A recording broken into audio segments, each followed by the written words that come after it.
Chapter 324. That laughter sounded like a person covering his mouth and trying his best to hold back his laughter in the crowd. The embarrassed Archduchess was instantly stunned. Who is it? The Northlanders, who were already feeling restless amidst the indescribable conflict, turned their heads to look for the source of the laughter. They soon found their target. Not far from Viscount Ian, a teenager sat on a chair with his arms on his knees and his chin propped up. He looked at the people and things in the hall with interest and chuckled softly. Many people saw his face clearly. Many people's expressions changed when they saw the emblem on his robe. Northlander? The teenager with the 9-pointed star emblem chuckled softly.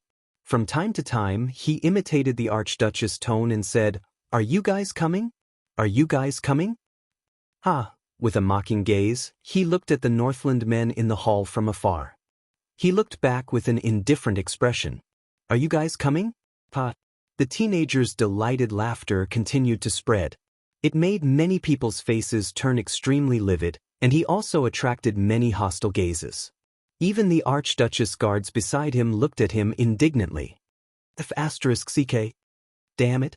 Some of the vassals cursed in low voices from the corners of the hall. Ian widened his eyes and stared at the teenager with the 9-pointed star emblem.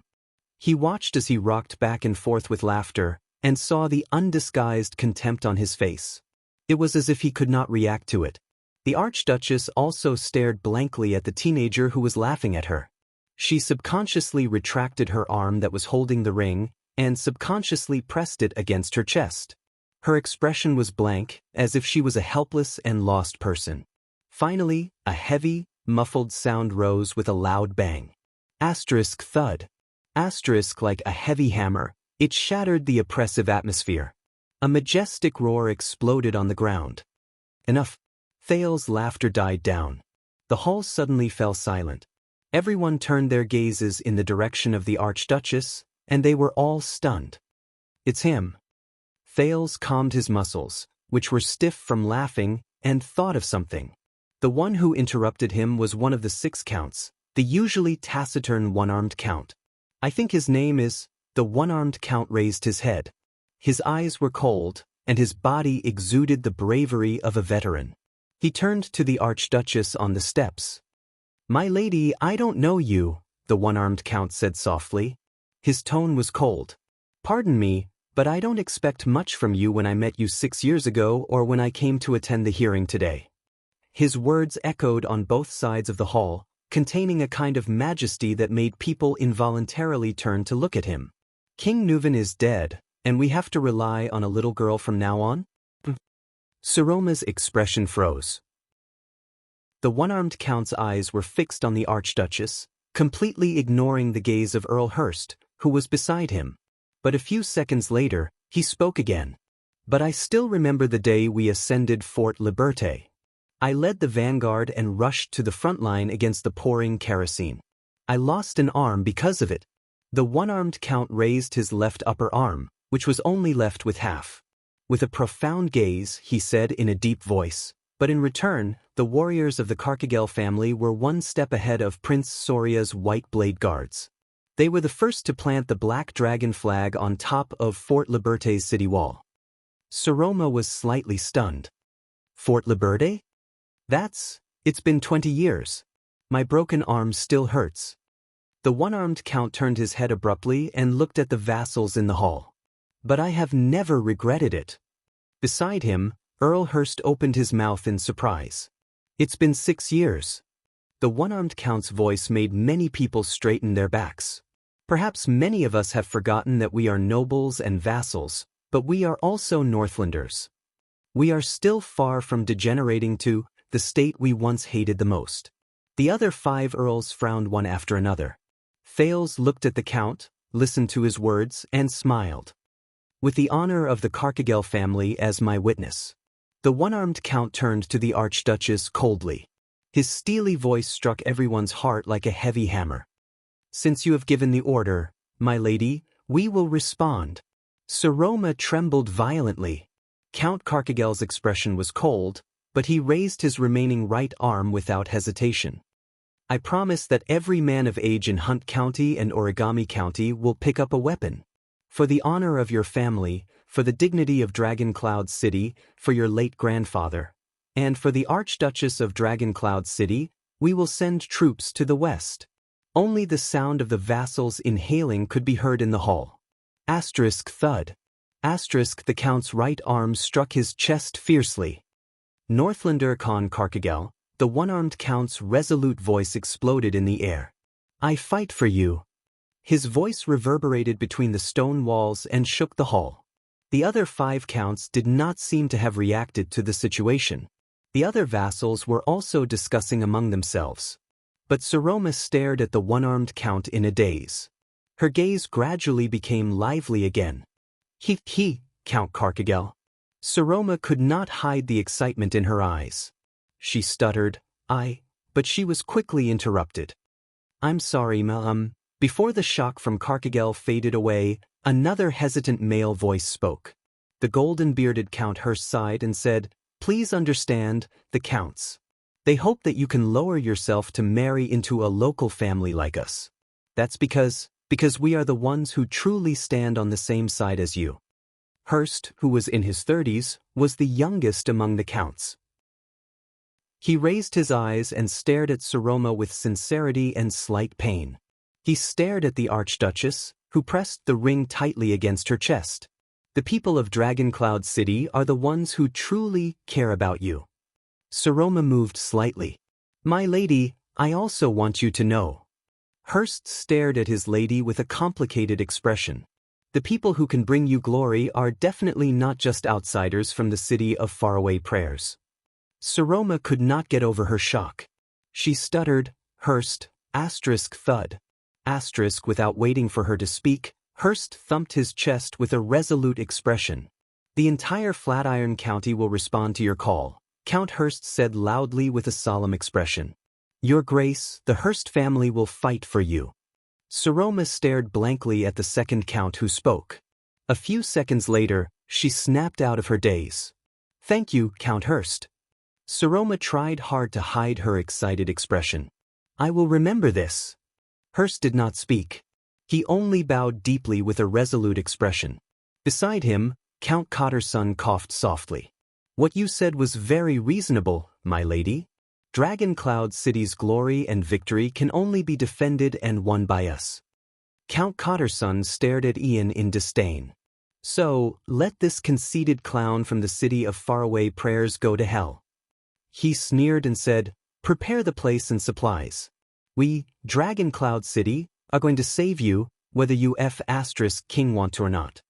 Ian blinked and revealed a helpless, embarrassed expression. Cotterson turned his head and looked at Saroma expressionlessly. Count Cotterson's voice was flat, but there was no hesitation. So, Phelan Castle will follow your orders and go to war. We will fight for you, my lady. Saroma calmed down. She smiled and nodded slightly. Count Cotterson. Thales looked at Saroma from afar and exhaled. If that's the case. Accident. I've pretty much ruled it out. Count Liner cut in. His words were as unpleasant and harsh as ever. You know, my lady, there's no need to make the atmosphere so solemn and tragic. It feels like we're going to hold your funeral in the next second. Ian snickered without any sense of propriety. It's the same for Wild Woodland. The Liner family will fight for you. Count Liner's eyes flashed. He glanced at the insensible air of the city of faraway prayers and said coldly, That's all. Saroma smiled awkwardly. Thank you, Count Liner.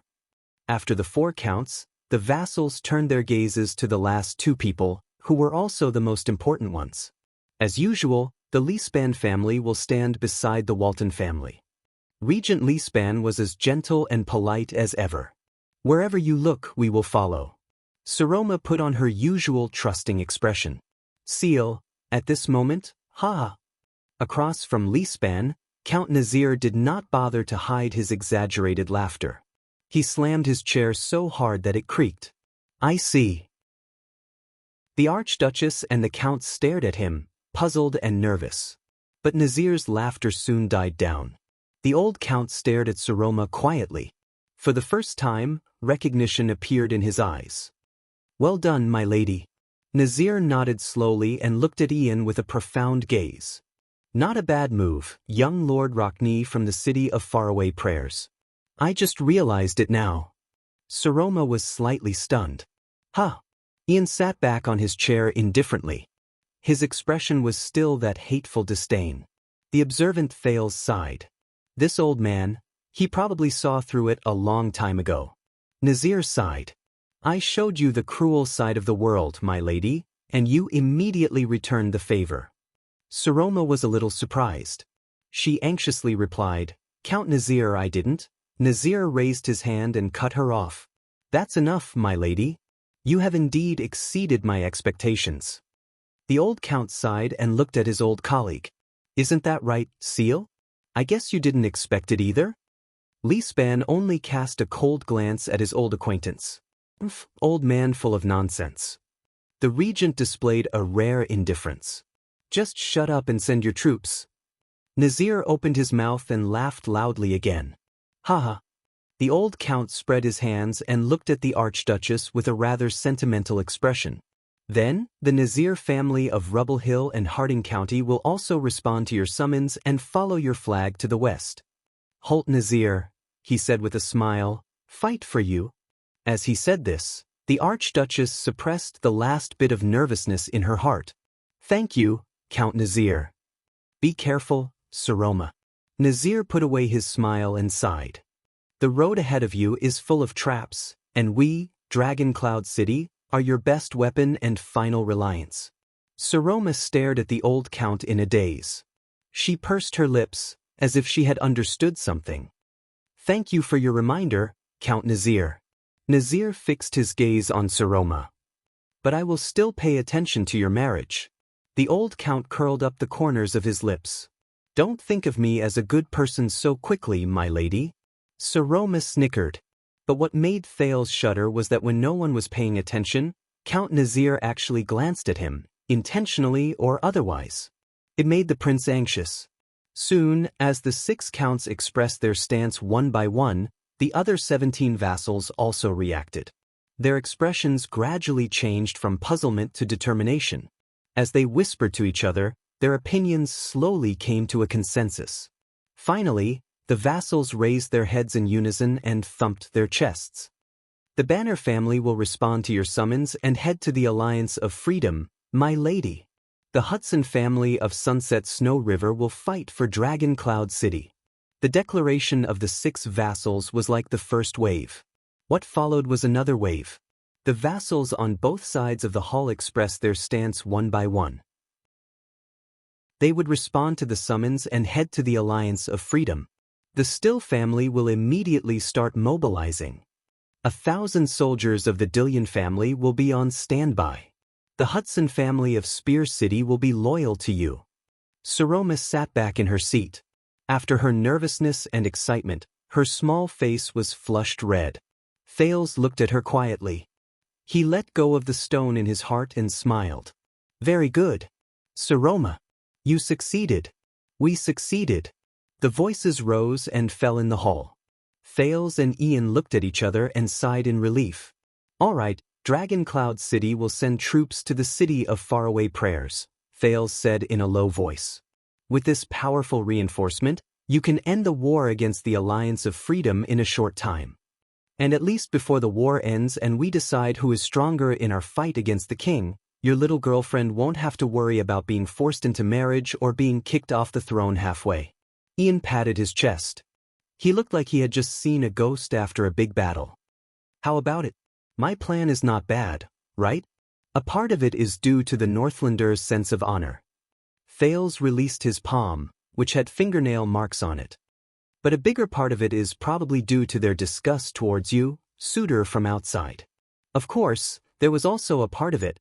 It stemmed from the fear that Dragon Cloud City might be controlled by an outsider and the power in their hands might be interfered with by outsiders. Thank you for the compliment. Ian smiled smugly. It's actually not that complicated. Thales sighed. It was just like the so-called self-defeating lesson they had in the Old Crow a few weeks ago. At the beginning of the kingdom's establishment, Constellation's northern invasion brought the divided and warring extet together, which facilitated the unification of the strongest country in the Western Peninsula. During the Bloody Year, Extet's large-scale invasion to the south caused the tottering constellation to fight desperately. Amid suspicion and blood, they re-established their royal family and continued the kingdom. Thales looked at the vassals in the hall and said quietly, "One of the ways to bring divided groups and forces of power together is to stimulate them strongly from the outside." For example, when he thought of this, Thales glanced at Ian Rockney, the heir of the city of faraway prayers. "Anyway, I'm here to be a bad guy. I don't expect to get a wife." The Viscount flashed a mischievous smile, which immediately turned into a sympathetic one.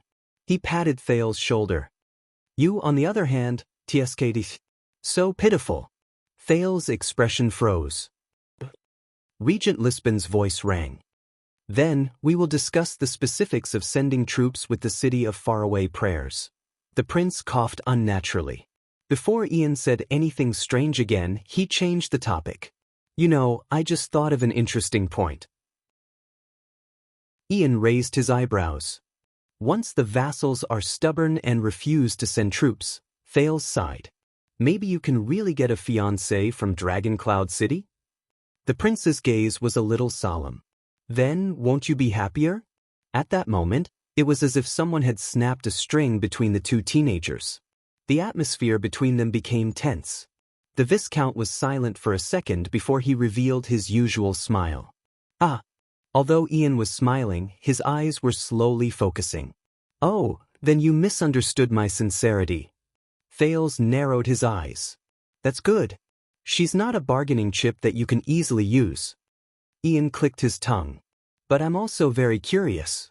If the plan doesn't succeed, and the conflict between the Archduchess and the vassals can't be resolved, what will you do? Elope with her?" This time, it was Thales who raised his eyebrows. "Hey, about that?" The prince shrugged. "You know, a long time ago, a friend from Camus Union told me that even if it's a business deal that's in the bag, you must leave a backup plan." Ian furrowed his brows. Thales exhaled. "Extet, or rather, Dragoncloud City's politics are really straightforward. At least, Northlanders are Northlanders after all." Thales glanced at the seats of the 6 counts. Everyone put their bargaining chips and attitudes on the table, which made things much simpler. Unlike. At this moment, the side door of the Hall of Heroes suddenly opened. A noble dressed in the city of faraway prayers walked in with an anxious expression. Many of the vassals, who were quietly listening to Regent Lisbon's arrangements, noticed this. The noble walked to the seats of the diplomat group from the city of faraway prayers, took out a letter, and handed it to the knight sitting at the first seat, the Raven of Death, Nate Monty. Monty immediately attracted a lot of people's attention. He tore open the letter, and his expression changed drastically. "Hey!" Thales frowned. He nudged Ian. "What's going on?" "That's the messenger in charge of transmitting military intelligence." Ian also watched the scene over there with a solemn expression. Judging by his expression, there's been a change in the war. "War?" Thales was shocked. "The Alliance of Freedom?" Ian nodded uneasily. "Where else could it be?" More and more people in the hall noticed the newcomer. In the next second, Monty's expression changed drastically, and he stood up abruptly. This made everyone in the hall, who was discussing whether to send troops, pause. "Sorry for the interruption." The Raven of Death waved his hand at the astonished Regent Lisban in a rather rude manner. He then looked at Ian with a solemn expression and strode forward. Nicholas, who was on the stairs, watched his old friend's actions. His pupils shrank. Monty was a scout, and he carried out the most dangerous missions during wartime. Something that can make him lose his composure like this? Not much. Under the puzzled gazes of the Archduchess and the many vassals, Monty strode over to Ian, who did not know what was going on. He handed over the letter and said coldly and loudly, "You need to read this immediately and explain to Dragoncloud City." When he said this, Monty's cold gaze swept over Thales. Thales shuddered. The feeling of being watched rose in his heart again.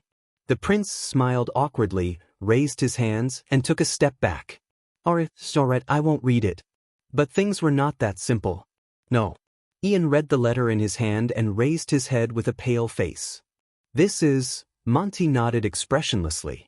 His gaze, like that of a hunter, never left Thales. It was as if he wanted to skin him alive. Ralph sensed that the situation was not right. He took a step closer to the prince. The other vassals in the hall exchanged puzzled glances. Lisban coughed. Ian put down the letter with trembling hands. Thales only then noticed that he was already drenched in cold sweat. Ian raised his eyes and looked at the seated Archduchess. Then, he turned to Thales in panic. You know? His gaze was very complicated. There was suspicion, anger, and even conflict in it. The puzzled Thales raised his eyebrows. Know what? Ian took a deep breath and shook his head, as if he wanted to wake himself up. If you don't know. The air of the city of faraway prayers gritted his teeth. All right, Monty, I will tell the Archduchess later. Asterisk slap. Asterisk his shoulder was immediately seized by the raven of death. Ian shuddered and looked up at Monty in shock. Now is not the time for you to be willful, Ian. Monty's voice was very gloomy, and there was a sternness that allowed no refusal. Dragon Cloud City has just promised to send troops, so they must know. This is not something that can be hidden from the public. Ian hesitated. But Monty did not waste any more words. He snatched the letter from Ian's hand without any hesitation. All right, then I'll do it. Wait. Without waiting for Ian to speak, Monty pushed the bewildered Ian down from his seat.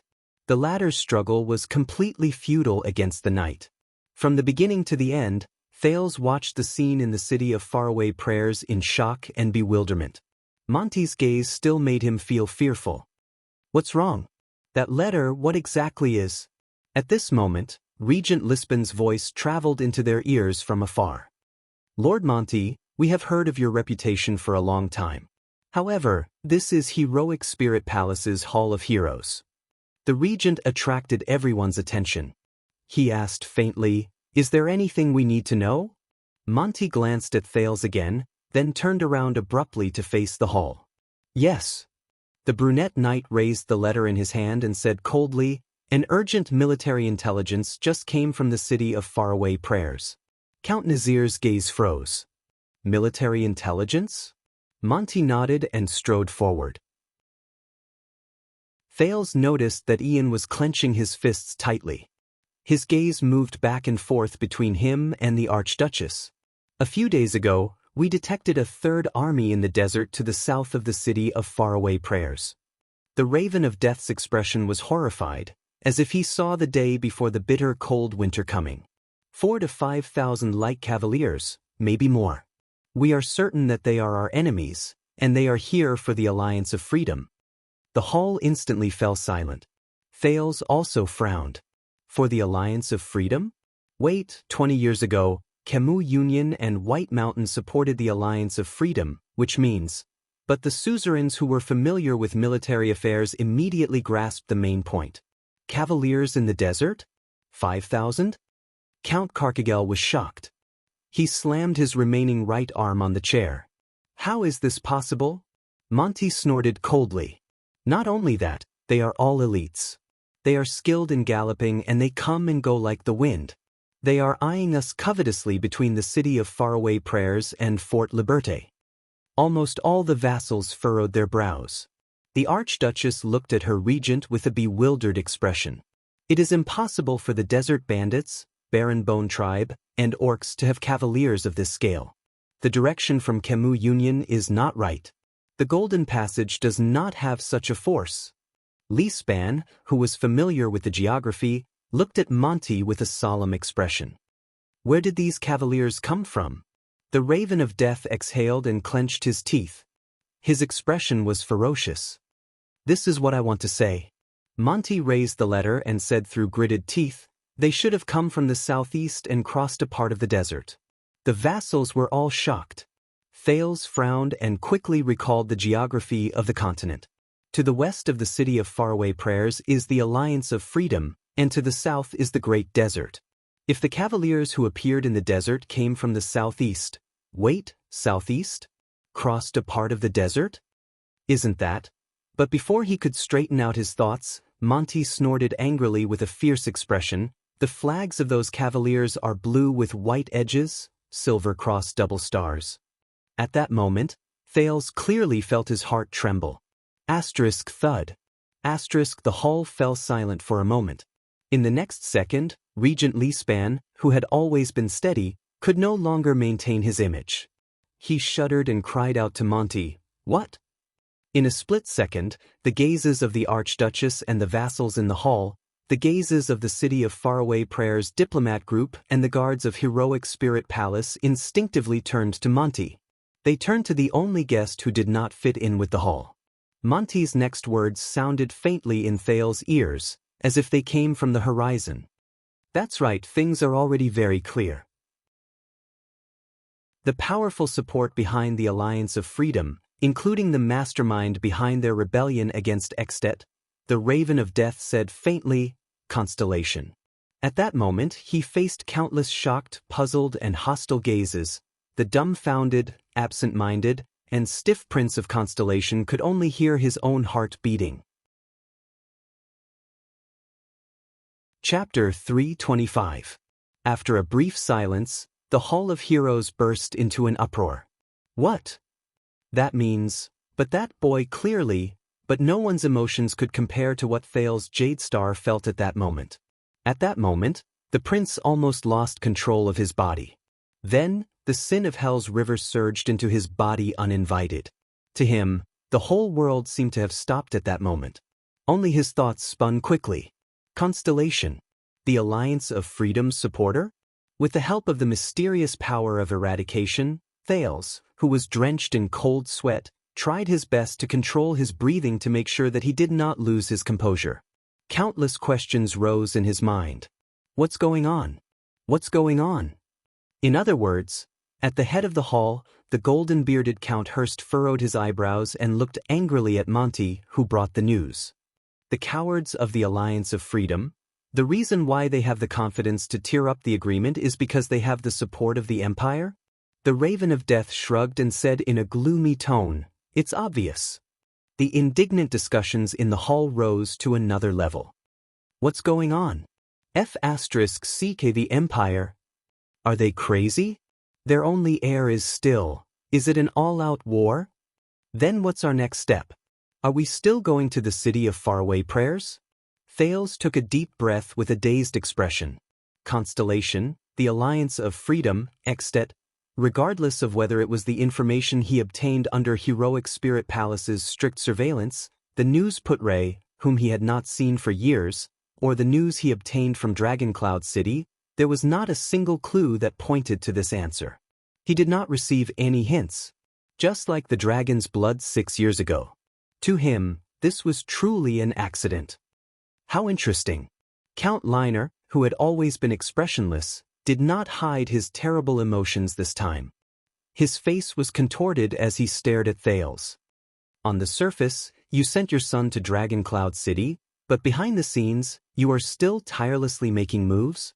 Liner sneered maliciously and said, "As expected of the heir of the Empire. As for us, we thought that we had the safest bargaining chip. We thought that the Constellations would behave themselves, but in the end, we were played like fools. Just like the previous war. Isn't that so, little prince?" The atmosphere in the hall became more and more solemn. With a stiff expression, Thales raised his head with great difficulty and responded to the various surprised or angry expressions in the hall. Lisbon's doubts, Nicholas' gritted teeth, Nazir's contemplative look, and even Monty's unsettling hunter's gaze seemed to be much gentler compared to them, and the Archduchess' disbelieving and helpless gaze. Thelma. "Hey, you Jadestar." Count Cotterson stood up abruptly and glared angrily at the stiffened prince in the corner. "What the F***CK do you know about the Alliance of Freedom and your crazy father's army? Did you guys plan this?" Thales clenched his fists. The beads of sweat on his forehead became denser and denser. "I don't know anything. Everything," but before the words left his mouth, the prince clenched his teeth. Now was not the time to panic, nor was it the time to cry injustice. Just as I thought, the accident happened. What I needed to do was to deal with it and minimize the damage. Calm down, Thales. Calm down. Cotter's son said angrily, "Are you mute?" His voice represented the rage in the Northlanders' hearts at that moment, and it echoed in the hall. The prince raised his head abruptly, but he saw a panicked and helpless gaze in Soroma's eyes. The Archduchess subconsciously looked at Thales, then at the equally solemn Leespan. She looked helpless. Seeing how fearless he is, perhaps Dragoncloud City is too kind to him. Count Liner clenched his fists, and terrifying cracking sounds came from his knuckles. He said softly, "Perhaps we should return to the Northlanders' tradition. Do something a little more forceful?" Thales did not answer. The Northlanders' gazes on the Prince of Constellation became fiercer and fiercer, including the Archduchess guards who protected him. In this atmosphere, even the equally shocked Ralph subconsciously pressed down on his arm. Under everyone's gazes, the second prince could only try his best to remain calm and maintain the most basic of thoughts. He did not even have time to care about Ian, who was also sweating profusely and constantly tugging at his sleeves. If that's the case, something is wrong. Very wrong. The Alliance of Freedom's rebellion, the City of Faraway Prayer's war problem, Dragoncloud City's power storm, Black Sand Region's respite, all of them actually originate from these different targets, different motives, different actions, but they all converged in the same place. Where is the connection? Where is the truth that the clues point to? Where is the key to the matter? In the face of the prince's silence, Count Cotterson seemed to become more and more impatient. He suddenly took a step forward. Not cooperating? Cotterson revealed a ferocious expression that had never been seen before. He gestured at Thales with his lips, gritted his teeth, and said word by word, "Very well, then tear him apart, until he opens his mouth." This sentence seemed to ignite the already explosive atmosphere. That's right. Many of the vassals of Dragoncloud City also gritted their teeth in anger. One after another, they stood up and let out a tidal wave of agreement. If *seek him, how dare he toy with us, then he will pay the price. Show the Northlanders' attitude. Nicholas wanted to maintain order, but he was powerless. Ralph stood nervously behind Thales. In the face of the Northlanders' anger, he seemed ready to stake everything on one throw at any moment. What should we do? This was his sign language. But the main character of the matter, Thales, did not move. He seemed to have restrained all his emotions and held back all his reactions. Like a stone statue, he sat stiffly on the spot, ignoring the curses and insults that came like a raging wave. Like a stone statue. Son of AB** from the Empire. Nail him to the city gate. Let the Constellations have a taste of torture, hypocritical cowards. The waves of voices continued.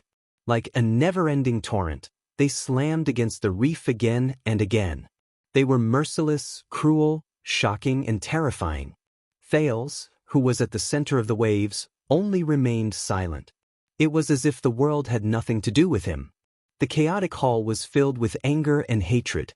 Then, a sharp and out-of-control female voice tore through the noisy curses and malicious words like a rainbow that cut through the dark clouds.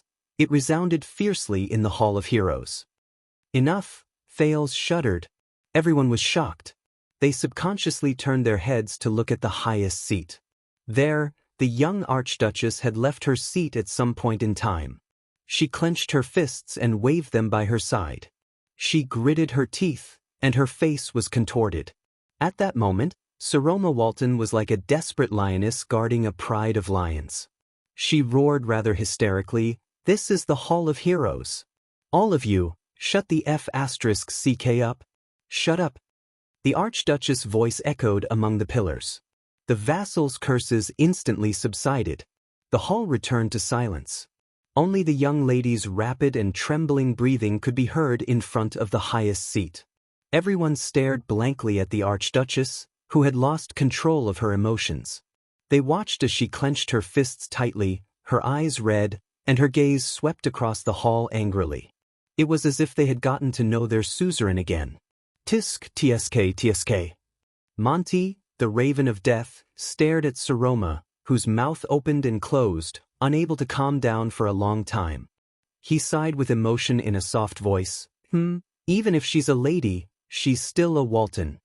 Thales, on the other hand, had his mouth slightly agape. He stared at the agitated young lady from afar. His emotions were complicated. Saroma. No, at this moment, you should be, what the F***ck is this? Ian whispered in exasperation behind Thales. About the Alliance of Freedom, you said, didn't you hear what the Archduchess said? However, this time, Thales only shook his head coldly. Shut up. Ian was stunned. Finally, a steady cough broke the silence. Sit back down, Cotterson and everyone else. The regent's stern voice rang out. Whether it is temperamental or bullying the weak, they are all acts of cowards. The Northlanders are not despicable to that extent. Count Leespan stood in front of Cotterson and said flatly, we will decide how to deal with this matter after discussing it with the lady. Since it has already happened, no matter how we punish him, it will be useless. Before that, Prince Thales is still our guest. The regent's words made Cotterson frown. He's right, the old Count Nazir agreed coldly. It's just a piece of military intelligence. Look at how anxious all of you are. If King Nuvan was still here, the words of the two powerful vassals calmed the irritation and anger in the hall. The vassals returned to their seats one after another, but the gazes directed at Thales did not decrease in the slightest. Thales closed his eyes, but his brain spun faster and faster. Unexpected. If it comes to that, my lady, Leespan turned around and gently hinted at Saroma.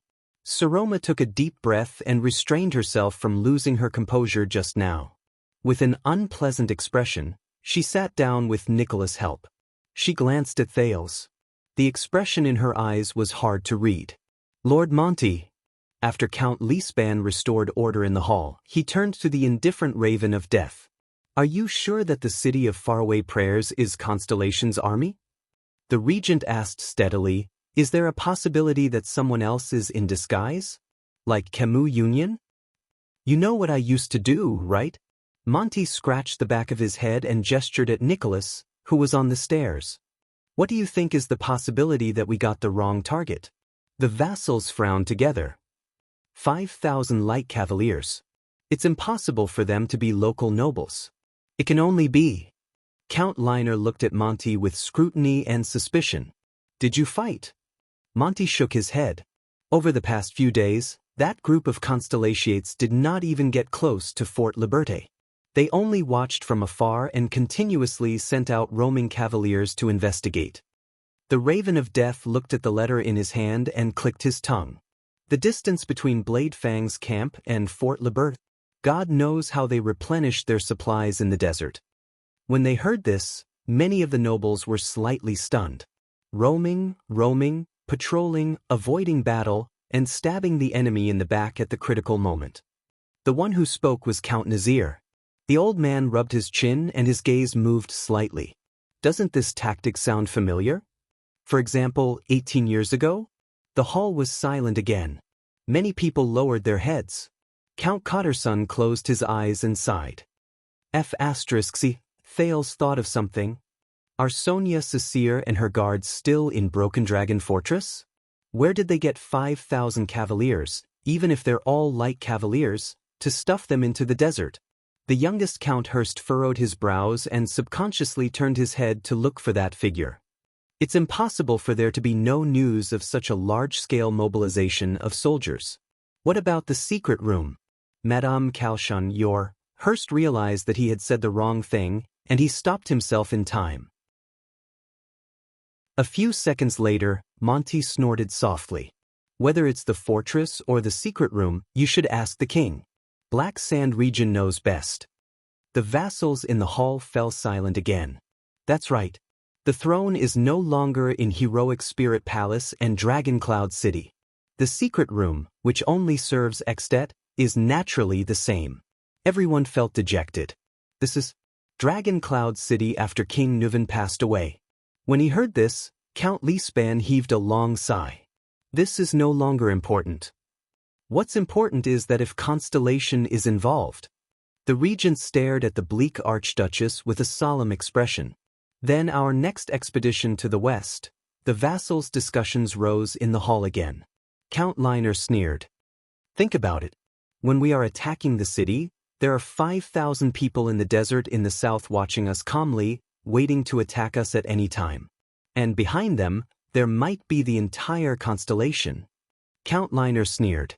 20 years ago, even if we had 3 archdukes working together, because of the intervention of the White Elves and Khemu Union, the war still dragged on for nearly a year.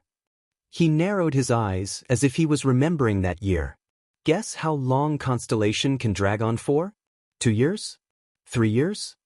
The king must be very happy to see this. The diplomat group from the city of faraway prayers looked at each other. Their expressions were unpleasant. The atmosphere in the hall became more and more oppressive. Thales ignored the hostile gazes that swept at him from time to time and quickly rearranged the information he knew. Things will not be that simple, nor will they be that complicated. It's just that the chessboard needs to be elevated a little. I originally thought that this was a storm between Extet and the Alliance of Freedom, or even within Extet. The Alliance of Freedom fought for independence, Black Sand region fought for survival, the city of faraway prayers fought for their own interests, Dragon Cloud City fought for the balance of power, and the other archdukes longed to watch the king weaken and Dragon Cloud City split. And now, Constellation has to be added to the mix. Then, in this storm, where is Constellation's greatest interest? This is just an optimistic situation. Count Cotterson counted with his fingers, as if he was talking to himself as he calculated the numbers. If the other side is really Constellation, which has turned out in full force after the Bloody Year. Worse still, if we include the White Elves, who suffered losses in the previous war, and the 4 northern cities of Khemu Union, who made bets based on the situation. And we only have Dragon Cloud City and the city of faraway prayers. Count Nazir watched him calculate the chips and let out a long sigh. He said the words that made many Northlanders feel indignant. When was the last time Extet lost a war? No one spoke. Thud. The one-armed Count Karkagel punched the arm of his chair, causing a dull thud. His ghastly pale face told of his current mood. The vassals clenched their fists. The situation has become complicated. Count Lisbon's expression did not change as he said flatly. Nazir nodded. It was rare for 2 old friends and old rivals to agree on the same thing. Thales was still thinking quickly. One after another, guesses surfaced in his mind. If the plan to dispatch troops remains unchanged, we will need to readjust the deployment of our military forces, including the quality of the soldiers we recruit. The old count's tone was solemn. Our enemies are the Alliance of Freedom and Constellation. The difference between these two is not insignificant. You mean retreat? Lisbon's words traveled into his ears steadily. I did not say that. After all, the lady has already made a promise, and this concerns the honor of Dragon Cloud City and the Walton family, Count Nazir said solemnly. But if we still want to dispatch troops to fight, we cannot deal with it carelessly like we did before. After all, the opponent we are facing is our old enemy of nearly 700 years. The Shield of the Western Peninsula, the descendant of the Empire. No one spoke again. Only the Raven of Death shook his head and exhaled. The heir of the city of faraway prayers, Ian Rockney, widened his eyes in disbelief. He looked at Thales, then at Saroma on the stairs. How can this be? On the Archduchess' seat, Saroma looked stunned. At this moment, no. Count Liner raised his head and attracted the attention of the entire hall. The problem is actually very simple.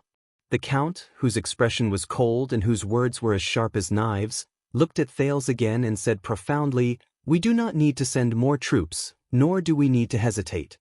Thales' scalp tensed. It's here. This is what I'm most worried about after everything happened. Many people moved slightly. Constellation has an army that is here to stir up trouble. And we have their heir. Count Liner said coldly, Prince Thales Jadestar, right? A name that has never appeared in the Jadestar family tree. At that moment, Thales felt the gazes on him become even colder. Count Hurst was stunned. You mean, Count Liner sighed. Chop off one of his hands and send it to Eternal Star City. Tell his crazy father to retreat immediately. Problem solved. At that moment, the Archduchess turned her head abruptly and stared at Thales in disbelief. But Thales was still unmoved. So, the Archduchess anxiously looked at her regent, but Count Liespan only shook his head slightly, signaling for her to calm down. The Northlanders quietened down and looked at Thales with increasingly strange gazes. Among them, Monty, the Raven of Death, flashed him a strange smile. He still looked like a hunter looking at his prey. Thales sighed. Hey, enough is enough. Finally, Count Hurst could not help but say, this is not in line with the Northlanders' way of doing things. The ignorant era where the Iron Blood King dug out his heart and drank wine has passed for more than 3,000 years. Count Liner shook his head. This is his use. Thank the gods, after wasting 6 years of food, this precious hostage is finally put to use. Thales clenched his fists. Wait a minute, that's the Iron Hand King who executed 300 nobles in one night. It is said that the lunatic watched the entire execution without blinking. Count Cotterson snorted coldly and disrespectfully. If he really has a heart of stone like the rumors, and refuses to retreat even after this, Count Liner laughed. Enough, all of you. Count Hurst snorted impatiently. Release him in exchange for a retreat, or just kill him to show our attitude. We are dissatisfied with the Constellations, so we torture a child to vent our anger? What is this all about? Count Liner sneered. This is not venting our anger. Besides, we are releasing him. There was a cold glare in his eyes. It's just that we are releasing him in installments. Count Hurst furrowed his brows. Installments? If one letter is not convincing enough, then 2, 3, 4. Anyway, aside from his palms, he also has arms, legs, feet, eyes, nose, ears. Count Liner's cold words echoed in Thales's ears. Every time he writes a letter, we will release a part of the prince in installments. Until King Kessel retreats. Or he dies. Chapter 326. The hall fell into silence once again. Thales closed his eyes, as if he was tormented by his own fate. But no one knew that at the moment Count Liner made his cruel suggestion, the second Prince of Constellation finally figured out one thing. Connect. He said in his heart. The fight in Black Sand region, Constellation's interference, the alliance of Freedom's rebellion, the war in the City of Faraway Prayers, the storm in Dragon Cloud City, most of the things were connected. They all pointed to a key point. That was, Thales clenched his fists. Is it really as I thought? But if that's the case, at this moment, a clear female voice rang in his ears. No! This made the nervous Thales open his eyes and snap out of his daze. He raised his head in shock and looked at the Archduchess thrown at the highest point. Many other vassals did the same. No! A clear and decisive voice echoed in the hall. It was Saroma. At this moment, she gritted her teeth and looked conflicted. Her gaze kept moving between the vassals. Count Liner, who had threatened to release Thales in installments, was slightly stunned. My lady? Saroma stared at Thales in a daze. But after a few breaths, she seemed to have made up her mind. She turned her head and took a deep breath. Everyone, 6 years ago, before the king and the 4 archdukes, I made a promise in the name of the Archduchess. The Archduchess seemed to be a little stuttering and nervous, a stark contrast to her previous unyielding attitude. But she still tried hard to suppress her trembling and said anxiously, I promised, Thales. Thales will be Dragon Cloud City's guest. I will be responsible for his safety. In Dragon Cloud City, before my eyes.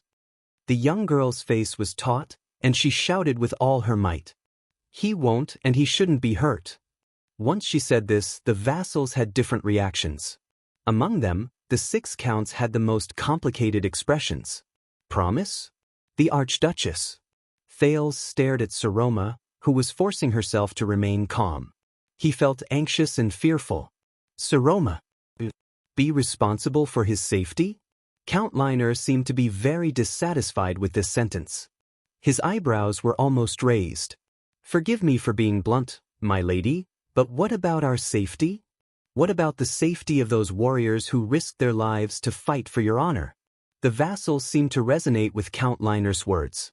They all nodded and grunted in response. Count Nazir looked at the Archduchess with a strange expression. He seemed to be hesitating about something. Count Liner said in an overbearing manner, "That's right. And where do you put these?" Saroma's face turned pale. "Don't tell me that in your heart, this Prince of Constellation is more." Li Span saw that the situation was not right and decisively reprimanded Liner. Liner snorted angrily. He turned his head around and looked at Thales with hostility again. The atmosphere in the hall suddenly became very awkward. No one wanted to speak. Beside Thales, Ian looked at the situation in the hall and exhaled heavily. The Viscount knocked on the seat of his chair in dissatisfaction, venting his dissatisfaction with the unexpected situation. Damn it. This was probably the only time he looked like a Northlander. Thales only lowered his head and listened quietly. He did not pay attention to the argument in the hall. After a few seconds, the embarrassed Archduchess seemed to have adjusted her emotions. "I will negotiate with Constellation," she said softly. "But before that, my guests will not be harmed in any way. But before that, my guests will not be harmed in any way." The Archduchess raised her head and gritted her teeth. "This is our bottom line." The vassals frowned. Thales sighed. "This is bad. Saroma, if you insist on this, negotiate." This time, the person who spoke was Monty from the city of Faraway Prayers. "It will take about a month to travel from Dragon Cloud City to Eternal Star City." Monty crossed his arms and stood in the middle of the hall. He ignored the strange expressions of the nobles on both sides and said coldly, "And the military situation is urgent. And the military situation is urgent. You can wait, but my subordinates and comrades can't. Moreover, we cannot turn this war that we must win into a permanent burden and let the real enemy succeed." He did not clearly state who the real enemy was. Saroma was instantly speechless. The vassals began to discuss among themselves again. Ian frowned and wanted to say something, but under Monty's fierce gaze, he did not speak in the end. The pressure was back on Thales.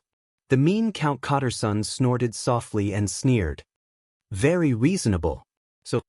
He shrugged and turned to Liner. "The simplest way is to send our attitude along with the letter. Are you sure that chopping off only one hand will work?" Count Liner smiled back at him. Thales sighed. "We're back to this topic again. Someone must let them know that Northlanders do what they say," but they were interrupted by the Archduchess once again. "No!" Saroma clenched her teeth. Beads of sweat could be seen on her forehead, as if she was going through a very intense struggle. "It's not that simple." The vassals showed puzzled gazes again. The young lady glanced at Thales.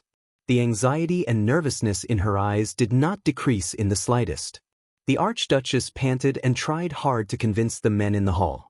"I remember that King Kessel once promised that anyone who endangers Prince Thales' safety will become Constellation's eternal enemy. His head will be the condition for the next king of Constellation to be crowned. We must be cautious." This sentence seemed to have quite an effect. At least, the vassals who had been glaring at Thales and speaking rudely stopped talking and began to think about more problems. Thales was the only one who looked at the Archduchess with a complicated expression. He felt rather upset. "She's protecting me. Even if this will endanger the little bit of popularity she built up with great difficulty today. She's protecting me." "But, Saroma," finally, Count Lispan broke the awkward atmosphere. "My lady's considerations are reasonable." The former Prime Minister and current regent, who had worked diligently for Dragon Cloud City for decades, coughed. Lispan raised his gaze and swept his gaze across every vassal. "If that king is really cold-blooded and does not care about the kingdom's future or his son's life, then no matter how many times we release this prince, the result will be the same. In the end, we will be the ones who will be forced into a dead end. Is Dragon Cloud City really prepared to take the prince's head and become the target of public criticism?" The hall fell into silence again. The Archduchess cast a grateful glance at Lispan. "That's right, Seal. I mean it." Lispan only nodded mildly. This made the other counts frown and cast dissatisfied glances at the regent. But the girl still breathed a sigh of relief. Fortunately, Thales doesn't have to. But then she was slightly startled. Thales was staring at her from afar. The Prince of Constellation sighed. With a hesitant expression, he shook his head gently at her. No, Saroma. Don't. Thales thought quietly. Saroma was stunned in her seat as she watched the prince's actions. She remembered what Thales said earlier. Promise me, Saroma. On the next day of the council hearing, no matter what happens, don't do anything stupid. She looked at Thales, who shook his head helplessly. She could not help but bite her lower lip. Don't care about others. Don't care about anything else. Don't hesitate or hesitate. In that case, you, Thales, are you the other people you mentioned? The girl thought bitterly. In the corner of the hall, Thales was still shaking his head gently. Just choose the path that suits you and the Archduchess the most. That's enough. I will solve the rest of the problems. Saroma struggled to look at Thales. But Thales, the current you can't even protect yourself. Oh, my lady. This time, the one who spoke was Monty. The vanguard of the City of Faraway Prayers diplomat group deliberately raised his eyebrows. But didn't you summon the vassals to Dragon Cloud City precisely to restore your father's glory and boldness and to prove that you are a qualified ruler? The Raven of Death clicked his tongue and said, and now, in the face of the Empire's empty threats, you are backing down and afraid. Were all those words about protecting the family's honor just for fun? Dissatisfied discussions immediately rose in the hall. The vassals' expressions became much more unpleasant. Saroma clenched her teeth again. Her face was tense. Show some respect, Raven of Death, the golden-bearded Count Hurst reprimanded in displeasure. You once served in the White Blade Guards and received King Nuven's kindness. There is no reason for you to make things difficult for his granddaughter. Speaking of this, you must know that I left the White Blade Guards in Dragon Cloud City for more than 10 years. Monty shook his head at the Archduchess with a mocking expression. He did not hide his disdainful tone at all. Compared to the past, all of you are really old and much more sentimental. I even suspect. Nicholas' expression changed while he stood beside the Archduchess. He said in a deep and unquestionable tone, "Shut up, Monty." When he heard his old superior's words, Monty immediately stopped talking. He snorted softly and did not speak again. Thales could not help but size up the Raven of Death with his fierce gaze. Something is not right. He once again felt that something was not right about this visitor from the City of Faraway Prayers. But what exactly is wrong? At this moment, Count Carcagel, who had not spoken for a long time, suddenly raised his head. Then let's bring him along. The one-armed count said fiercely, bring him to the west. Everyone in the hall, including the Archduchess, Thales, and Ian, was shocked. The surprise lasted for a few seconds. Count Leespan frowned and said, bring him along? Do you mean? The one-armed count nodded and said coldly, we will march with this prince to solve the problem of the Alliance of Freedom. We will bring him along to attack the city, bring him along to fight, bring him along to kill the enemy. We will leave the problem to the Constellations opposite Fort Liberté, who are holding the double-cross-shaped star's flag. The Archduchess trembled and cried out involuntarily, what? The vassals' gazes were cast on Thales. Thales was shocked. His expression changed slightly.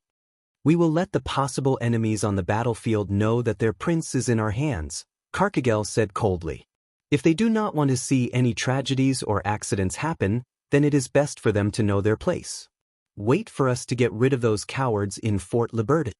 The moment he finished speaking, it was as if the hall was covered with a layer of ice. Ha! Monty laughed out loud. I like this idea. Things that cannot be solved at the negotiation table, of course, must be solved on the battlefield. Saroma revealed a look of disbelief. She subconsciously glanced at Thales, then at Carcagel. Leespan and Nazir glanced at each other, each deep in thought. Perhaps this is a good idea, the old Count Nazir said faintly a few seconds later. Indeed, my lady, your promise back then is very important. It is also best for Prince Thales's safety not to be destroyed in our hands. Compared to an awkward negotiation that involves all parties and the outcome is unknown, bringing the prince to the front line as a bargaining chip is more effective. Count Lispan, who was listening by the side, sighed. On the other side, Count Liner's expression was still calm, but his words were sharp. He looked at Soroma's panicked expression and chuckled. Very reasonable. If Prince Thales were to meet with an accident because of his battle with the Constellations, what would happen to him? The responsibility will not be on our side. Thales closed his eyes again and exhaled. When the vassals agreed to send troops, there was a moment when he thought that they had already won. However, accidents always come suddenly. The Archduchess widened her eyes and subconsciously shook her head. How are you going to deal with him? Upon hearing the Archduchess' words, the counts frowned. Carcagel's deep voice seemed to have some kind of power that made people shudder. If the other party restrains themselves, then we will act as usual. We will take him for a walk. The hall was silent for a moment. Soroma gulped. The Archduchess' voice rang again. What if the other party does not restrain themselves? Count Liner sneered, while Count Cotterson shrugged. Then we will do what we should do, Carcagel said coldly. As long as we conquer Fort Liberté, everything will be over. What we should do? Thales lowered his head in silence and did not speak. What should I do? If I want to solve the current predicament, I must pay a corresponding price. The problem is, do I have to take that step? That is, Count Hurst stared at the Archduchess' expression. His golden beard trembled and he frowned. I think it is feasible. Soroma clenched her teeth. Seal, she said to the last count with great difficulty, do you agree as well? My lady. Regent Lispan looked at the young girl with a serious expression. This is the best method for now. Countless people will rush to the battlefield for you, so you must consider their lives for the sake of the war. No problem. Ian appeared at this moment. His eyes brightened. He coughed softly and smiled again. The city of faraway prayers will welcome your highness' presence. Thales clenched his fists. He raised his head and looked at Soroma nervously, waiting for her response. Soroma also looked back at him hesitantly. Their gazes met in the air. Thales sighed and shook his head gently. No, Soroma. Don't do this because of... A few seconds later, the Archduchess' expression became firm again. She looked at Thales and shook her head too. Thales' heart trembled. He understood her response. No. The Archduchess raised her head abruptly. Thales, he must stay in Dragon Cloud City. Stay in Heroic Spirit Palace. Soroma's expression was firm as she said resolutely, and I promise that I will personally write a letter to King Kessel and remind him that his heir is still with us. I will use all means to ensure that Constellation will not pose a threat to our war. Thales closed his eyes. The vassals' expressions changed at the same time. They stared at their female ruler with unfamiliar and dissatisfied gazes. The atmosphere in the hall seemed to have returned to the time before Ian proposed. Thales heaved a long sigh. Soroma, if you do this, this will make our previous efforts... Thales opened his eyes gently. He gestured at Ralph behind him. The Phantom Wind follower was slightly stunned. He nervously looked at the various hostile gazes in the hall, but still bowed slightly and left with his back against the wall. Thales exhaled. In the end, it still came to this. His fists were trembling. Well, my lady, your relationship with him and this Prince of Constellation is quite good. Monty sneered. Just like the rumors say. These words were like pouring oil on the fire, making the atmosphere in the hall even more solemn and solemn. Lispan saw that the atmosphere in the hall was becoming more and more off. He quickly coughed and interrupted the Raven of Death. My lady, I don't like to say this, but someone interrupted the regent even faster. For the sake of the gods, you have said no many times about this matter. Across from Lispan, Count Nazir frowned and spoke slowly. As the ruler, my lady, of course you have the right to say no and force us to carry out your will. The old count enunciated each word, as though he cherished every word in his words. But please remember, every time you say it, you have to pay a price. It's just that some of the prices are visible and visible, while some are invisible. Under the Archduchess' shocked gaze, Count Nazir said flatly, "Unless you have the ability to fool your people again and again, otherwise, if you pay too many of these prices, one day, they will accumulate into a huge debt that even someone as noble as you cannot repay." Saroma gathered her hands under her sleeves. Her expression was unpleasant. Count Nazir did not give the young girl a chance to speak. Instead, he spoke his words one by one. Among the 6 counts, Nazir's words were not as soothing as Lispin's, not as gentle and polite as Count Hurst's, not as ear-piercing as Count Liner's, not as harsh and unpleasant as Cotterson's, and not as shocking and powerful as Carcagel's, but they seemed to contain a special power that could not be rejected. They could not help but be moved. "And those we are talking about, my lady? Those are the soldiers of Dragon Cloud City," Nazir said softly. "The decision we make here concerns their lives. Do you really understand the price of saying no here?" Saroma was stunned. "Those are the sons of countless mothers, the husbands of countless wives, and the fathers of countless daughters." The old count spoke very slowly, but every word he said made the vassals consciously listen to him quietly. These Northlanders, all left their homeland in response to your summons and rushed to other places." Saroma's breathing became chaotic. She stared at Nazir in a daze. She felt as if there was a heavy stone weighing 1,000 pounds pressing down on her from the air. Nazir raised his head gently and said slowly, "And no matter what the reason is, you should not disregard your people who are loyal to you for an outsider, a hostage of an enemy country. And the price of doing so," he stared at the Archduchess with a piercing gaze. "Perhaps it will make your people and all those who are willing to fight for you bitterly disappointed. Then they will disregard you and their ruler." Once he said this, the gazes of the vassals on Saroma instantly changed. Saroma, on the other hand, stared at the count in a daze. She was drenched in cold sweat, and her lips trembled. Old Count Nazir sighed slowly. "Until one day, the accumulated debts of these prices exceed the grace you and your family have given us, and exceed our loyalty to you and your family. At that time, no one will be willing to fight for you anymore. Isn't that so?" The hall became quiet. No one spoke anymore. In the corner, Thales closed his eyes expressionlessly and shook his head slowly. Chapter 327. The young lady was obviously anxious. Saroma's breathing became faster and faster. She subconsciously shook her head. "But, Count, no." But her hesitation only lasted for a few seconds. The Archduchess raised her head again and spoke in a firm tone. "Count Nazir, you don't understand." Her words were somewhat incoherent, but the unyielding attitude in them made Lispan frown. "If it weren't for Prince Thales' help, there would be no me, and there would be no Dragon Cloud City today." Thales was shocked.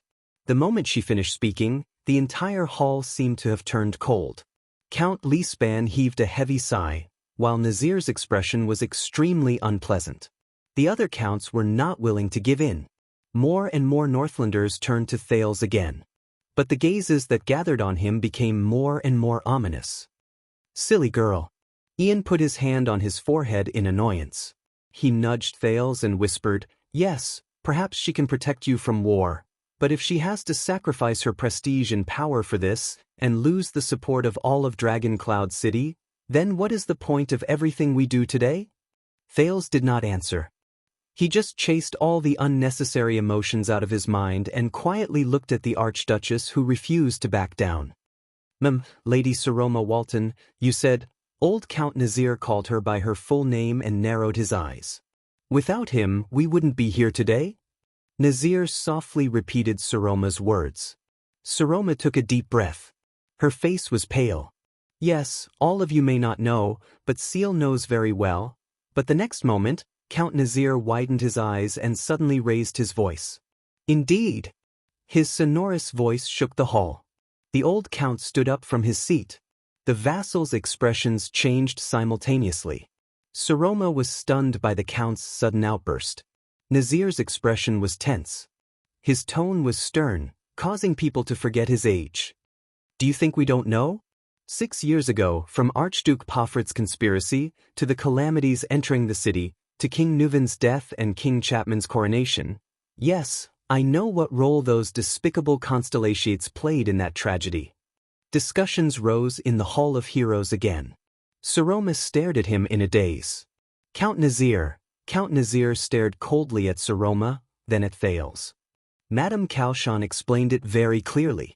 What came with the Prince of Constellation was the disaster that caused Dragon Cloud City to collapse and the earth to shatter.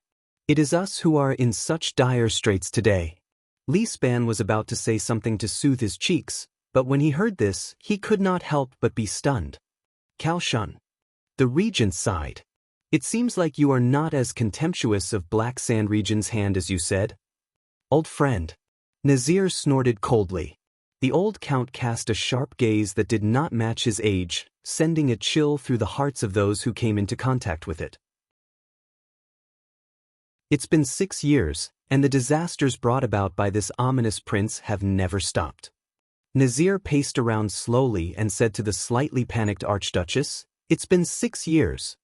As a so-called hostage, he can't be easily touched, used, or harmed, but he's still in Heroic Spirit Palace, living and eating with you." Saroma was speechless. But that's not important anymore. I don't care how many pieces that prince will be chopped into. Because what I can't stand the most is not those unpleasant rumors, nor is it the prince's misdeeds in Dragon Cloud City. Nazir stared at the Archduchess sharply, then at Thales. His expression was extremely solemn. It's what I saw today. You, the dignified Archduchess of Dragon Cloud City, actually allowed him to so easily influence your decision, and allowed him to be so deeply involved in Dragon Cloud City's internal affairs? In the hall, the sounds of discussions among the vassals rose again. Quite a number of people cast their gazes on Thales again. And the prince only lowered his head gently, ignoring Ian's quiet grumbles beside him. This makes me very uncomfortable. Even Lisbon's autocracy did not make me so angry. Lisban stared at his old friend with a steely expression. I hate saying this, but... Nazir gritted his teeth, and there was a hint of resentment in his words that was not there before. Dragon Cloud City has had enough. Whether it's the disaster that year, or the current predicament. Whether it's Black Sand Region or Constellations. Whether it's by your side, or far away on the battlefield of the Alliance of Freedom. Saroma stared at him blankly, not knowing how to answer. Sounds of praise rose in the hall. Pairs of gazes were directed at Thales, and they were filled with hostility. Cotterson and Count Liner looked at each other. Hurst and Count Carcagel lowered their heads without saying a word, while Regent Lisban furrowed his brows. After a long silence, Nazir coughed loudly a few times. I'm sorry, I overstepped my authority.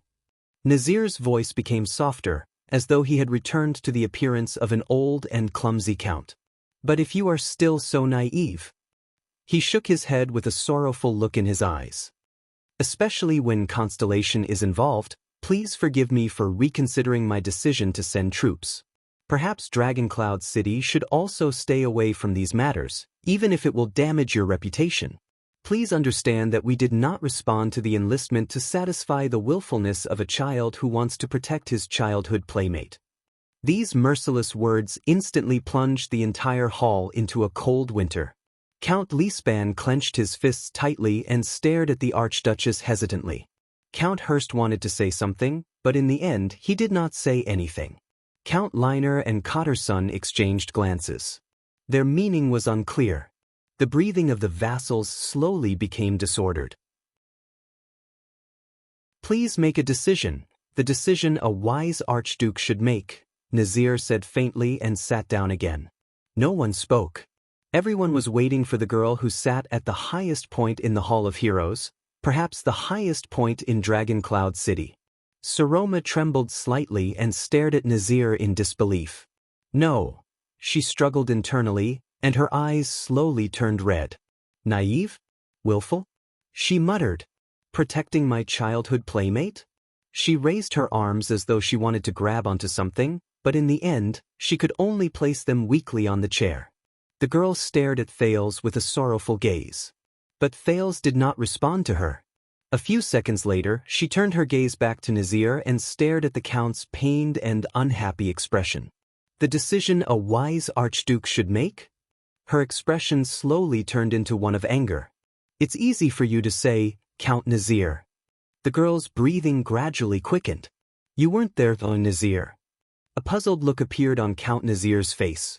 Saroma took a deep breath. 6 years ago, when the disaster happened. You weren't there, she said with great difficulty. Count Nazir listened to the Archduchess' words and frowned. Beside the prince, the Viscount of the city of faraway prayers tugged at his sleeves angrily. Did you see her expression? I don't think it's good. Thales nodded expressionlessly. He suddenly had a premonition of what Saroma was going to say. An inexplicable emotion broke through the seal of the sin of Hell's river and surged into his heart. My lady, Count Nazir sighed, you are now King Nuvan. Saroma raised her head and interrupted him loudly, when King Nuvan unfortunately passed away. This name made many of the vassals' hearts clench. Many of them thought of His Majesty and lowered their heads. That blood calamity, when Shield District was destroyed. When the Queen of the Sky descended. During those times, all of you weren't there. With a mournful expression, Saroma slowly curled up the corners of her lips. More than that. Also, when King Nuvan took Alex away from him. When he put that ring on my hand. When I was captured by that monster. When Lupar appeared and surrounded us, it was as if he was a child. The vassals stared at the girl. Doubt and puzzlement slowly crept into their hearts. My lady, Lispan coughed and reminded her softly, perhaps you should reconsider, but Saroma ignored what he was saying. How do you know? How do you know? So, you don't know. The girl gritted her teeth fiercely. At that time, the one who was truly by my side. It's him who saved my life. And gave me a different life.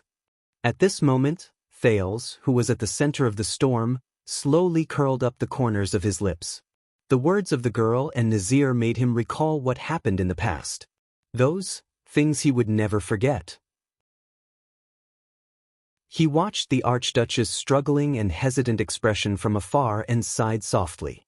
Saroma puffed out her chest and held onto the arm of the chair. The anger in her eyes slowly turned into relief. The expression on her face also changed from indignation to indifference. Nazir, she said flatly, do you think that Dragon Cloud City lacks a true Archduchess? Nazir's gaze became solemn. He subconsciously felt that something was wrong. Do you think that with an Archduchess as your leader, it is inappropriate for us to send troops? Lispan's breathing became faster and faster. He stared at the Archduchess in surprise. Saroma exhaled and said coldly, all right, I can do as you say. Choose a husband from the vassal families and give birth to an heir. Even if you get married tomorrow, it will not be a problem, if this can be exchanged for your expedition and your cooperation. Then I will do it. The Archduchess flashed a forlorn smile. She heaved a sigh of relief, as if she had just let go of a burden. The Count's expressions changed one after another. Count Lispan's expression changed drastically. As if someone had poured boiling water into the hall, the vassals immediately cried out in surprise. What's going on? Ian did not seem to be able to react. He pulled Thales in a daze. However, in the midst of the surprise and shock, Thales' expression remained calm. He only stared at the girl in silence. That little rascal. It was as if nothing had happened. But Thales, he is a friend who has gone through trials and tribulations with me. Saroma's cold and arrogant voice was like a beacon in the night. It ignored all distractions and spread out clearly in the midst of the clamor. As long as he is in Dragon Cloud City, he will not be harmed. And I will not treat him as a sacrificial chess piece and send him to the front lines just because I am wary of Constellation. She cast a warning glance at Cotterson and Count Lina. The two counts turned their faces away with unnatural expressions. Monty, the Raven of Death, who was watching from the side, had a solemn expression. However, there was something else in his gaze as he stared at the Archduchess. This is my promise, and it is also a favor I owe him. Saroma glanced at Thales. There was an indescribable emotion hidden in her eyes. A favor that is worth repaying with a lifetime.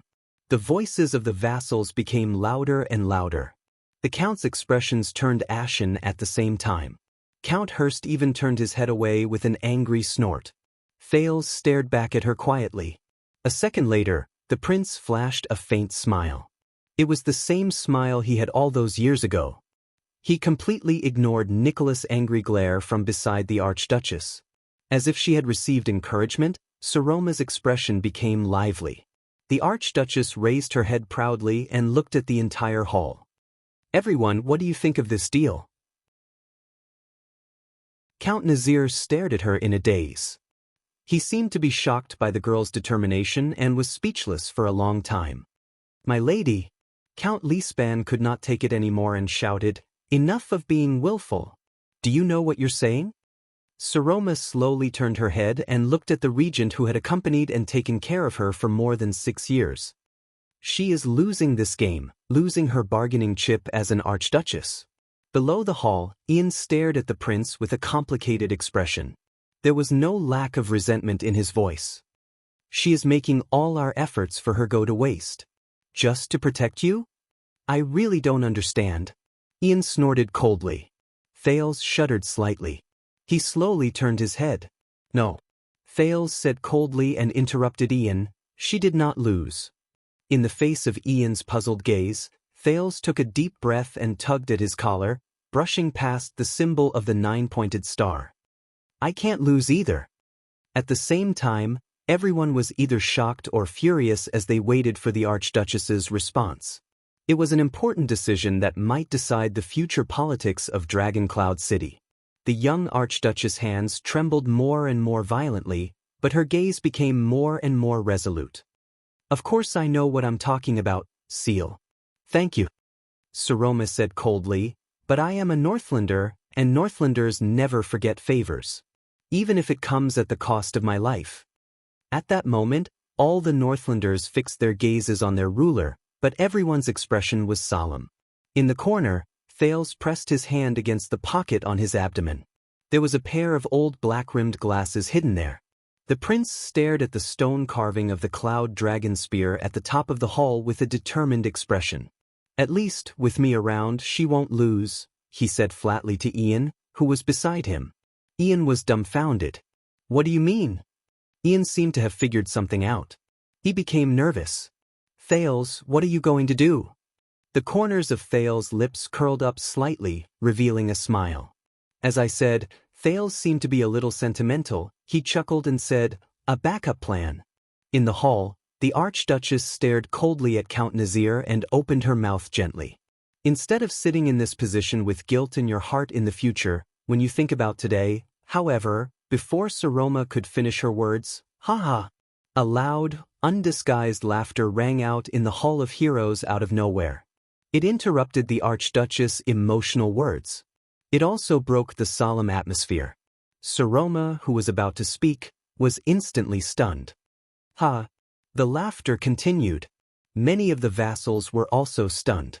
Lisban frowned, Nazir turned his head in surprise, and more nobles turned their gazes in displeasure, looking for the idiot who had no respect and did not pay attention to the occasion. Ha ha!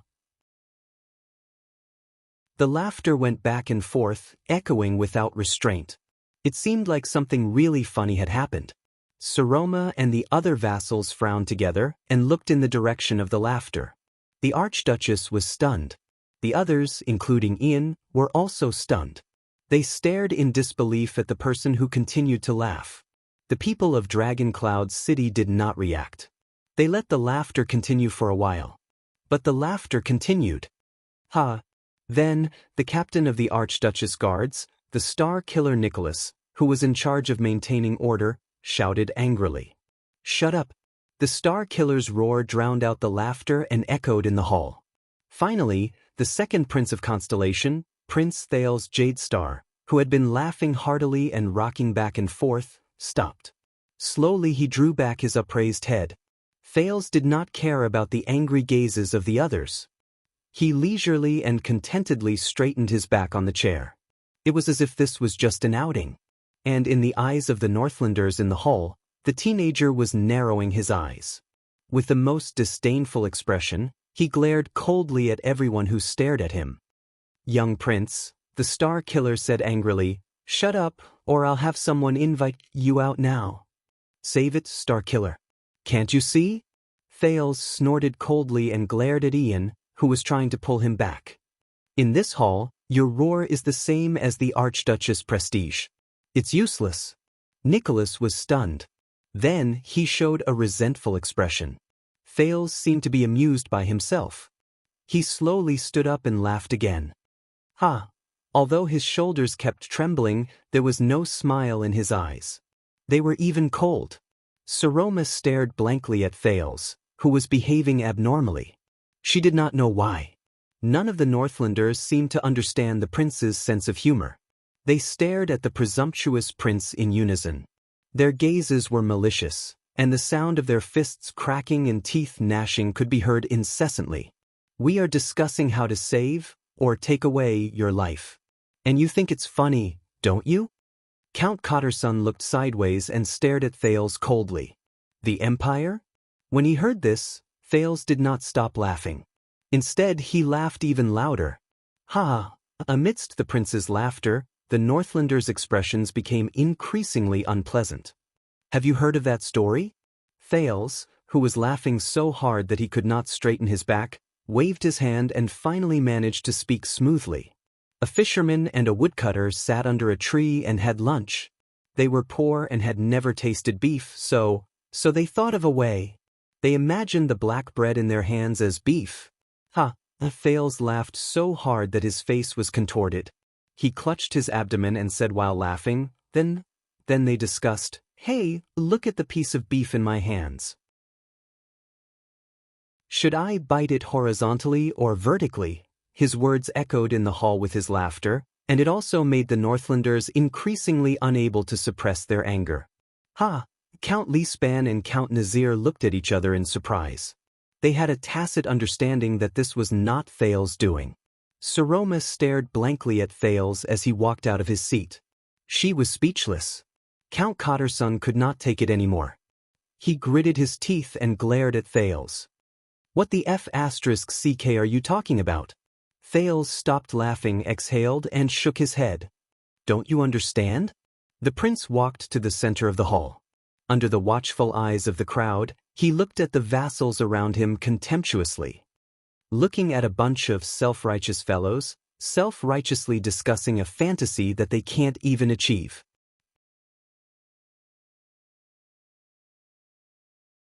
Chapter 328. This sentence caused a huge uproar in the hall, like sparks splashing on eternal oil. The vassals were enraged. This F***king, F***ck him, guards. But before the vassals could vent their anger, Thales spoke again. His voice rang through the hall. "You know, sometimes I miss Nuven very much." The prince sighed, but his words were devoid of respect. "I want to say to him, look, great Dragon Cloud City, this is what's left of you. Your pitiful inheritance, Nuven." Thales turned around and looked up at the stone carvings above his head. He spread his arms at the nobles on both sides and shook his head in a seemingly dispirited manner. Just a bunch of old fogies with rigid thinking, guarding a useless and cowardly little girl. For the sake of that little bone in Dragon Cloud City, they tear each other to pieces. "I've listened for so long, I've had enough." His expression changed and he said disdainfully, "As Nuven's vassals, all of you are truly pitiful." Bang. Blasphemy against the late king? Count Karkagel smashed his chair coldly. "You'll regret what you said. I swear." Thales shook his head in disdain. He did not respond at all. "Wow." Ian gaped at Thales from his seat. "I thought I was already going overboard." "If this is your plan, madam, then it's best to stop him before anything happens." Nicholas' already pale face was now filled with anger beyond the situation. He whispered beside the Archduchess, "This is too much. If this goes on, no one will be able to save him in front of the angry Northlanders."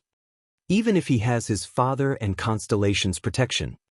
But Saroma only stared at the prince in a daze and did not reply. Thales? You? Thales took 2 more steps and brushed past Monty's shoulder. The Raven of Death gave him a faint, cold smile. His gaze was malicious. Enough, Prince Thales, Count Hurst shouted angrily. Madam tried to save your life, but you— Oh, speaking of this. Thales raised his voice, as if he had suddenly realized something. He calmly turned to the golden-bearded count. Saved my life? He shook his head with a ridiculous and disdainful expression, clicking his tongue at the seated Archduchess. I knew it. It's not safe to bet on the so-called Archduchess. He shook his head and sighed, seemingly annoyed. I advise you not to do that either. It's just as I thought. She's too weak and too stupid. Thales shrugged. She can't even be a good puppet, much less protect me. The prince snorted. Stupid little woman. Count Lispan looked at the prince in disbelief. He felt that he had never been so unfamiliar before. It was as if he was no longer the prince who had always been content with his duties. Saroma's expression changed. She stared at Thales in bewilderment, but she could not help but recall what the teenager had said before. Don't care about others, don't care about anything else. Don't hesitate or hesitate. I'll take care of the rest. This is your way of solving problems? How dare you insult Our Lady? Count Hurst clenched his fists. His face was contorted, and he enunciated each word to express his anger. Not bad, Prince Thales. Your Highness, as a constellatiate, you really have guts. Then, let us see how long you can be stubborn. Thales blinked. The Northlanders have said this to me more than once. The second prince exhaled, seeming very helpless. In the end, 6 years have passed, and my head is still on my neck. Count Hurst roared furiously like a beast whose territory had been invaded. The Northlanders burst into deafening curses. The Archduchess guards even held down 2 vassals who could not help but step forward. This is really interesting. Count Liner stared coldly at Thales. My lady, it seems that your judgment of people is somewhat biased. Saroma, however, quietened down at this moment. She looked at Thales with a hint of sorrow, but she could only see a false emotion in the prince's eyes. Thales, what do you want to do?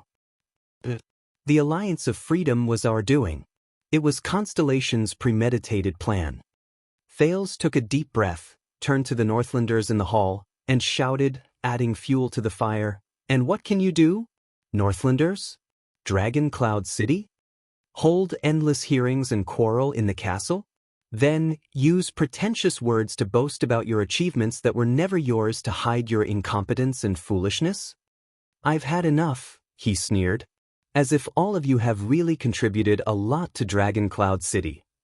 Countless angry shouts rang in the air, and the passionate Northlanders gave passionate suggestions such as, kill him.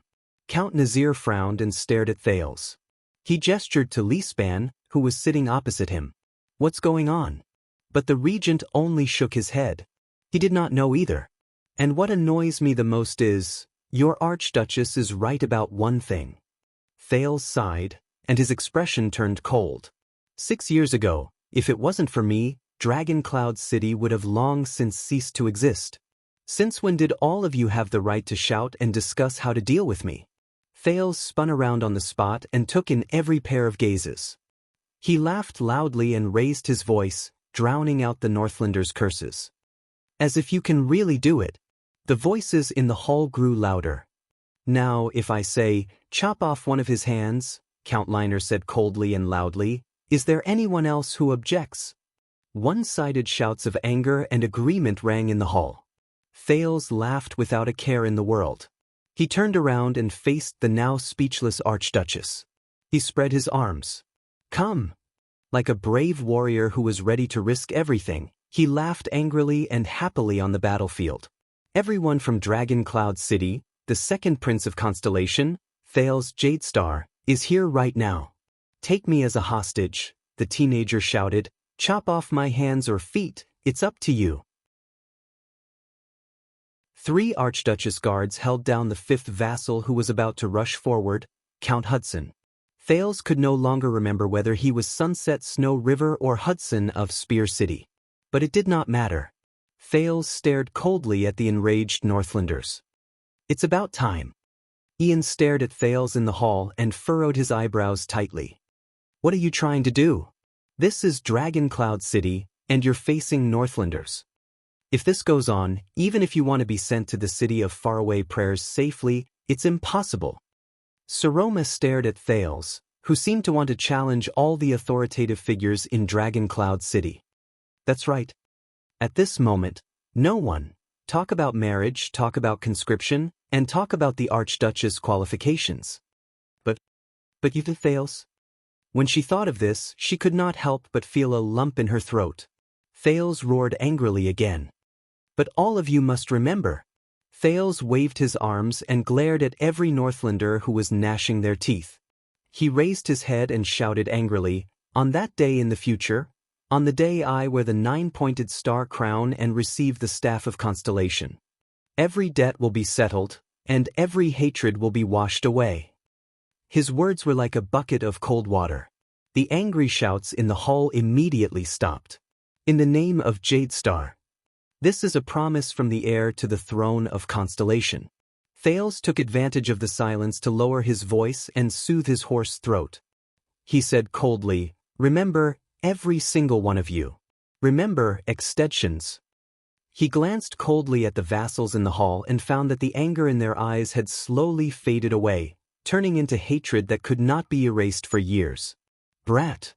Count Cotterson gritted his teeth so hard that he looked as if he wanted to chew Thales to pieces. "Do you think the Northlanders will be afraid of your threat?" Thales turned his head around like a thorn and met his gaze. "Am I wrong? Look at how scared you were when you faced Constellation." The prince smiled and said with a sigh, "The once awe-inspiring and famous Dragon Cloud City has now, you can only rely on hostages to fight." The angry shouts in the hall, which had calmed down, rose and fell again. Aside from the bewildered Lispan and the frowning Nazir, even the other 4 counts showed their anger. Count Karkagel clenched his remaining fist and said with an expressionless face, "I doubt if you can live to be crowned. If it weren't for the Archduchess guards restraining you, you would have been torn to shreds by now. I doubt if you can live to see the day of your coronation." Thales laughed. "That's why I said that you are a bunch of idiots." The second prince of Constellation sighed as if there was no one else around him. "It doesn't matter whether I am crowned or not. Because someone will always be crowned." He narrowed his eyes and fearlessly met the count's gaze. "When it comes to how to deal with me, you have never faced me, but..." The prince slowly opened his mouth and finished his sentence, "The entire constellation." Thales finished his words flatly and was greeted by another wave of angry protests. But he was completely unaware of it. At this moment, when everyone's attention was on Thales, a servant hurriedly pressed his body against the wall and went behind Regent Lispan. He then leaned close to his ear. Some people noticed this, but their attention was immediately attracted by Thales and they shifted their gazes again. However, Lispan's expression changed. He lowered his voice and said, "What? The servant nodded. After Lispan asked a few more questions, his expression became increasingly worse. Count Nazir noticed his old friend's expression and immediately cast him an inquiring gaze. Against his expectations, the usually steady old Lispan had a dejected and panicked expression. He shook his head at the puzzled Nazir. Lispan took a deep breath and stared at Thales in disbelief.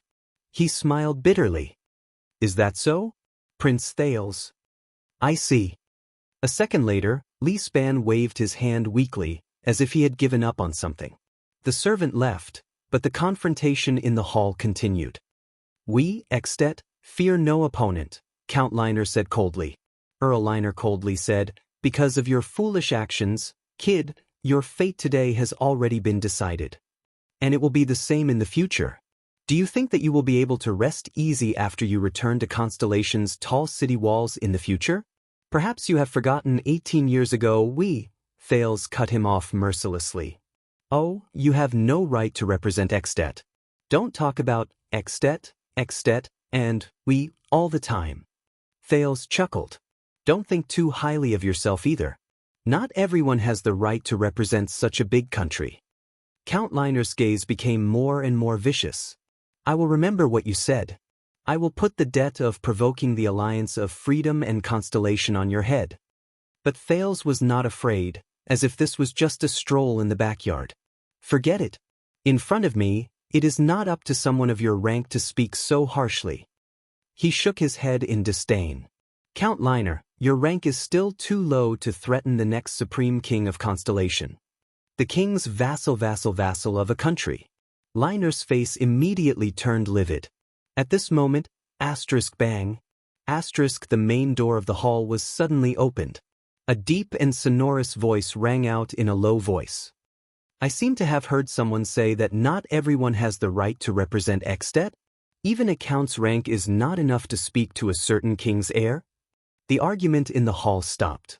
Most of the people stared at the door in a daze. They did not understand what had happened. Thud, thud, thud. The sound of footsteps rang. Under everyone's puzzled gazes, a middle-aged noble with a frosty expression stepped into the Hall of Heroes, accompanied by a few Archduchess personal guards, as if no one else was present. The newcomer stopped and stood leisurely in the center of the hall. He calmly sized up his surroundings. He spoke softly, but his words seemed to contain a bone-chilling chill. What about me? What about a king? The hall instantly fell silent. Saroma, Lisban, Nazir, Nicholas, Carcagel, Hurst, Liner, Cotterson, Lord Justin, even Monty and quite a number of vassals, from the Archduchess to the vassals, and even the personal guards and envoys from the city of faraway prayers, all of them froze in an instant. Lisban even had a tired and sorrowful expression on his face. It was as if time in the hall had stopped at this moment and did not move forward. Their expressions were exactly the same as they stared blankly at the middle-aged noble who had just walked in. It was as if he was a dead man who had crawled out of his grave. Thales was the only one who looked at the middle-aged noble calmly. Under countless strange or shocked gazes, the middle-aged noble raised his head. The dark golden crown on his forehead shone, and a dark red gemstone was embedded in the middle. When they saw the gemstone clearly, many of them sucked in a sharp breath.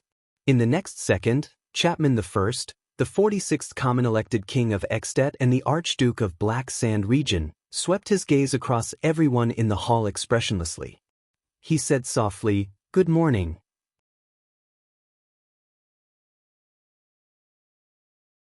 Chapter 329. Thales never thought that when a king appeared before his vassals, he would receive such an interesting response. At that moment, all eyes were on the king. In the silent atmosphere, Chapman Lampard clasped his hands behind his back expressionlessly and paced at a moderate pace. But he seemed to exude the solemn pressure unique to a king. He furrowed his eyebrows slightly, as if he was deliberately sizing up the floor tiles of Heroic Spirit Palace, as if there were some patterns on them that were worth paying attention to. Behind the king, Viscount Kentvita and Croce stood on his left and right with indifferent expressions. Not everyone recognized King Chapman, so aside from Thales, there were only two kinds of expressions left in the hall. Their faces were solemn, and they were confused. There were also those who were both, such as Lisban and Nazir, and the Archduchess. Extet. Viscount Kentvita stepped forward solemnly. With a sonorous voice and the short, powerful and gruff tone unique to Northlanders, he announced to the entire hall, "Salute your king." Kentvita's voice echoed in the hall. In the next second, as if a storm had suddenly descended, the originally puzzled nobles instantly erupted into an uncontrollable uproar. What's going on? The Kinslayer is actually in Dragon Cloud City? How did he get in? Could it have been arranged beforehand? No, look carefully at that prince. There were those who were doubtful, those who were shocked, those who were solemn, those who were terrified, and those who were gnashing their teeth in anger. But the Archduchess and the 6 counts sank into a strange silence. Saroma's face was pale. Lisban closed his eyes and said nothing. Nazir could not hide the strange look on his face as he looked at the king, then frowned and looked at the indifferent Thales. Carcagel's eyes burned, and his breathing quickened. Hearst seemed to be seeing King Chapman for the first time. His solemn and scrutinizing gaze was fixed on the king. Count Liner and Count Cotterson were so shocked that they did not even have the time to exchange glances. Ian from the city of faraway prayers was dumbfounded. He blinked rapidly and sized up the common-elected king in the center of the hall in disbelief. From time to time he cast a puzzled glance at Thales. Is that the ambitious and terrifying Archduke of Black Sand region that my father mentioned? The culprit of the disaster in Dragon Cloud City 6 years ago? Thales?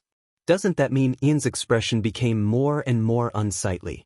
At the center of the storm, King Chapman's expression was still calm, and his movements were casual. His left hand lightly rested on the sword at his waist, not caring about the atmosphere around him. The nobles' discussions grew louder and louder. At this moment, the king suddenly raised his head. The nobles, who were discussing among themselves, could not help but stop and hold their breaths. King Chapman's gaze was filled with coldness and deathly stillness. Wherever he looked, those who were swept by his gaze would shudder in fear. It was like falling into a bottomless glacier. A few seconds later, the king grinned and looked at the nobles of Dragon Cloud City. He chuckled in a mocking manner. Humph. Thales took a deep breath and calmly looked at Wuxia and Ralph, who had worried expressions on their faces. Behind Kentvita and Croche, the two attendants of the Prince of Constellation lowered their heads. They stuck close to the wall and moved to the prince's side in a low-key manner. In the end, it still came to this. The prince thought gloomily, the worst of it. He nodded at the two who had returned. At that moment, Thales suddenly felt a chill run down his spine. Malicious gazes shot towards him. It was the Star Killer. Nicholas was glaring at Lampard as if he was staring at an unforgettable enemy. The pain and hatred in his eyes were practically about to turn into flames and spew out. He then looked at Thales, his gaze filled with anger and dissatisfaction. Perhaps the Star Killer himself could not tell whether he hated King Chapman or Thales more at that moment. Thales sighed softly. He turned his head away as if he did not see the Star Killer's terrifying expression. Dragon Cloud City, are all of you deaf? In the hall, Viscount Kentvita was very dissatisfied with the noble's behavior. He waved his arm and shouted angrily, in the name of the joint ruling pledge, to the common ruler of the Northlanders of the Western Peninsula, the 46th common elected king of Extet and Glacial Queeker, King Chapman Lampard, salute. He swept his furious gaze across the hall. The hall quietened down again. The vassals frowned. Many of them cast their gazes at the Archduchess. Saroma took a deep breath. With great difficulty, she turned her head to look at King Chapman. Coincidentally, the king also turned his head around. His sharp gaze was directed at Saroma. The girl's face turned pale. Memories of the past surfaced in her mind. Count Leespan stared at the Archduchess with a solemn expression, then at King Chapman. Then he sighed and nodded. He is the king. This is the obligation of the joint ruling pledge, the regent whispered to the girl. After receiving Lispan's hint, Saroma gulped hard. She took a few deep breaths before she lifted her skirt, left her seat, and slowly walked down the stairs. She walked towards the supreme ruler of Extet. Your Majesty Chapman. She came before King Chapman, pressed her hand on her chest, bowed slightly, and said respectfully, Welcome to Dragon Cloud City.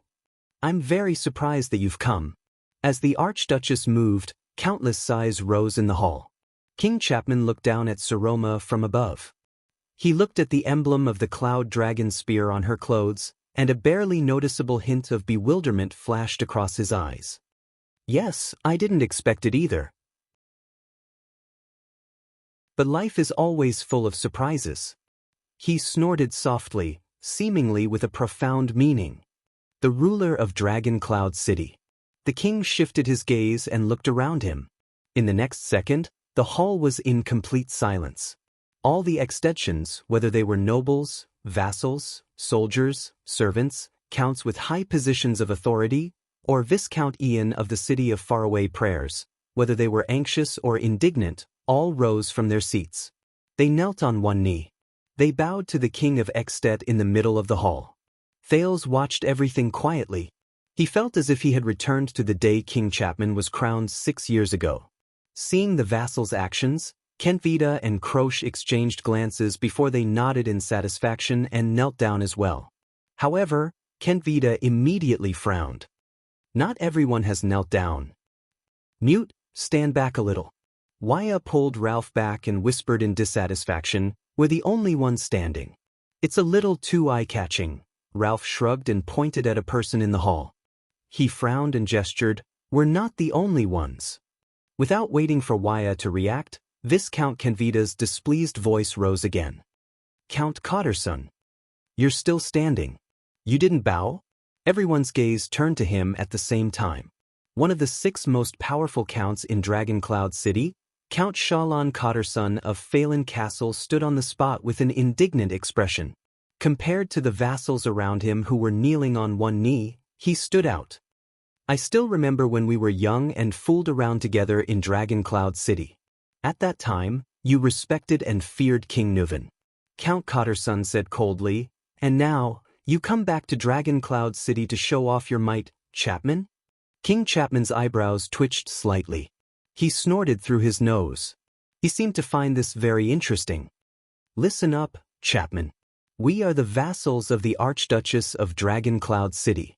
Cotterson did not show any weakness. He withstood the king's gaze and said in a gruff voice, "We are also her vassals.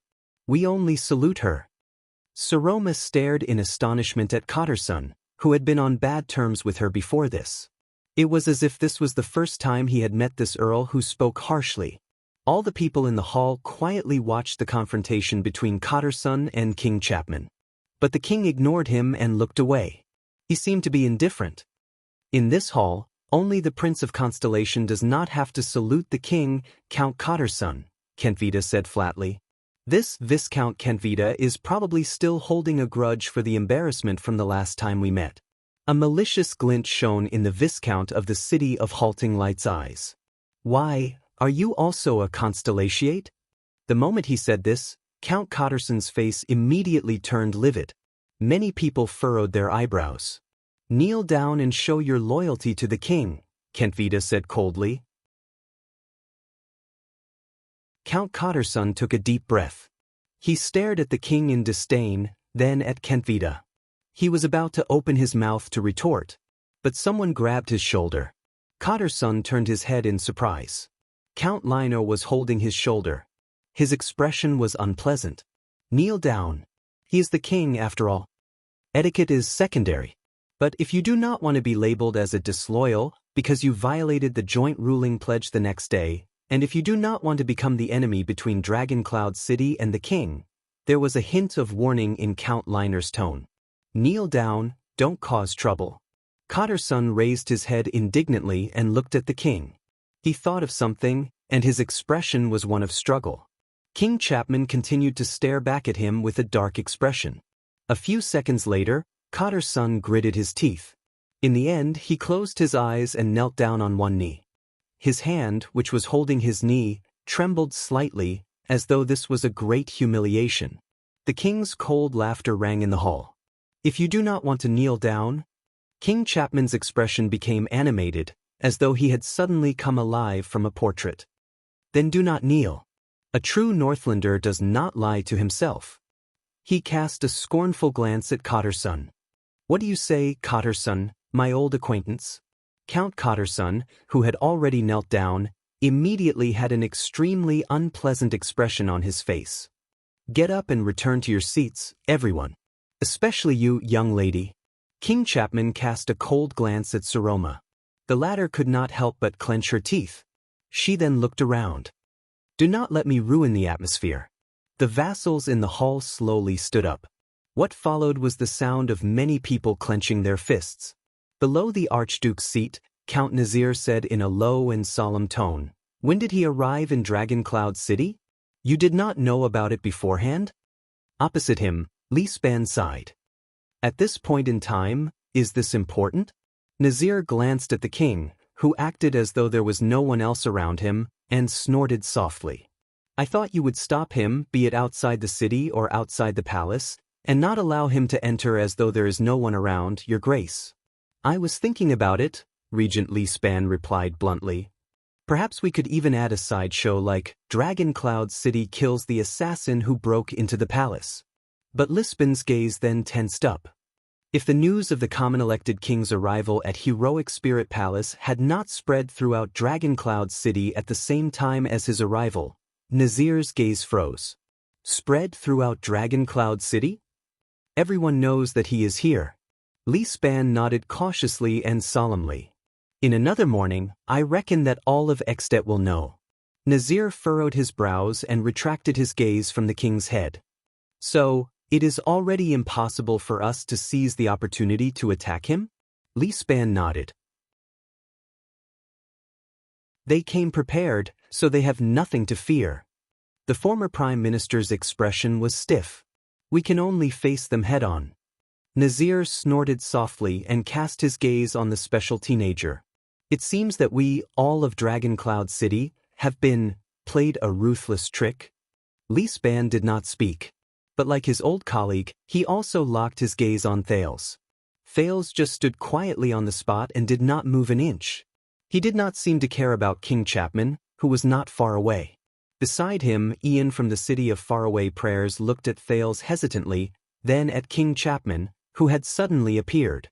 He subconsciously shook his head.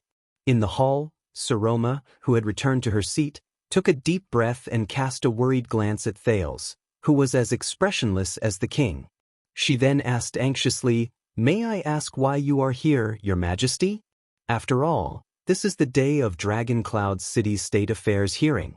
If you don't mind, we can," but the king interrupted her. Of course. King Chapman did not hesitate. He strode forward and began to size up the 6 counts with different expressions. At the same time, he went straight to the point. "I'm here to help." The king's powerful voice echoed in the hall. The vassals frowned. "Help?" Saroma repeated, puzzled.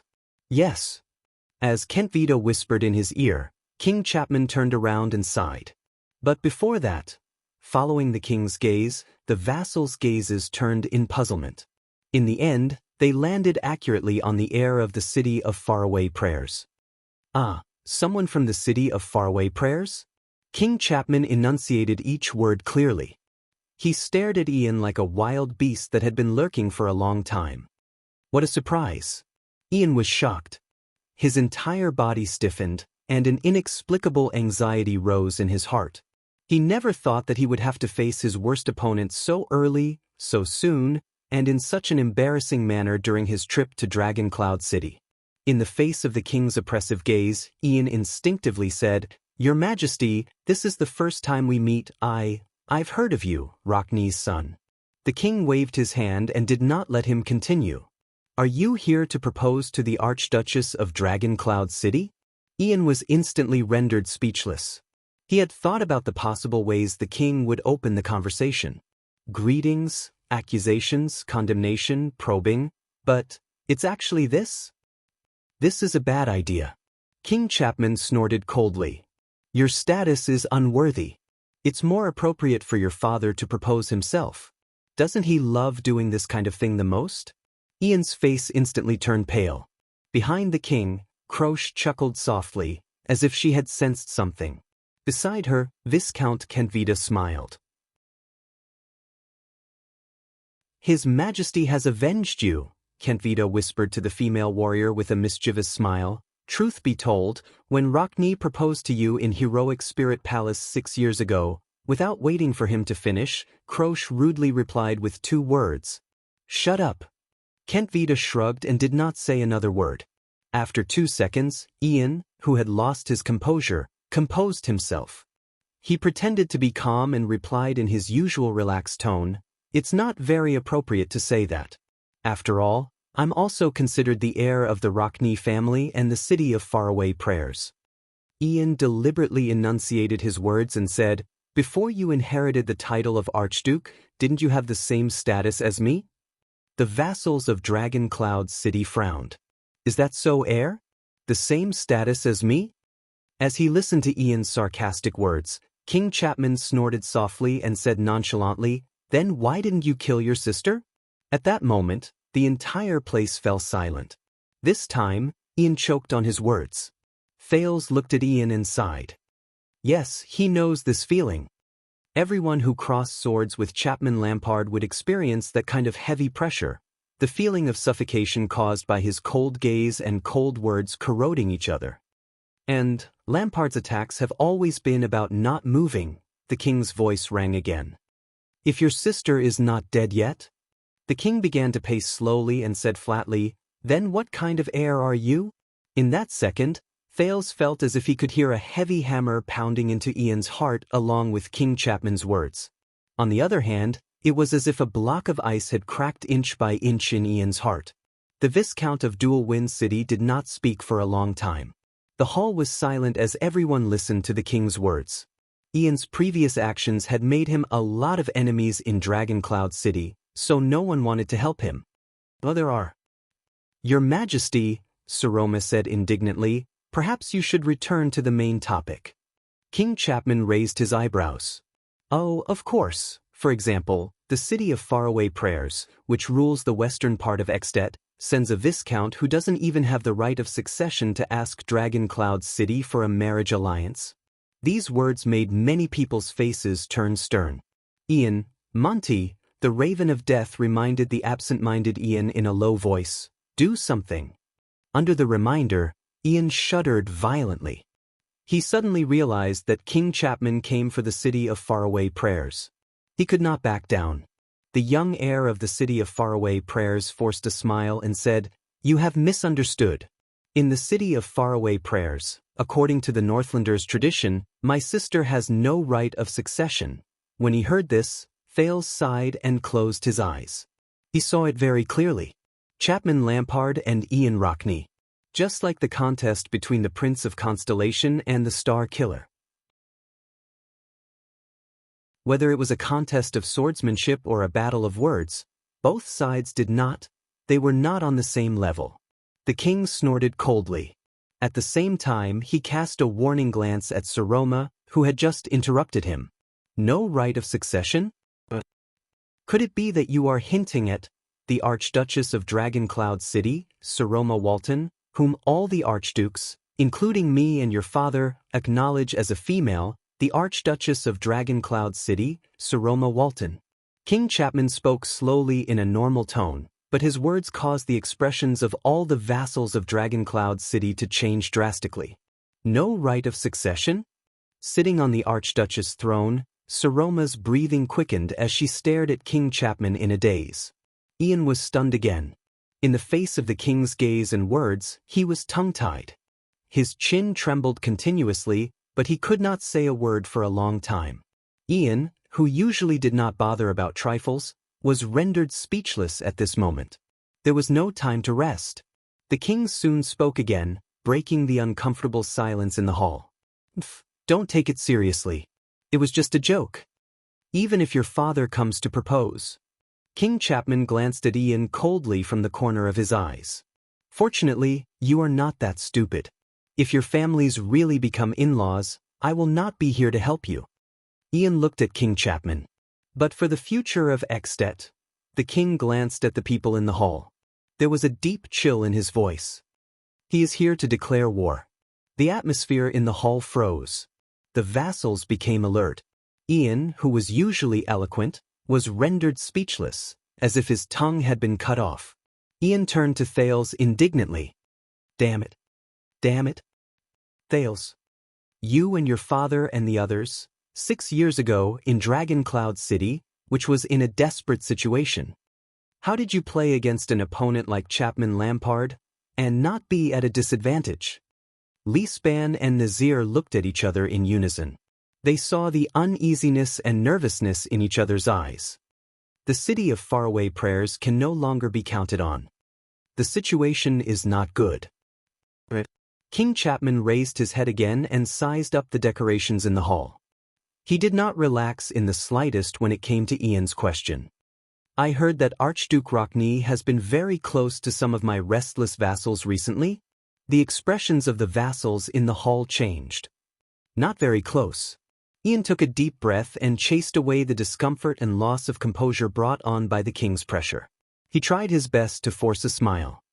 But under the joint ruling pledge, we pay attention to every noble of the kingdom, especially to ensure that their natural legitimate rights are not violated. Please forgive me. Thales closed his eyes gently. No, indeed, they were not very close. But the city of faraway prayers is the mastermind behind the scenes. The city of faraway prayers wanted to rope in Dragon Cloud City, end the war quickly, and defeat the Alliance of Freedom without any delay. It was also because they wanted to avoid falling into a quagmire. To ensure their influence over the vassals of Black Sand region, so that I can support them in defending their autonomy and fighting against King Chapman. The king's gaze was focused on the Soul Slayer pike behind the Archduchess. He seemed to be distracted and reminiscing about the past. He snorted softly in response, whether intentionally or not. But Thales knew that King Chapman was definitely not daydreaming. Is that so? Chapman the First seemed to have just snapped out of his daze. He said faintly, "Yes, I almost forgot. Your father, Kulgan, is such a generous and upright man." Ian furrowed his brows. He sensed that something was wrong. King Chapman sighed. "So, when I heard that the city of faraway prayers was in trouble, I left my own troubles behind and came all the way here to help." The vassals of Dragon Cloud City became alert. The war in the city of faraway prayers was related to Dragon Cloud City's reinforcement. It was also related to the contest of power between the archdukes and the king. The city of faraway prayers is safe and sound. Ian raised his guard and spoke cautiously. He said cautiously, You don't have to worry." Ian fixed his gaze on King Chapman. Previously, Ian's imagination about Archduke Lampard and even King Chapman, his expectations and fixed impressions of him had long since been shattered by what he saw today and the few words they exchanged. This king was truly an extremely terrifying opponent. But Ian still underestimated this king who had been crowned for 6 years. "Really? Don't worry?" King Chapman's tone was raised slightly. He turned to the person he had never paid attention to since he arrived. "What do you say?" He was also the person who had been temporarily overlooked because of the king's arrival. "Prince Thales?" Everyone in the hall was shocked. "What? That means?" Lisban and Nazir's gazes were fixed on the prince. Their gazes were especially sharp. Under many people's gazes, Thales took a deep breath and opened his eyes. "It's his turn. Since we've already come this far." His gaze swept past the vassals of Dragon Cloud City and finally stopped on Saroma, who was at the highest point. Saroma stared at him in disbelief. Her gaze seemed to be asking him, "What's going on?" Thales smiled. "Remember what I said, Saroma. No matter what happens, she had to choose the path that was most suitable for the Archduchess." In the next second, Thales turned around in a steady and resolute manner. He faced the strange gazes that filled the hall and the seemingly calm King Chapman. "Constellation thinks so. Extet is represented by the city of faraway prayers. You shouldn't rudely interfere with the internal affairs of the Alliance of Freedom. So, we sent an army to observe the relationship between the Alliance of Freedom and the city of faraway prayers." Thales used the shortest and most appropriate words to share the information with King Chapman, who had just arrived. "And regardless of whether it's the city of faraway prayers or Dragon Cloud City, everyone here seems to be, I'm not very satisfied." After Thales finished speaking, he pursed his lips tightly. However, this sentence was like a powerful knock that echoed in the hearts of everyone who knew the truth. Saroma stared at Thales in a daze. The puzzlement in her eyes grew deeper. What was going on? Why does Thales want to stand against us? Why does he want to claim that his kingdom is against us? His situation was clearly already. In the face of Saroma's puzzlement, Thales' expression was as calm as still water. He did not respond. Ian of the city of faraway prayers opened his mouth in shock, but he could only speak halfway. "Thales, what kind of joke is this? Didn't you say that you didn't know anything? But now you..."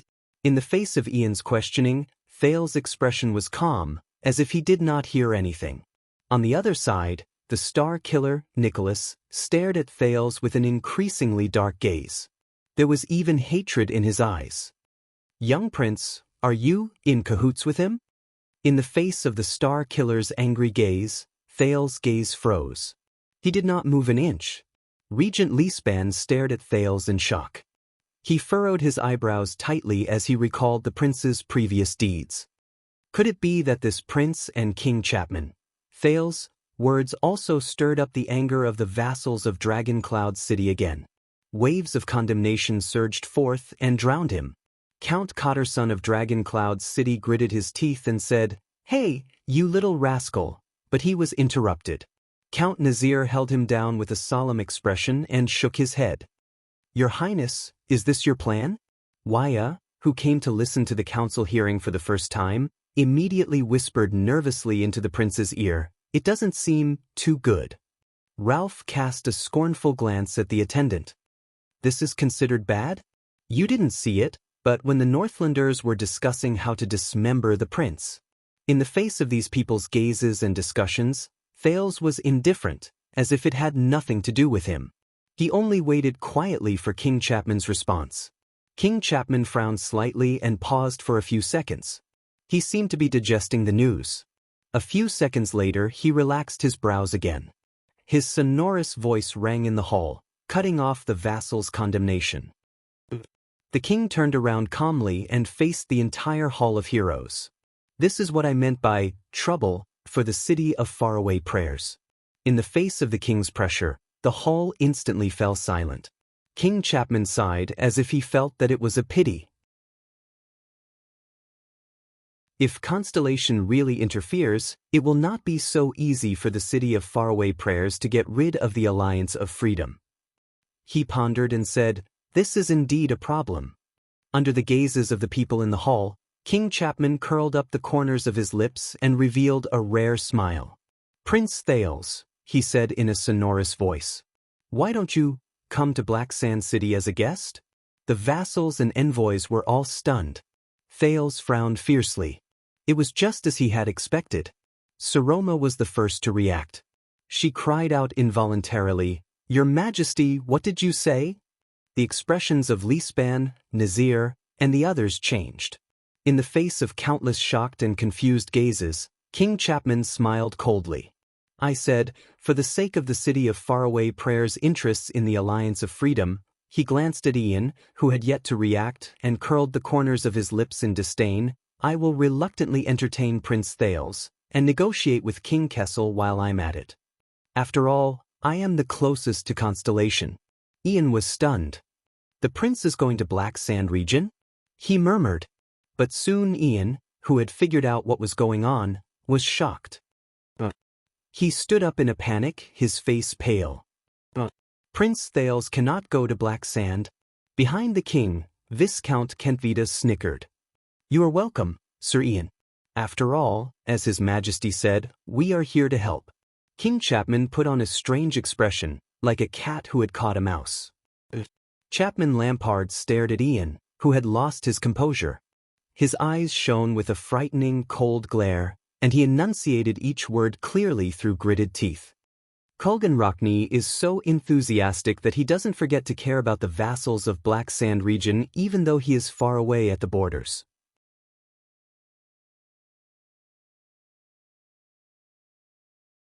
Chapter 330.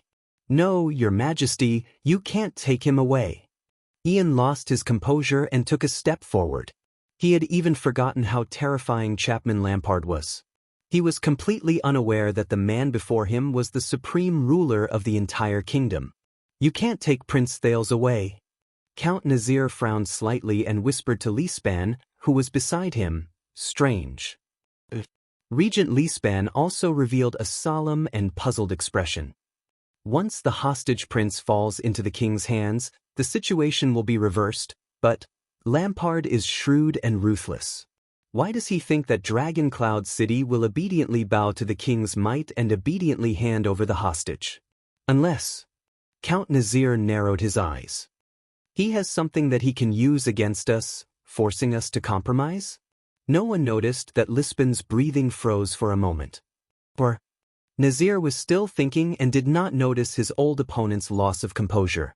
"He thinks that Prince Thales' whereabouts are of no importance to the overall situation, and that's why he said it casually. This time, Li Span did not respond to him. In the hall, King Chapman cast a sideways glance at the anxious Ian, as though he was looking at a clown. Prince Thales is related to the future of the two great kingdoms in the Western Peninsula. King Chapman's eyes were like frozen snow that would not melt. If we want to use him as a bargaining chip to negotiate with Renaissance Palace directly, the king of the kingdom should step forward. The king turned around and faced the entire hall. His voice was loud and clear. Don't you think so? Ian took a deep breath and adjusted himself. No one made a sound. Everyone stared at King Chapman with solemn expressions. Thales' thoughts raced as he sorted out the clues in his mind. The prince knew that the storm he was facing, whether it was the envoy from the city of faraway prayers or the Archduchess marriage, seemed to be happening in Dragon Cloud City, but the actual key was actually focused on Black Sand region in the south, the fight between King Chapman and his vassals. Just as Put Ray said, everything started with King Chapman's new enfeoffment decree for the nobles. The Archduke of Black Sand region's ambition caused his vassals to retaliate. While King Chapman was in a terrible predicament, he also revealed his biggest weakness. The city of faraway prayers seized the opportunity to attack him while he was down. Both sides of the chessboard had entered the game and began to gradually increase their stakes. In the first round, the external forces led by the city of faraway prayers made the first move. With Rockney as an example, the Archduke supported and instigated the vassals under the Lampard family from behind the scenes, giving them the confidence to continue fighting against the king's decree. They attempted to send the already infamous king of kinslayers into the abyss of complete disgrace and desertion. The second round began with Black Sand region's counterattack. The Alliance of Freedom's strange accident had caused the Rockney family's backyard to be on fire, causing the families of Black Sand region, who had vowed to oppose tyranny, to lose their confidence. Who would dare to count on Archduke Rockney, who was trapped in a long-term war, to fulfill his promise and send troops to support them at the most crucial moment? In the third round of this game, the city of faraway prayers revealed its next card in response to King Chapman. Under Ian Rockney's mediation, Dragon Cloud City, which was the most important city in the kingdom but had been weakened for 6 years due to internal discord, finally reached an agreement. The vassals of Dragon Cloud City gathered under the Archduchess banner and promised to use their powerful military force to launch an expedition to the west to solve the city of faraway prayers' worries. They also used this as a gesture to join the list of those who would fight against the king, ensuring that the vassals of Black Sand region would continue fighting. After Dragon Cloud City expressed its stance, the balance returned to the side of the city of faraway prayers. Thales, Saroma, and Ian's plan was at this step. Thales silently looked at the king, who was facing the hall. He looked at the silent vassals in the hall and felt that the king's power was increasing day by day. Just like King Nuvan in the past. Your Majesty! Ian was, after all, a viscount of a city. He adjusted his emotions and spoke resolutely and firmly. We will complete the negotiations with Constellation ourselves. The annoying viscount, who had just arrived in Dragon Cloud City but was already famous outside, said coldly, the same goes for the war with the Alliance of Freedom. We don't need Black Sand region's help. We don't need the king's concern either. King Chapman did not answer. He did not even turn around to look at Ian. For the first time, Count Cotterson, who hated Ian the most, spoke rudely at this moment, as if he was echoing Ian's words. Cotterson mocked him fiercely, "You'd better mind your own backyard, Your Majesty of Black Sand region. I heard that Pine Sea Town's Count Mend is about to put up a notice denouncing the king in Sentry region." He snorted softly. We can't count on a king who can't even manage his own territory. Obviously, the words mocking Black Sand region's internal instability worked. When Viscount Kentvita, who stood behind King Chapman, heard this, he could not help but furrow his eyebrows tightly. King Chapman raised his eyebrows slightly. Your Majesty. Saroma, who had not spoken for a long time, had a tense expression on her face. She could not hide the nervousness in her heart. The ones who have a grudge against the Alliance of Freedom are, after all, Dragon Cloud City and the city of faraway prayers, the Archduchess said seriously. This is a battle that only belongs to the Walton family and the Rockne family. For the sake of Extet's victory, Prince Thales will be more effective in the city of faraway prayers than in Black Sand City. Thales nodded slightly, but his gaze was gloomy. You're right, Sir Roma. But the last thing King Chapman needed right now was probably a reason that was based on reason. The king stood quietly for a few seconds, as if he wanted to savor the air at this moment. Only then did he slowly turn around and show half of his side profile to the furious Cotter's son and Ian, who looked as if he was facing a great enemy. He then looked at the Archduchess and nodded at Thales. All of you really like this boy, don't you? In the quiet hall, King Chapman's pupils shrank slightly, and he let out a rather uneasy voice. All of you are counting on him to force Constellation to intervene? In the face of the king's retort, Ian had no choice but to bite the bullet and reply, this is the city of faraway prayers' internal affairs. It has nothing to do with you. As he listened to the people in the hall fighting over him, Thales could not help but sigh. Be it himself or Sir Roma, they were now facing an accident that they had not expected. It could also be said that this was the fourth round of the chess game. The sudden entry of Constellation's army made the clear balance of military power uncertain again, and shook the city of faraway prayers' initial overwhelming advantage. Constellation's army was a threat that could not be ignored in the battle against the Alliance of Freedom. Their attitude determined how much trouble the Alliance of Freedom could bring to the city of faraway prayers. This put Thales at the heart of the struggle. Once Thales arrived at Black Sand region, it meant that the bargaining chip with Constellation and the initiative in the war in the west had finally fallen into the king's hands. He could make Constellation retreat and end the war as soon as possible, or prolong the war. This also meant that Black Sand region had the city of faraway prayers under its control. In the face of the undeniable failure of the Rockne family behind the scenes, the suspicious vassals of Black Sand region would lose their confidence and hope and give up resisting the king. Then, the scheme the city of faraway prayers set against King Chapman to ruin his reputation had basically failed. But what was worse was that because of Thales' decision to stay or leave, the prince could not help but sigh. A crack appeared in the relationship between the stubborn Archduchess and her vassals. It also made Dragoncloud City, who had originally planned to send troops, become uncertain again. So, he could no longer sit by and watch. Thales stared at King Chapman, who should not be standing there. With a heavy heart, he thought, I have to use this final trump card. A dangerous trump card with a price. But 20 years ago, King Nuvan used all of Extet to attack the Alliance of Freedom, didn't he? Chapman sighed. Now that the Alliance of Freedom has changed again, as his successor and nephew, I can't just sit by and do nothing. When the vassals of Dragoncloud City heard King Nuvan's name, they stared at King Chapman with increasingly hostile expressions. Why would the Alliance of Freedom change at this time for no reason? Count Liner's expression was cold. He continued to use his sharp tongue to hit the nail on the head. Just like 18 years ago, when your father, the former Archduke of Black Sand region, lost his life in the hands of a few defeated soldiers of Constellation while he was surrounded by guards and under your watch. Don't tell me you don't know? A kinslaying king who has no bottom line? At that moment, the stubble on King Chapman's face trembled slightly.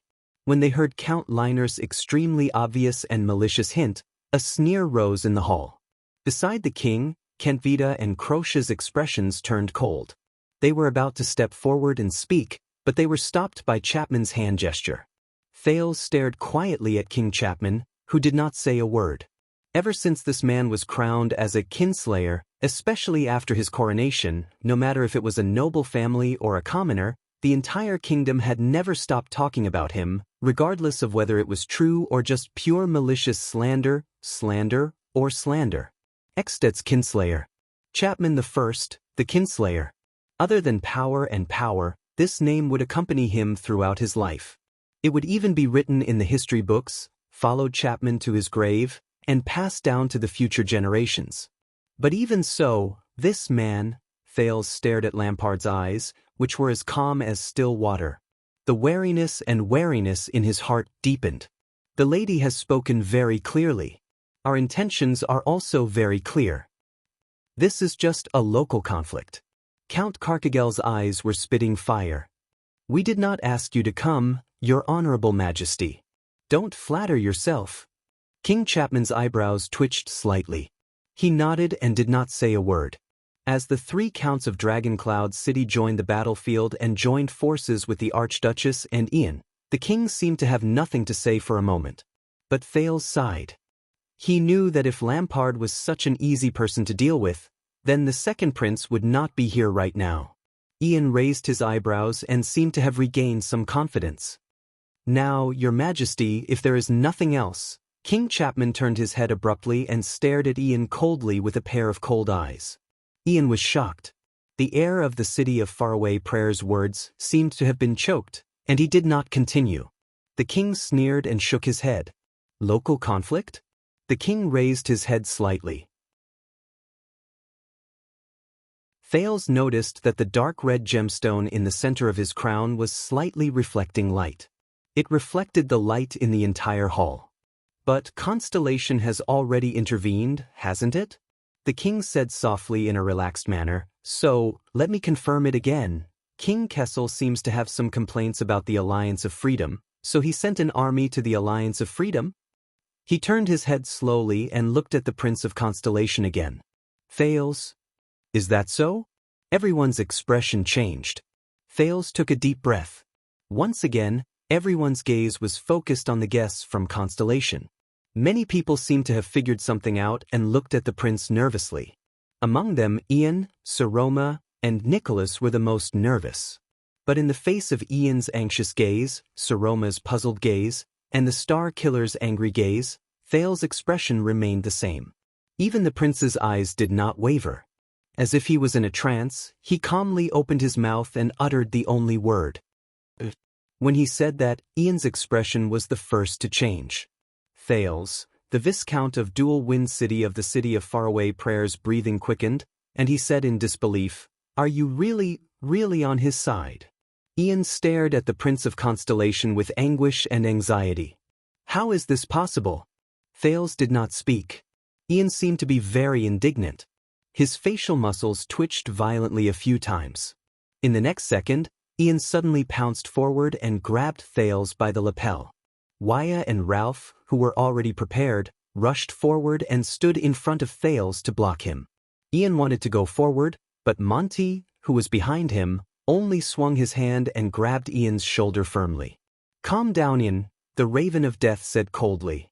Ian, who could not take another step forward, took a few deep breaths and calmed down. He rudely flung Monty's hand away, gritted his teeth, and said indignantly, "Answer me, Thales." Thales closed his eyes and sighed. The entire hall watched this scene in silence. "I have always been on your side, Ian." The prince did not seem to see Ian's half-reprimanding and half-surprised gaze. He said faintly, "Don't you think that handing this matter to King Chapman, to the king you both serve, is the best way to handle it?" When they heard Thales' words, many people frowned. Ian stared at Thales in a daze and shook his head with a pained expression. Thales did not answer. There was no change in his expression, as if he had lost the ability to change his expression. He only stared at the air in front of him quietly. At that moment, even Saroma slowly lowered her head. Her eyes were filled with disappointment. Nazir's gaze was deep and cold as he whispered to Lispan, "It can't be clearer.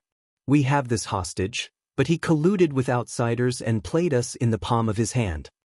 Lispan stared at Thales from afar and sighed slowly. "So, this prince is indeed the king's ally." "How ironic." King Chapman laughed. His voice echoed in the hall again. "So, that is the country's action. This is no longer a local conflict.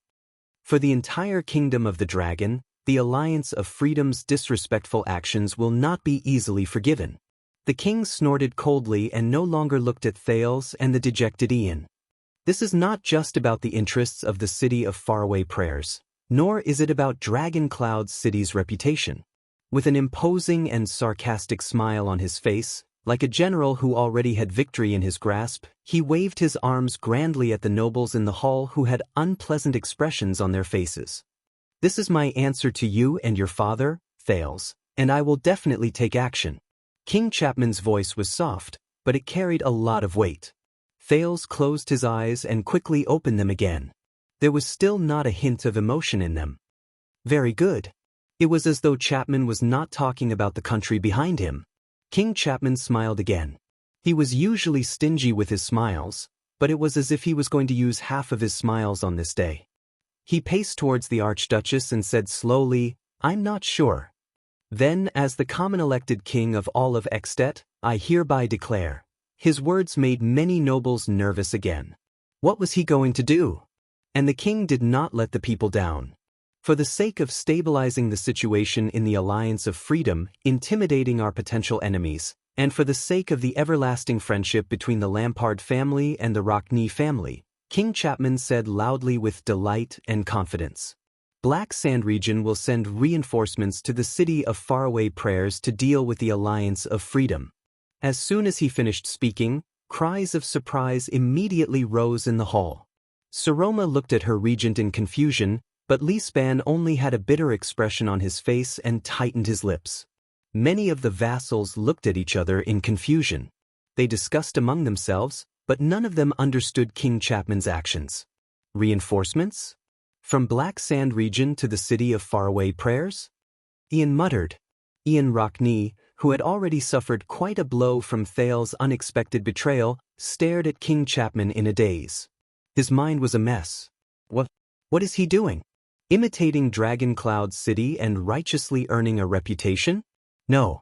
What reputation can a kinslayer have? Harming oneself to benefit others and help us quell the Alliance of Freedom? Impossible. Or is he trying to conquer the city of Faraway Prayers with violence? That's even more impossible. Thales was also puzzled. Black Sand Region will send troops to the city of Faraway Prayers? At that moment, Thales frowned and thought hard. His mind spun madly. Wait, what does Lampard want the most right now? What's the most pressing problem? Corsets?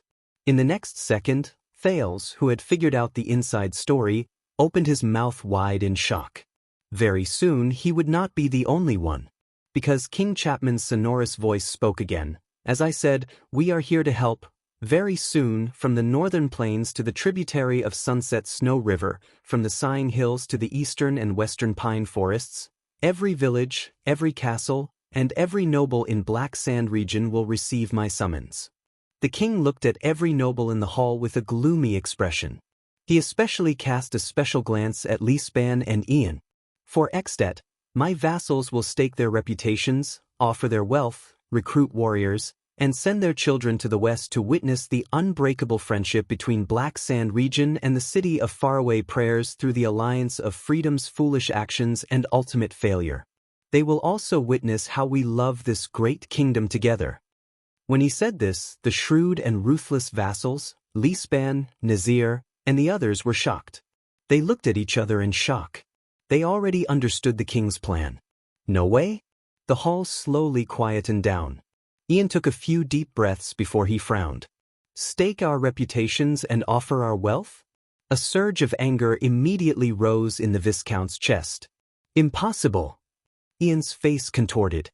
He could not help but shout at King Chapman, "Do you think that by using the name of assisting the city of Faraway Prayers, you can make the world believe that we have secretly made peace with you and are in cahoots with you? That you can make the vassals in Black Sand Region, who have been opposing you, waver? That will destroy their confidence in fighting against your tyranny? That's impossible." The Viscount trembled slightly. The indignation in his eyes was plain to see. The entire Black Sand Region despises you, spits on you, and opposes your **T decree. Ian glared at Thales angrily, as if he still bore a grudge against Thales' betrayal. The Viscount of Dual Wind City turned to the king again and said rudely, "Assist us? At this moment, who can you order around? No one in Black Sand Region will care about your summons. Tyrant who doesn't respect tradition." Beside the king, Viscount Kentvita snorted coldly. He seemed to be very dissatisfied with the other's disrespectful tone. Thales frowned and stared at King Chapman. "It's been 6 years. Your methods are still as terrifying as before." In fact, they're even more terrifying than before. Old friend. Regent Leespan coughed softly. Sir Ian, Count Leespan, who had seen through something, said solemnly, "Do you still not understand? This is exactly what he wants, disobedient vassals." Ian was slightly taken aback at first. But then he gradually came to a realization. Disobedient vassals? Ian looked as if he was struck by lightning. His indignant face first turned from red to white, then from white to green.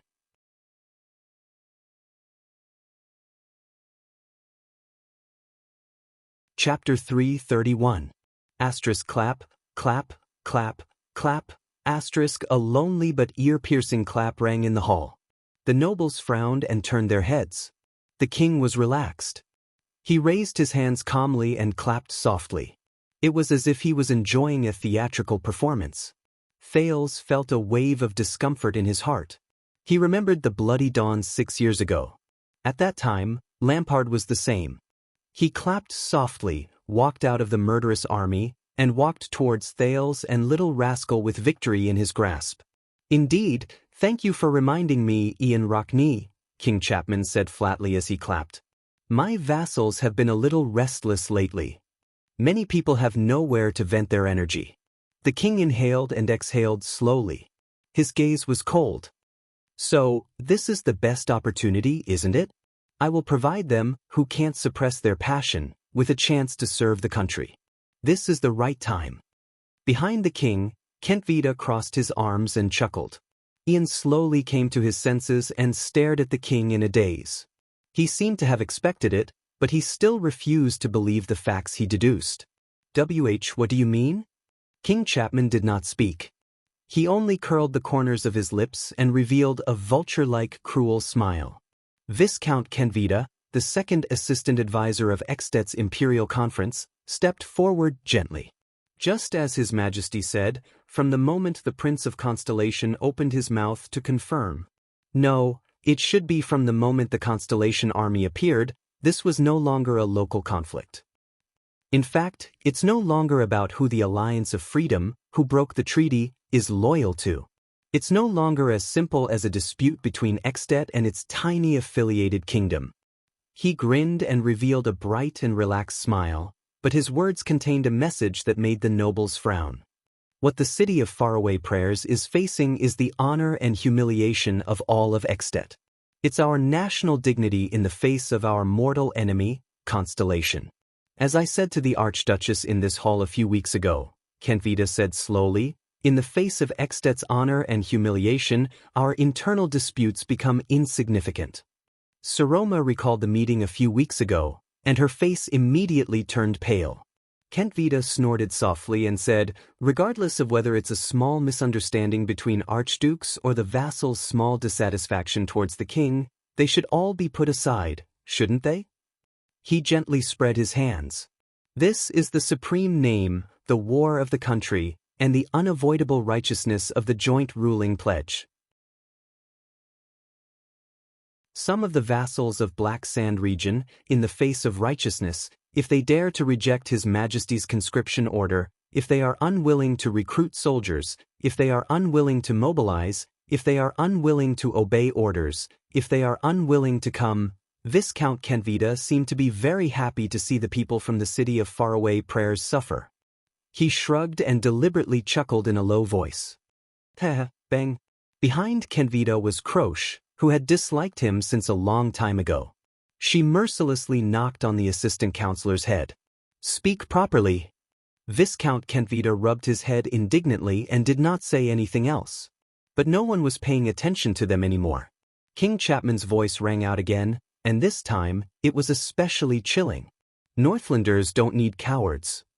Especially those people.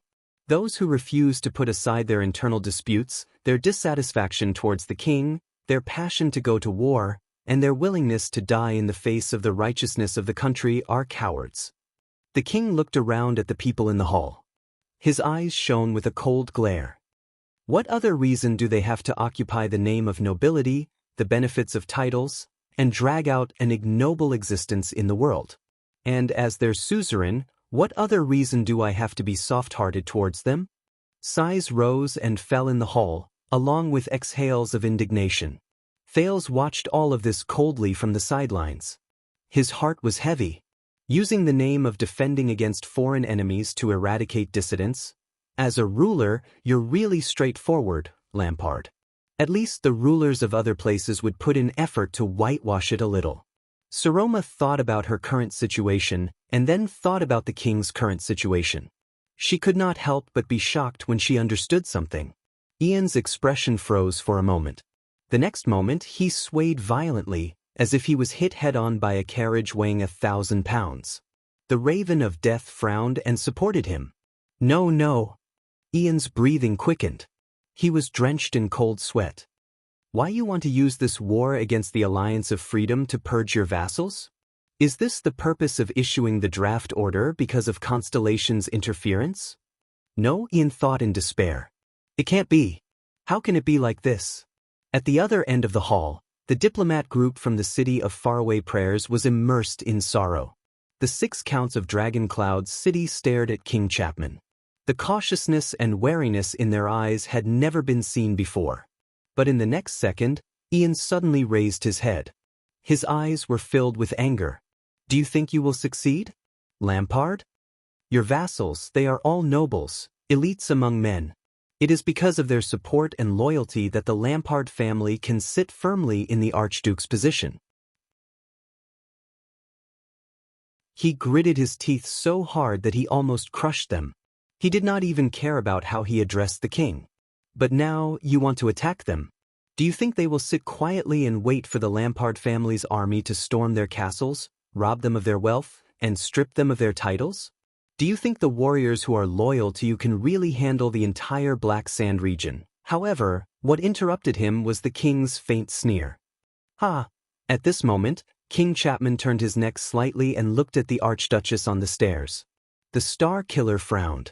He blocked Saroma's path without showing any sign of weakness. The hatred in his eyes never diminished. When he saw that Saroma looked as if she was facing a great enemy, King Chapman narrowed his eyes and shook his head. He said in a mocking tone, "Didn't I tell you? The Archduke of Reformation Tower has already expressed his stance. If Constellation really interferes with the Alliance of Freedom, then he will definitely not stand by and do nothing." His words made many nobles tense up again. Porphyus Trentida is a man of great righteousness. He will be very willing to send troops to aid the city of faraway prayers. He and his army will come to Black Sand region and meet up with me and the warriors of the Lampard family. King Chapman spoke very slowly, almost enunciating each word softly. Then, we will see which traitors in Black Sand region are unwilling to serve the country. Ian was stunned again. What? Reformation Tower and Black Sand region? That means that if Lampard wants to get rid of the nobles in my region, whether it's in name, strength, or timing, it's already Reformation Tower, Trentida? Ian remembered something and sighed. In the end, he closed his eyes in pain. That bastard! Reformation Tower is the closest to us, Kenvida added with a smile. Of course, they will understand our intentions the best. He remembered the cunning noble with the bowl cut, the glint in his eyes, and the provocative words he used. The Archduke of Reformation Tower. Porphyus Trentida.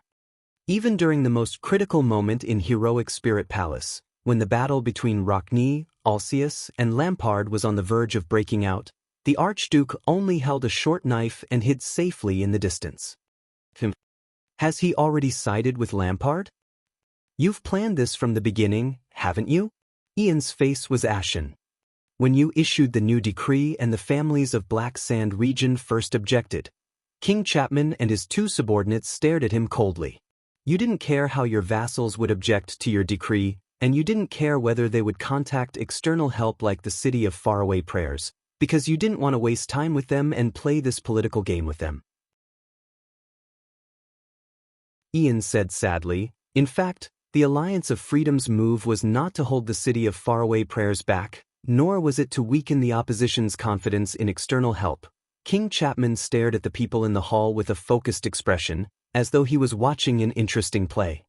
You didn't even care whether Dragon Cloud City would send troops, didn't care about the outcome of the war, and didn't care whether the city of faraway prayers could end the war quickly. From the beginning, you made up your mind, Ian muttered to himself. You wanted to use the most direct, brutal, and simple method to get rid of those disobedient old vassals. What you lack is just a name, a reason, a grandiose excuse written in the joint ruling pledge that will not incite the people's anger and that will have the least consequences. He said his next sentence with a pained expression, such as, constellation. Ian looked at Thales in despair, but the prince only shook his head. The Viscount slumped into his chair in dejection and no longer looked at anyone. He was like a defeated fighter in a coliseum. We, the city of faraway prayers, we foolishly roped in the archdukes and prepared to condemn the king together. We naively made promises to the inferior nobles of Black Sand region, hoping that they would destroy Lampard's prestige and destroy the king's authority. We turned him into an empty king. Now, from the looks of it, we lost this game from the beginning? Beside Ian, the Raven of Death sighed softly. He glanced at Thales with a deathly still gaze. Lispan heaved a long and heavy sigh. So, if your vassals were to accept the conscription, it would mean a huge expenditure and countless manpower. And the expedition to the west would mean handing over the population, combat power, heirs, supplies, and rear to you. These nobles' lifelines would be handed over to you. Perhaps by the time they return, their territories will have been turned upside down. Perhaps they will never be able to return. Don't make it sound so bad, Viscount Kentvita said, as if he was having a headache. At the end of the day, His Majesty is only conscripting the army in his territory to go to the Alliance of Freedom to regain his dignity. Lispan shook his head. However, if His Majesty's vassals refuse to be conscripted, you have the right and reason to use the combined might and military power of the Lampard family and Reformation Tower to deprive them of their titles and even purge their families in the name that no one can object to. You will truly turn Black Sand region into your own territory. The regent sighed in a low voice. Isn't that right, Your Majesty? Thales looked at Ian's absent-minded expression and at Lispan's face, which seemed to have aged a few years in an instant. He felt dejected. Yes, I know this feeling. I have experienced it before and I will never forget it. The argument earlier was just an appetizer for Chapman Lampard. But the truly terrifying thing about the Kinslayer was his methods. The bloody siege in front of Broken Dragon Fortress, the terrifying attack on the night of disaster. As always, he was as swift as lightning, direct, violent, cruel, decisive, and effective. What was left for the enemy was only shock and regret. King Chapman snorted softly. It's not that they don't have a choice. King Chapman turned his gaze and met the old Lispan's eyes. They can choose to be loyal to the king, obey the decree, choose to continue loving Extet, and everyone will be happy, the king said coldly. His sharp eyes seemed to hide an unstoppable blade. Wherever he looked, the nobles averted their gazes. Instead of secretly interacting with the forces of power other than their vassals, hoping to escape their inevitable fate. Of course, this is also a warning to those who stick their hands into my territory and meddle in other people's business. Know your place, or I will come for you. As he said this, King Chapman swept his cold gaze over the people in the hall again. He was like a fierce beast patrolling its territory. The iron fist emblem on his outer robe that represented the Lampard family was very eye-catching at that moment. Aside from the noble's indistinct breathing that varied in speed, the hall was silent. Thales quietly watched the dejected Ian, and a chill rose in his heart. Regent Lispan sighed softly before he said with a solemn expression, "You have no intention of holding back at all, and neither do you have the shame and bottom line of a noble, right?" Lispan, the former prime minister of the kingdom, faced the king's gaze, which was even more powerful than before, and called out his name without fear, Chapman Lampard. In the face of those traditional families who oppose your expansion of power, you not only faced the difficulty head-on, but also counterattacked. Mend, Devon's son, Peruno, Ig, these Northland families in Black Sand region that we are familiar with. These are illustrious surnames that have been loyal to the bloodline of the rebellion king and the Lampard family since Raikuru's era. They have a history of hundreds and thousands of years, Lispan said in a pained tone, They thought that they could force the suzerain to retract his decree by working together to force the king to abdicate, as they usually did, but times have changed. In the face of your cruel methods and your merciless conscription order, they either have to acknowledge your decree, lower their heads, compromise, and obey your orders, or they have to shed rivers of blood and be reduced to ashes. With a hint of melancholy and hatred, Lisbon's words also caused the nobles to feel anxious. Thales exhaled slowly and sank into deep thought. In Dragon Cloud City, Saroma trembled with fear because of her status as an archduchess. She struggled to maintain what little prestige she had in exchange for the vassals' cooperation and obedience. In Black Sand region, however, Lampard bore the infamy of a kinslayer and a reformer. He was merciless and used blood to clear his path, leaving the vassals to lower their heads and obey him. Which side is better? King Chapman's left hand pressed on his old saber and he sneered. There are many people who want to serve the country, and most of them do not have fiefs or titles. Even though it was midsummer, the king's voice seemed to be as cold as a cold wind. My right-hand man, Lord Tolja, told me. He faced all the nobles in the hall and said something that made them shudder. In this world, there are still too many people who occupy high positions but do not do anything. It's not without reason. Lisban closed his eyes and did not answer. The hall was quiet for a long time. The counts of Dragon Cloud City had solemn expressions on their faces. Even in the face of the Archduchess' willfulness and recklessness, they did not show even a hint of it. My God, what a king stands there, said the Earl of Hurst, pale, and what a king it is. The worst kind. Count Liner clenched his fingers tightly. The worst kind. Mph. Cotterson shook his head in disdain, but his eyes were filled with wariness. What a scum. Count Nazir stared at the king silently, but he would occasionally cast his gaze at Prince Thales in the corner with a contemplative look. Dragon Cloud City, do you understand now? King Chapman did not care about the people in Dragon Cloud City discussing his words. If the City of Faraway Prayers really prepared an open letter and asked all of you to sign it, instigating some unwise idiots in my territory to continue opposing me, the king raised his head and looked at the highest seat. The girl who had been staring at him quietly without saying a word for a long time. What a pity! The corners of King Chapman's lips curled up in delight. Because it's meaningless now. Ian lowered his head and stared at his knees. He did not seem to notice the gazes around him. King Chapman shook his head. I even want to suggest that there is no need for you to get involved in this war. Black Sand region has already taken over. There is no need for you to send troops. At that moment, the three people from Black Sand region stood proudly in the hall, as if this was their home field. The vassals of Dragon Cloud City clenched their fists again. Indignation and indignation burned in their hearts. Because no matter how long the Alliance of Freedom's war lasts, the king's expression was a little ferocious. The outcome on the chessboard has already been decided. Thales shook his head. So, as expected, you seized the opportunity, Lampard. You got what you wanted. Then, from this moment on, Thales fixed his gaze on King Chapman. Where is your reward? In the next second, King Chapman seemed to have sensed Thales' gaze.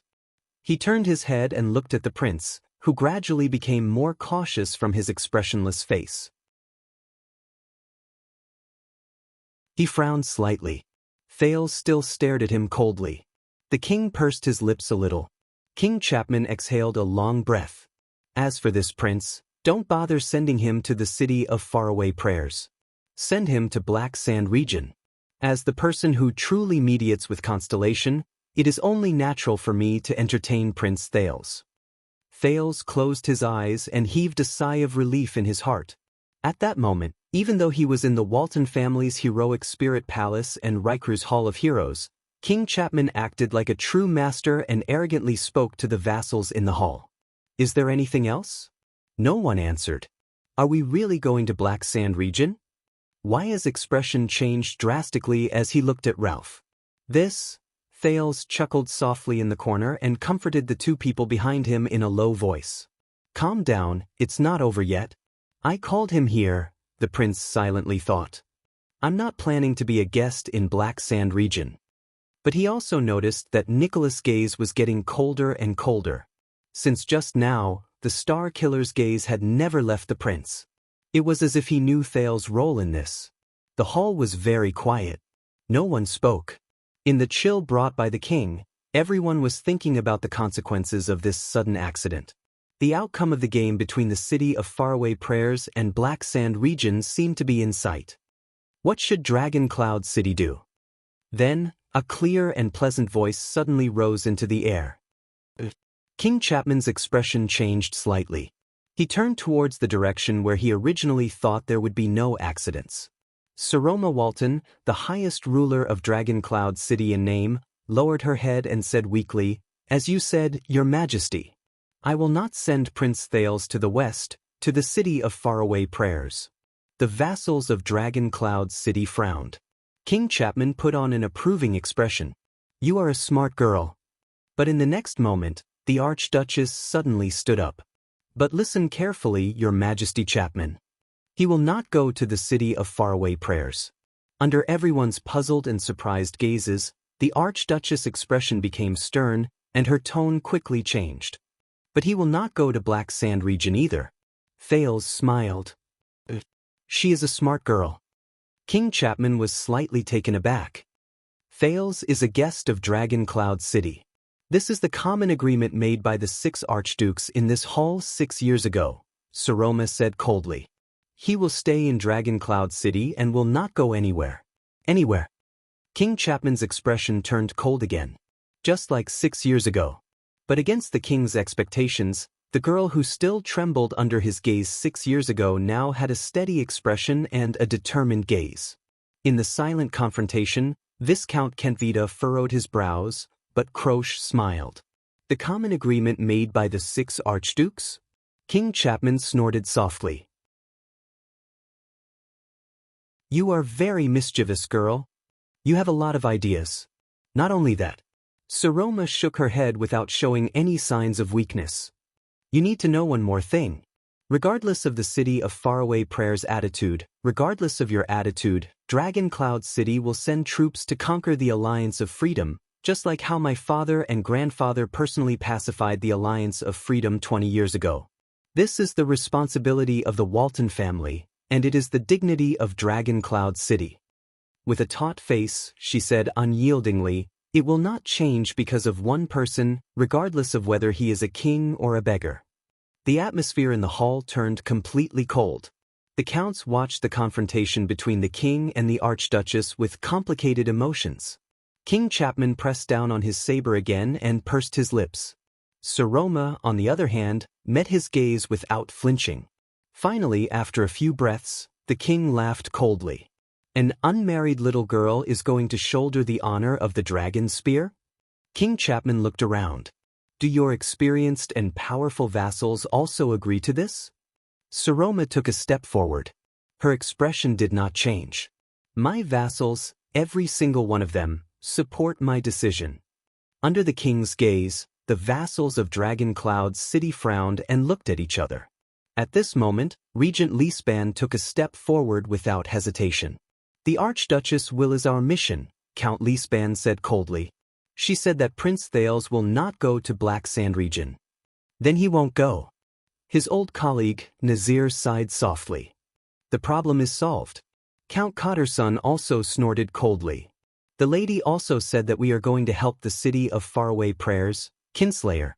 Cotterson grinned savagely. "Then we will sharpen our axes and bring our swords." King Chapman frowned. He raised his head to look at Saroma, who was standing high above. The Archduchess was still staring at him with a determined expression. Her gaze did not waver in the slightest. Count Hurst stared at the Archduchess and nodded heavily. "The lady's attitude is Dragon Cloud City's attitude. It doesn't matter what kind of *T order that *T king gave us. If that king has the guts, he can bring his army and his lackeys to Dragon Cloud City to deprive us of our titles," Count Liner said sarcastically. "Who knows, maybe I will obediently hand it over." Karkagel's gaze was cold. His words were short and clear. "Welcome to Dragon Cloud City, Your Majesty." As the Archduchess and the Count spoke, the vassals of Dragoncloud City reached a consensus as they stared at each other. With the same cold and hostile gaze, they stared at the king. You heard what they said. Saroma still stared at King Chapman coldly. Do you have any questions, Your Majesty? For the first time, King Chapman looked at the young girl seriously. It was as if he was sizing up a weapon.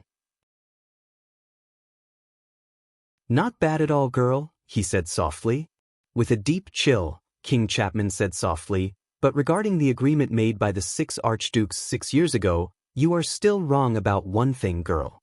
In the next second, King Chapman turned to Thales and revealed a strange expression. Thales could not help but tense up. Saroma was stunned for a moment. What? King Chapman swung his arm, turned around abruptly, and faced the puzzled gazes of the entire hall. Why do I remember?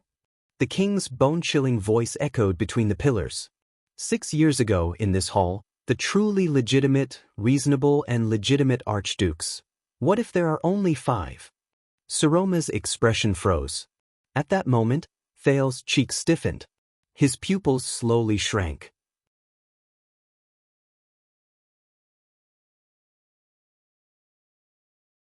Chapter 332. What do you mean by this? Count Hurst stared at the king with an unfriendly gaze. He was not the only one. All the nobles in the hall were enraged by the king's provocation. Except for a few. Thales pressed down on his slightly trembling fists and stared at King Chapman's terrifying gaze.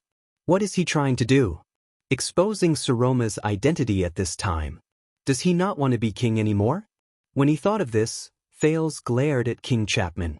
His eyes were filled with warning. King Chapman noticed Thales' gaze. Before the angry or puzzled expressions of the nobles in the hall, the king snorted softly with an ambiguous meaning. No. When he saw this, the prince suddenly understood. Thales saw King Chapman carefully scrutinize the few people at the top of Dragoncloud City. Saroma, Lispan, Nazir. The king took in their expressions and revealed a mysterious smile. No, he doesn't look like he's going to fight to the death and injure both sides, Thales thought to himself. As he stared at Saroma, who was puzzled and nervous on the stairs, Thales suppressed his desire to speak and interrupt the king. His identity was sensitive to begin with. The more he said, the more mistakes he would make, and it would only attract unnecessary suspicion. Because the 6th person left is not an archduke. King Chapman said coldly, but his words strangely stopped there. In that second, everyone's face in the hall was reflected in the king's eyes. A few seconds later, King Chapman showed a satisfied expression. He changed the topic at the perfect time. But an archduchess. Saroma frowned, not knowing how to react. It felt like a person who was usually so serious that his jaw almost fell off suddenly trying to be humorous. Thales' tensed heart relaxed, and he breathed a sigh of relief. At that moment, the teenage prince swore that aside from himself, the sin of Hell's River had given him extraordinary hearing ability. There were at least 4 breaths of different speeds that exhaled in a barely noticeable manner after the king's words. Saroma, Lispan, Nicholas. Wait, who's the last one? But Thales' attention was immediately captured by another matter. Lampard isn't trying to fall out with me. He's testing all of Dragoncloud City, and he's warning me. The disdainful snorts of the nobles rose in the hall, showing their displeasure at the king's senseless joke. The Archduchess stared at the king stiffly.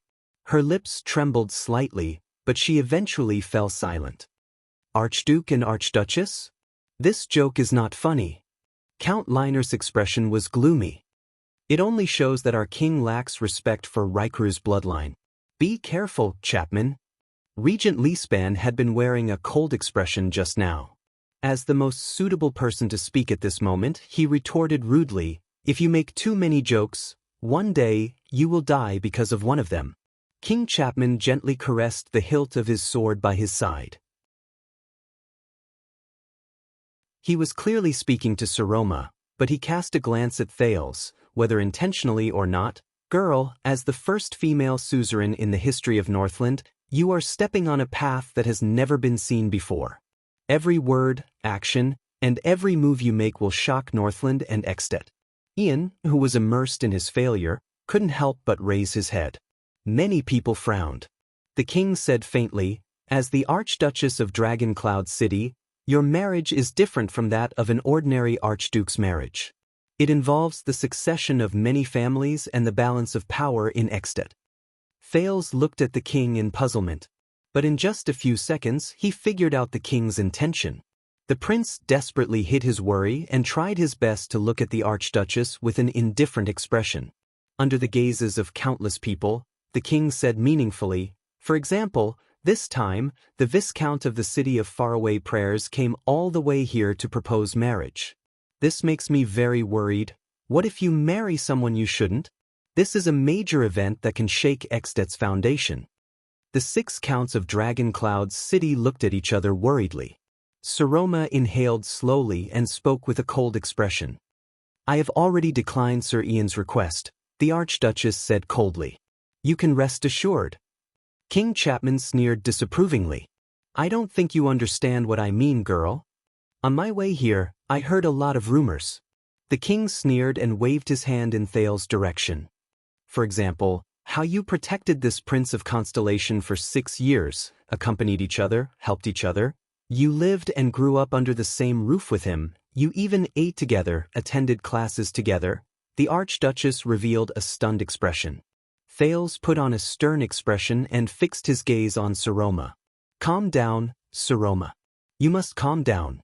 Think about what I said." "Saroma." The next moment, the king narrowed his eyes and said softly, "You and him, you don't tell me you slept together?" Once he said that, there was silence. The Archduchess' lips trembled slightly, but she could not say a word. She could only clench her teeth in embarrassment and anger. Until Lampard. As everyone's expressions changed drastically, the first to react was the former commander of the White Blade Guards, who was in charge of protecting the Archduchess. Nicholas could no longer care about being addressed as king. He could no longer suppress his hatred for Lampard and lost his composure as he shouted angrily, "You shameless coward! Your impudence on the day of the state affairs hearing ends here. My brothers and I are very happy to," but he was stopped by Leespan, who had a cold expression on his face. "Calm down." The regent suppressed his anger. Any act of anger is meaningless. Not only that, the hall, which had been slightly quiet, exploded again. "What did you say? Duel with him, my lords?" *T. Can the king do whatever he wants? Under countless people's strange gazes, Thales tried his best to maintain an unchanging expression. His hands under his sleeves grabbed his knees tightly, his knuckles protruding. Among the suzerains of Dragon Cloud City, Count Hurst's golden beard trembled violently as he panted. He could no longer hold it in. "In the name of the Count of Flatiron County, Brookenhurst," Hurst leaped up from his chair in rage and stared at Lampard with eyes full of hatred. "For the honor of the ladies, Chapman Lampard, I issue you a sacred duel challenge." He swung his arm, pointed it at the king's nose, and cursed, "Let blood wash away the humiliation you have brought us, kinslayer." This sentence made the people in the hall, who were burning with anger, even more so. Lampard's words had probably angered the crowd. Even the Archduchess' guards glared at him with hatred. They had no intention of protecting the king. Crocia's expression froze. She dutifully pressed down on her weapon and stood in front of King Chapman. Viscount Kentvita also frowned and was about to step forward, but she pushed him back. But King Chapman only snorted loudly. It was as if there was nothing in front of him. The king simply swung his left arm and pointed it at the agitated Hurst from afar. It was as if he was going to answer the latter's challenge. The noisy crowd in the hall instantly fell silent. However, in the next second, the king gently retracted his arm, pushed Croce aside, and pushed her sword back into its sheath, which had been drawn a few inches. "In the name of the common elected king of Ekstedt and Archduke of Black Sand Region, Chapman Lampard," the king stared coldly at the trembling Hurst. His tone was steady and unhurried. "With the power of the king, I reject your meaningless challenge, Hurst." Only then did he put down his arm and look at the Archduchess again without any nervousness. "Ah!" The furious Hurst roared indignantly, "You despicable coward!" "Be at ease, Hurst. Count Nazir snorted coldly. He patted Hearst's shoulder and pushed the livid Hearst back. Your Majesty, because of your rude words and actions, the old Nazir also stared at the king in a hostile manner. In the next year, Rubble Hill and Harding County will impose heavy taxes on the merchant groups and farmers heading towards Black Sand region as a form of protest. King Chapman's relaxed attitude finally changed a little. The light in his eyes flickered. His gaze on Nazir clearly became hostile, and the slight curl of his upper lip indicated his current mood. Thales lowered his head and smiled at an angle that no one else could see. Yes, I can feel it. Even though the anger is directed at the king, but more doubts, worries, dissatisfaction, wariness, and hatred are directed at him. This so-called king is becoming more and more unscrupulous. Count Carcagel, your territory is the closest, Count Cotterson whispered to his colleague with a frosty expression. I'm thinking, if the king were to meet with an accident on his way back from the city, calm down. Although the one-armed count's eyes were filled with resentment, he still shook his head. If the king dies within the jurisdiction of Dragon Cloud City, no matter who did it, the unlucky ones will be Dragon Cloud City. Next to him, Count Liner nodded. Do you think the other archdukes will be filled with joy and gratitude for our righteous act? Count Liner stared at King Chapman. There was a deep chill in his eyes. I swear to you, they will mourn the king's misfortune while discussing how to seize the opportunity to slaughter Dragon Cloud City. After Black Sand region, it will be our turn. Li Span remained the calmest in the chaos in the hall. He patted Saroma's arm gently. My lady. The Archduchess took a deep breath and managed to suppress her emotions with great difficulty under the regent's cold gaze. Your words just now are enough to bring about generations of hatred between the Walton family and the Lampard family, Your Majesty. King Chapman shrugged. Look at your vassals' reactions. This is what I am worried about. Sometimes, a marriage between two people is enough to destroy two countries. The king looked around and said slowly, some things have serious consequences, and they must be stopped before they happen. He turned around and his gaze became stern. Otherwise, with the age of all of you here, I am afraid that many years later, Dragon Cloud City, and even all of Extet, may not have the ability to stop a supreme king of Constellation from assuming the position of Dragon Cloud City's regent. These words made many of the vassals' breathing become heavier. Thales snorted coldly and rudely, attracting a few hostile gazes. This was the condition King Nuvan gave him back then. But now, it was being used as a means and a bargaining chip by Lampard. Your vassals might be ashamed to speak up, but as an elder who personally watched you ascend to the Archduke's throne, I can no longer pretend to be refined and polite. King Chapman stared at Saroma, who was so angry that she could not speak. As a king, I must act while I still have some power, and my words still have some effect. Saroma was so angry that she could not even speak. Saroma took a deep breath. You mean, Saroma Walton? A fierce glare flashed in the king's eyes. In the name of the common elected king, I hereby order you to hand over Thales Jadestar to me. For Extet, and for your Dragon Cloud City. The hall became silent again. Saroma stared at the king with widened eyes. King Chapman raised his head and said softly, So, what is your answer? My answer? The Archduchess sensed that everyone's gazes were directed at her. But unlike before, this time, their gazes were exceptionally different. Saroma furrowed her eyebrows tightly. She bit her lower lip and exchanged a few glances with Li Span. She could only feel the burning sensation on her face getting stronger. But she did not dare to meet the teenager's gaze. She did not dare. At this moment, a long sigh suddenly rose from the crowd. You're such a busybody, Chapman. Under everyone's gaze, Thales stood up slowly. With weariness and exhaustion, he yawned. You think I'll like this lady? He stared at the people in the hall with a disdainful expression and gestured rudely at the Archduchess with his chin. This immediately attracted a few Northlanders' passionate greetings to their Jadestar ancestors. The Archduchess was slightly startled when she saw Thales stand up. What is he going to do again?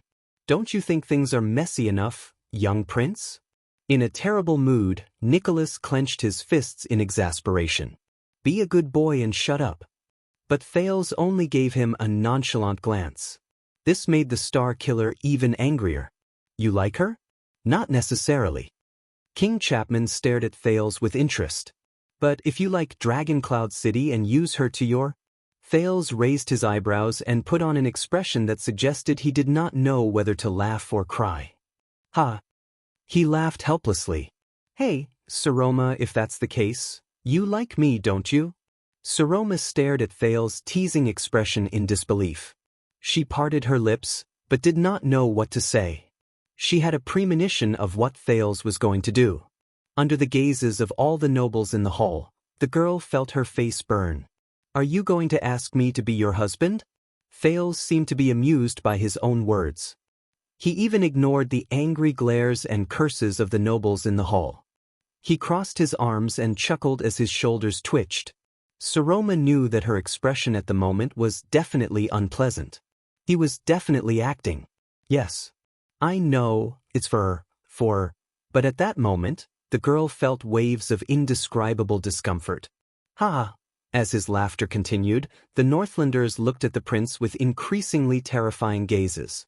It was probably already very difficult for anyone to tell who was the most unpopular person in the Hall of Heroes at that moment, Thales or Lampard. Dragon Cloud City protected you for 6 years, so-called prince. Count Hurst took a deep breath. His eyes were burning. This is your repayment? Thales stopped laughing. Protection? The prince ruminated on this word, and his expression slowly changed. How dare you say that? My greatest enemy in the 6 years I've been here? Isn't it you Northlanders who use me as a bargaining chip? Saroma's breath froze for a moment. But the prince's words immediately changed. He put on that disdainful and sarcastic expression again. But since your Archduchess has taken a liking to me, well, perhaps I have a way to repay her. Everyone in the hall stared at Thales with cold expressions. Nicholas was so angry that his entire body trembled. The red flush on his face did not fade. The Archduchess pursed her lips. Her expression was mournful as she ignored the countless gazes directed at her both openly and secretly. This is your determination? Your backup plan? You want me to choose the path most suitable for the Archduchess? Is this what you mean? On the other hand, King Chapman's expression as he stared at the prince became more and more amused. Only Nazir sighed softly. Li Span, who was sitting opposite him, saw it. He only frowned and shook his head. I understand. Saroma raised her head and straightened her face. With great difficulty she said, Prince Thales, you want to go to Black Sand region, don't you? Thales stopped laughing. But the prince's expression returned to normal. He sighed softly and said provocatively, You can't bear to part with me? Saroma shuddered slightly. But Count Hurst turned his head away. He seemed to be disdainful of even cursing. The young girl closed her eyes. Her expression was one of struggle. My lady, as long as you say it, Cotterson said angrily, we should still be able to make it if we keep one of his hands. Carcagel snorted coldly. Shame. Count Liner shook his head coldly. You, little brat, I don't care what you and the Kinslayer did behind my back in a pathetic. At this moment, enough, everyone.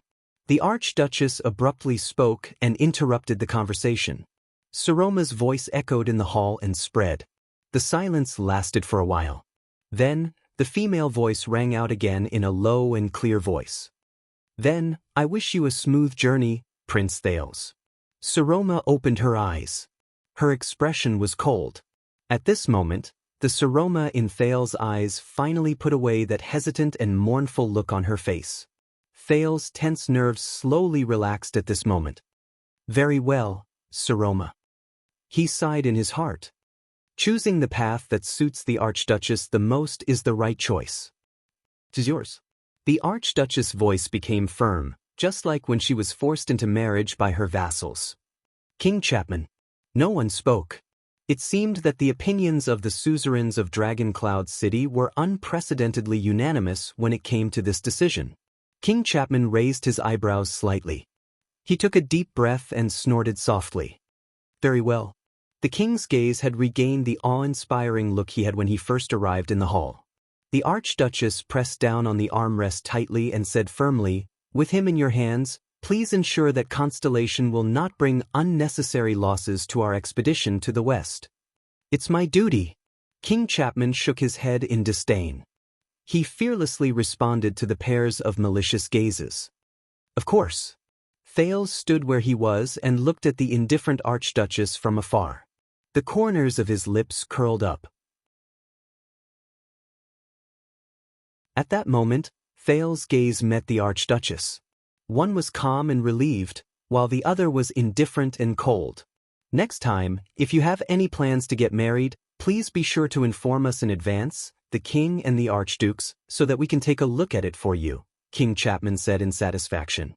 "After all, if your marriage is done hastily like this time, I can't guarantee what kind of chaotic abyss the kingdom will descend into because of this."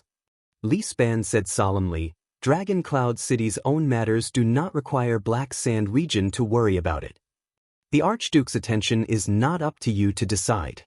The king shook his head. "If you still care about Dragon Cloud City, remember this."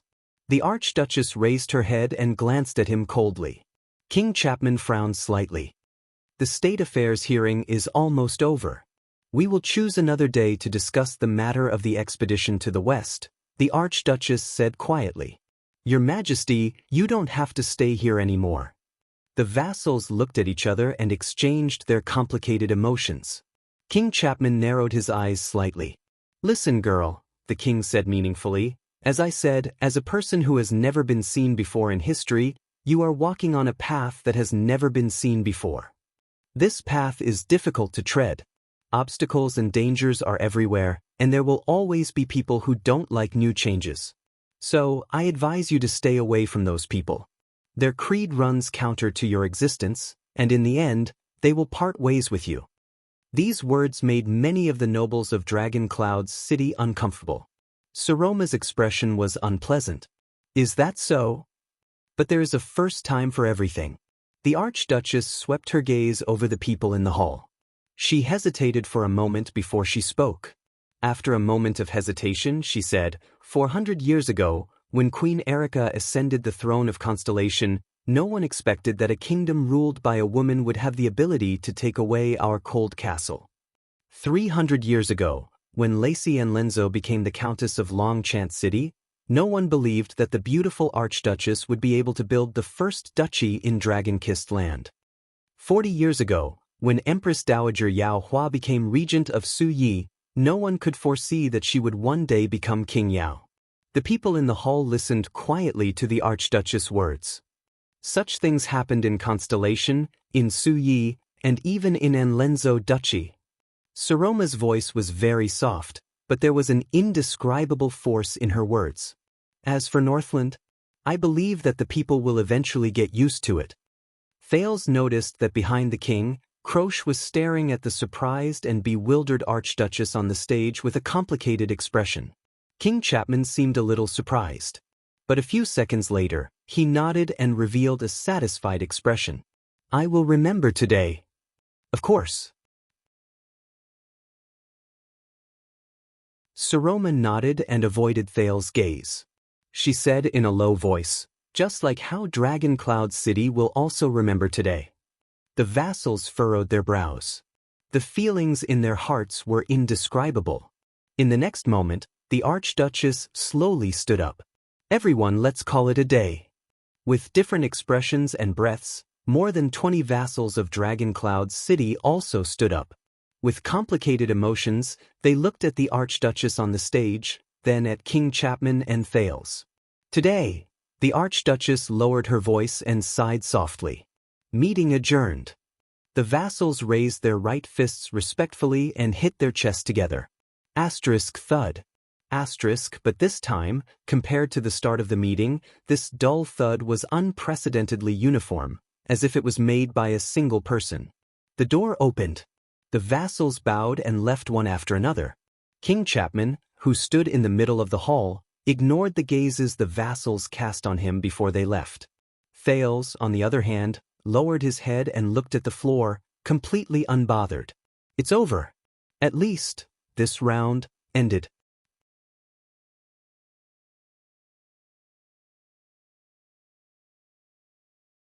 Chapter 333.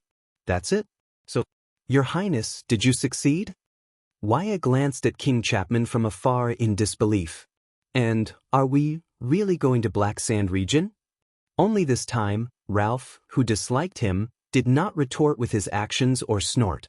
The prince raised his head and forced a smile. But he was not done yet. You've surprised me again, Your Highness.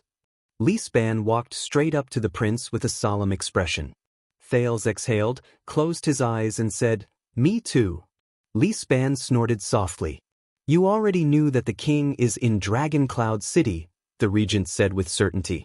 The regent said with certainty, when you boarded the Black Sand region's carriage, you knew. Thales did not speak. Li Span stared at him with a sharp gaze. But you did not tell us or Dragon Cloud City. You just waited quietly for today. Li Span cast a glance at King Chapman, who was still standing leisurely in the middle of the hall and receiving all sorts of gazes, as if he would only stop after he finished touring the hall. You and him. Thales remained silent. Li Span sighed. As the lady said, Dragon Cloud City will remember everything that happened today, Your Highness. Thales finally spoke. Yes, me too, the prince said in a low voice. I will remember and watch you, Your Highness. Li Span gave him a profound look. In the end, the count did not say anything and turned to leave. He was not the only one. The acerbic Count Cotterson did not say anything. He only gave Thales a warning gesture of slitting his throat before he left, along with a hateful gaze. Thales responded with a faint smile. You have guts. You colluded with Black Sand region and betrayed all of Dragon Cloud City? This was the cold Carcagel. You know, people with guts usually die faster. Congratulations, Your Highness. When Count Liner passed by, he said softly, Do you think Lampard is a good person? Bah, ungrateful and repeatedly treacherous. Count Hurst spat in disdain as he left. A coward of the Empire. Thales could only smile in the face of these gazes and words. It was as if he did not care. But another person's words were exceptionally different. Is she worth it? Thales was slightly startled. It was Count Nazir. The doddering count stood a step away from him and sighed. Is it worth your sacrifice? Thales furrowed his brows slightly. I do not understand you, Count. I'm old, but I'm not blind. Nazir smiled and shook his head. Perhaps what others saw was you colluding with Lampard, betraying Dragon Cloud City, and fleeing to Black Sand region, but what I saw, he cast Thales a profound glance with an unclear meaning. You cooperated with the City of Faraway Prayers beforehand so that she would not be forced into marriage. You interrupted Yus 3 times during the meeting, but each time, you saved the girl from her predicament. Thales' face stiffened. As for your collaboration with Black Sand region, that girl. Nazir paused and said softly, Is she really worth it? Thales' face was livid. He did not speak. When Nazir saw this, he only sighed wordlessly. He patted Thales' shoulder gently and left slowly. Thales watched the old count's footsteps with complicated emotions. Was she worth it? At this moment. Slap. Thales was shocked. His shoulder had already been unceremoniously grabbed by someone. It was Ian. Lampard is the backup you mentioned, isn't he? At that moment, the Viscount of Dual Wind City's eyes were bloodshot. He gritted his teeth and looked at Thales with resentment and anger. Thales stared at the person in front of him in a daze. He had never seen Ian like this. It was as if the young Rockney, who had been chatting and laughing with him, was already dead. Thales sighed and waved Ralph and Waya away, who were about to step forward. From the beginning to the end, did you look like you were watching a show? Ian's breathing quickened. His gaze was resentful.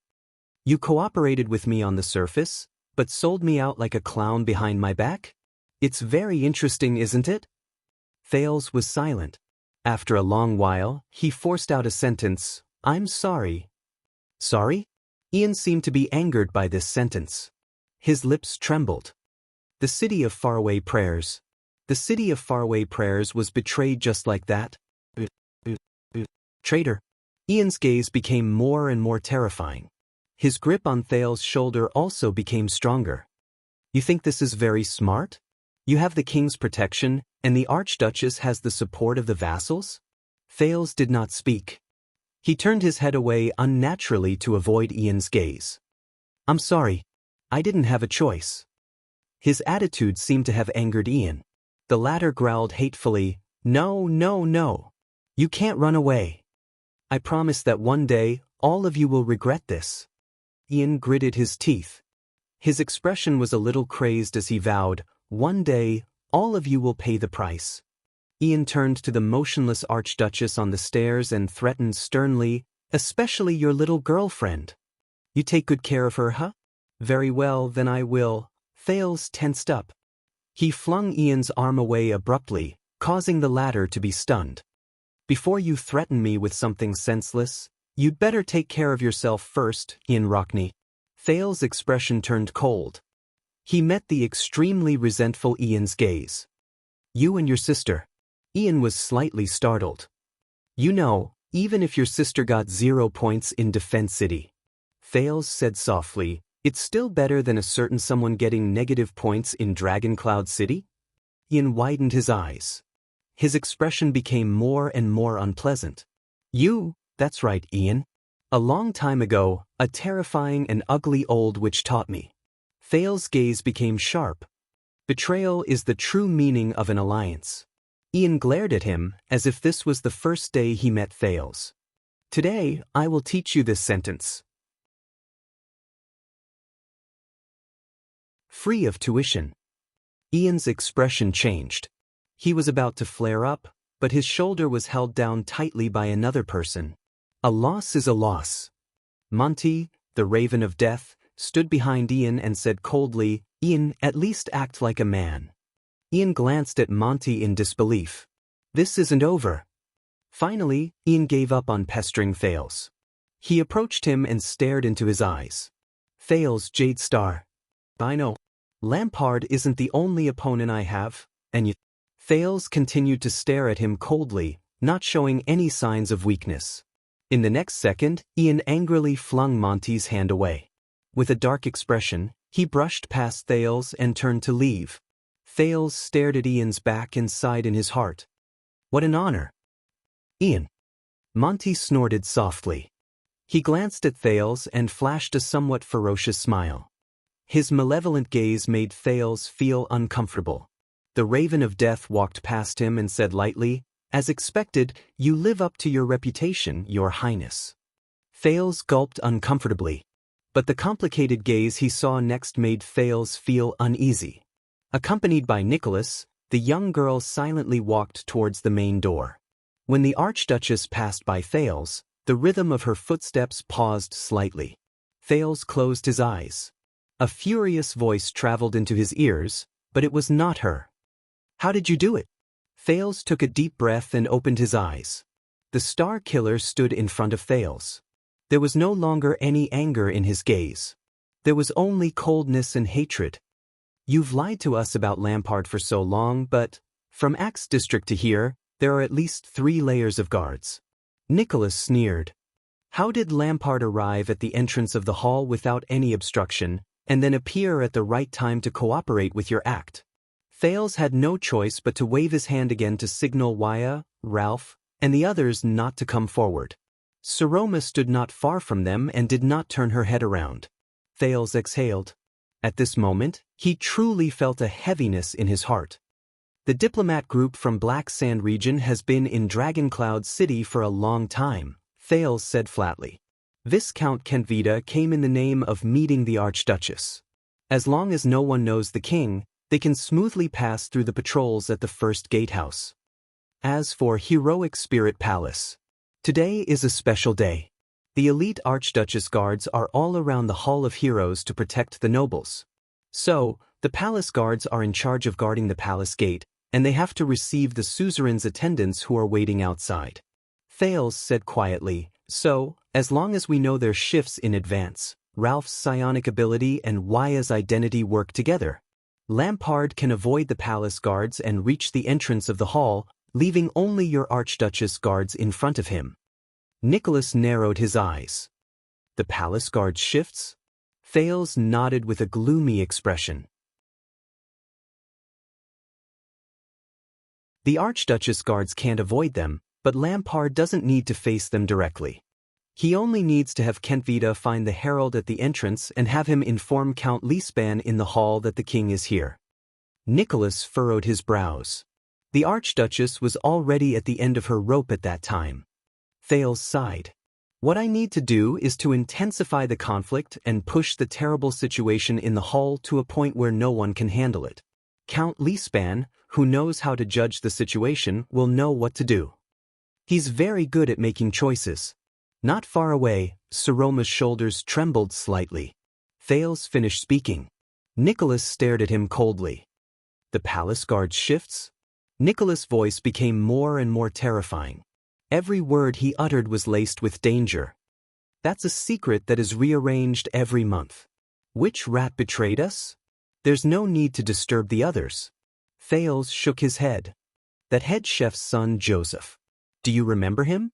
Nicholas furrowed his brows, as if he was trying hard to search for this name in his mind. He's very lonely in the palace. Thales flashed a bitter smile.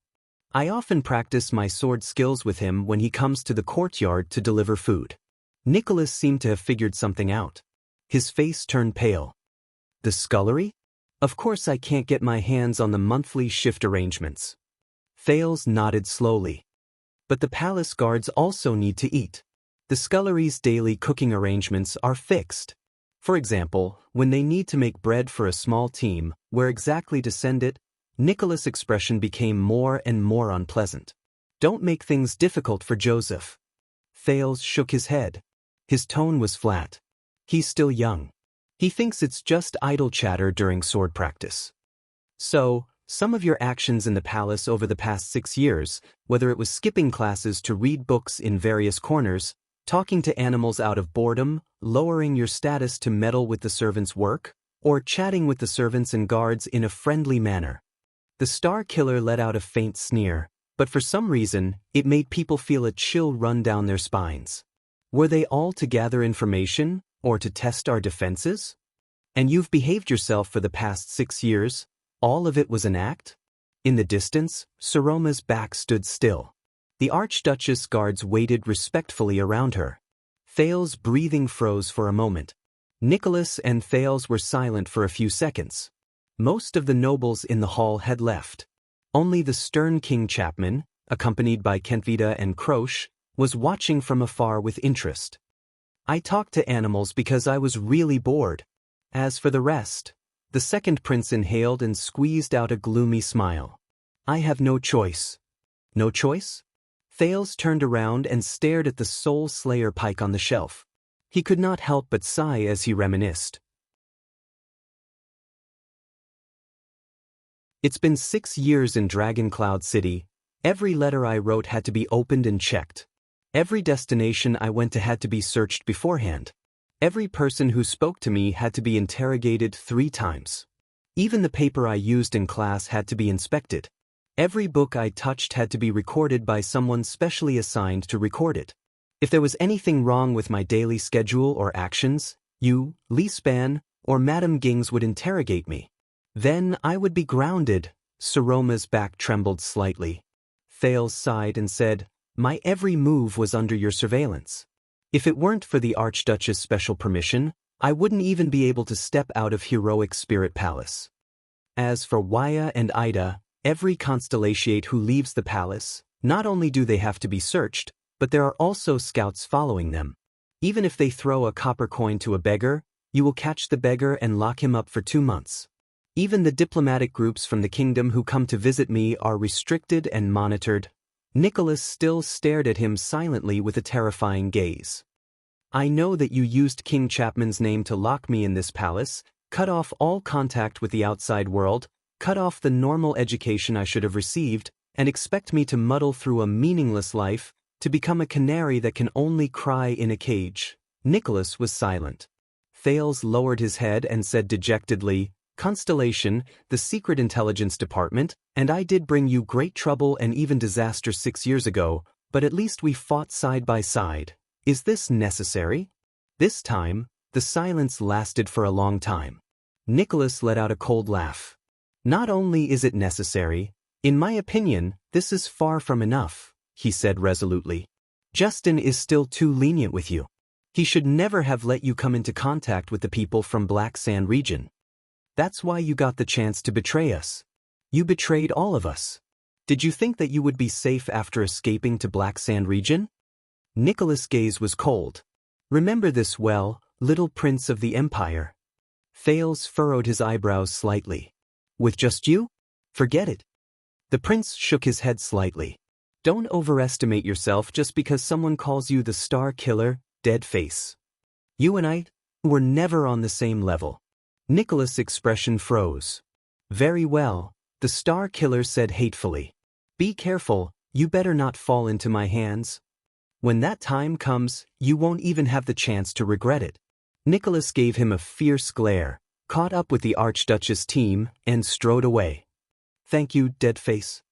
I will be careful, as always." The Archduchess did not stop. Her figure stepped out of the main door. She did not look back. As he listened to the footsteps leave his ears, Thales sighed. There was an indescribable heaviness in his heart. "Aren't we leaving?" As he watched wave after wave of important people make harsh remarks, Wuxia, who came up to him, did not even dare to breathe loudly. "Your Highness?" Thales shook his head. "No, there's still one more." Finally, the sound of heavy footsteps approached. Wuxia and Ralph immediately felt as if they were facing a great enemy. "How do you feel?" King Chapman's deep and slightly hoarse voice rang out. Compared to his earlier awe-inspiring tone, his tone was now less domineering and more playful. But Thales did not answer directly. He gestured for Wuxia to step down. "You reacted very quickly." Thales turned to the king and sincerely sighed with emotion. "I only mentioned a little about Constellation sending troops to the Alliance of Freedom, and you seized the opportunity." King Chapman snorted in disdain. "Same here." The prince faced the king and took a deep breath. "But just now, you said that you have already won against Black Sand region and those vassals who oppose you?" The king's gaze shifted slightly. But Thales narrowed his eyes. "You also said that Archduke Trentida will send troops with you to deal with them?" King Chapman raised his eyebrows. Thales stared at him, his gaze unwavering for a long time. After a while, the prince laughed out loud. "Stop joking." Thales shook his head and said, "We all know him, Trentida of Reformation Tower. Will he help you?" "What's the big deal?" King Chapman snorted softly. "Everyone knows that Porpheus Trentida has always been indecisive, treacherous, and cunning." Thales ran his fingers through his hair in resignation and recalled the Archduke with the bowl cut who had a glint in his eyes. "That's right, but let me put it this way. If you invite Trentida to hunt deer with you, he will definitely not agree." Thales sighed and said, "Unless he knows beforehand that the deer he wants to hunt is already dead, and all he needs to do is to drag the venison back. Only then will Trentida look forthright, generous, tragic, and generous. Like a hero who will never return, he will carry his bow and arrows on his back, and ride out on his horse." The two of them stared at each other in silence. After a while, King Chapman laughed. "Ha ha, a hero who will never return." This time, Lampard laughed in an exceptionally carefree manner. Contrary to his previous sneer and mockery, it was as if he was truly happy at this moment. "I have to say, it's very vivid and appropriate." Thales laughed as well. His shoulders trembled slightly. But his smile disappeared very quickly. "So, even though Trentida makes it sound nice, he will never go out with you." The smile in Thales' eyes was replaced by graveness and seriousness. "If your vassals gather together, shed all pretenses of cordiality, and fight to the death against the Lampard family, it will be hard to tell who will emerge victorious between you and them." King Chapman's laughter also stopped. Thales stared at him coldly. Your claim that the outcome of the chessboard has already been decided is just empty talk. That's why you came here personally. Just like 6 years ago. King Chapman neither denied nor admitted it. He only stared at Thales with a mysterious expression. Thales looked in the direction of the door and sighed. Ian is still a little too young. He still lacks the experience to face you. That's why he was so easily frightened by you. If it were his father, that resolute, stubborn, and callous warrior come Archduke of the city of faraway prayers, Kulgan Rock, King Chapman sneered. You have quite a high opinion of him. Thales snorted. Looking at Lispan and Nazir's expressions, I'm afraid that they have doubts in their hearts. The prince exercised his aching shoulders and said softly, It's just that they're wary of your relationship with Constellation and don't have confidence in Trentida. They're afraid that you'll really promise him something he can't refuse. That's why they don't dare to bet with you. King Chapman shook his head in a seemingly casual manner. Not everyone has the wisdom to see through the bet and have the courage to make a bet with me. Thales shook his head and snorted softly. But very soon, everything that happened in this hall, whether it was the city of faraway prayer's great defeat in the confrontation with the king, or the news that Dragoncloud City did not join the alliance to denounce the king and handed over the Prince of Constellation to the king in the end, will spread throughout Extet, especially to Black Sand region. Thales suddenly felt exhausted, as if the morning meeting had drained his energy. The moment the Archduchess agreed to hand me over, you truly won, he said, a little dispirited. What happened before was just a bluff. Are you satisfied now? The two of them stared at each other silently in the middle of the hall. Their delay also caused the Archduchess guards who were still guarding the hall to frown, but Kenvida's smiling face and Crocia's cold expression effectively stalled them. But you did not leave empty-handed, Thales. After a while, King Chapman said quietly, First of all, you yourself. Not only did you avoid the fate of being dragged into the war, you also broke free from Dragoncloud City's evil clutches. Is that so? The prince yawned as if he did not care. Forgive my poor eyesight, but I can't tell what a good thing this is. But the king ignored him. He only said in a slightly cold tone, and according to the conditions we agreed upon, I also gave that girl a chance to cultivate her prestige so that her vassals would no longer be her enemies. This sentence instantly caused Thales' unfocused gaze to focus. Under the pressure of a certain terrifying king, the Archduchess of Dragoncloud City will not lose their support, at least for the short term, and will not be forced to marry. Under external forces, they will instead be more united. Isn't this what you want? Thales furrowed his brows. But she is still a girl, Thales said after a few seconds. No matter what, her existence will make many people in Dragoncloud City feel uneasy and indignant. King Chapman raised his eyebrows. Then I can't do anything, unless you turn her into a man? Thales looked up. So. The prince stared into King Chapman's profound eyes with certainty. You must help her gain a firm foothold, no matter what method you use. The king seemed to be a little amused. Must I? Thales nodded.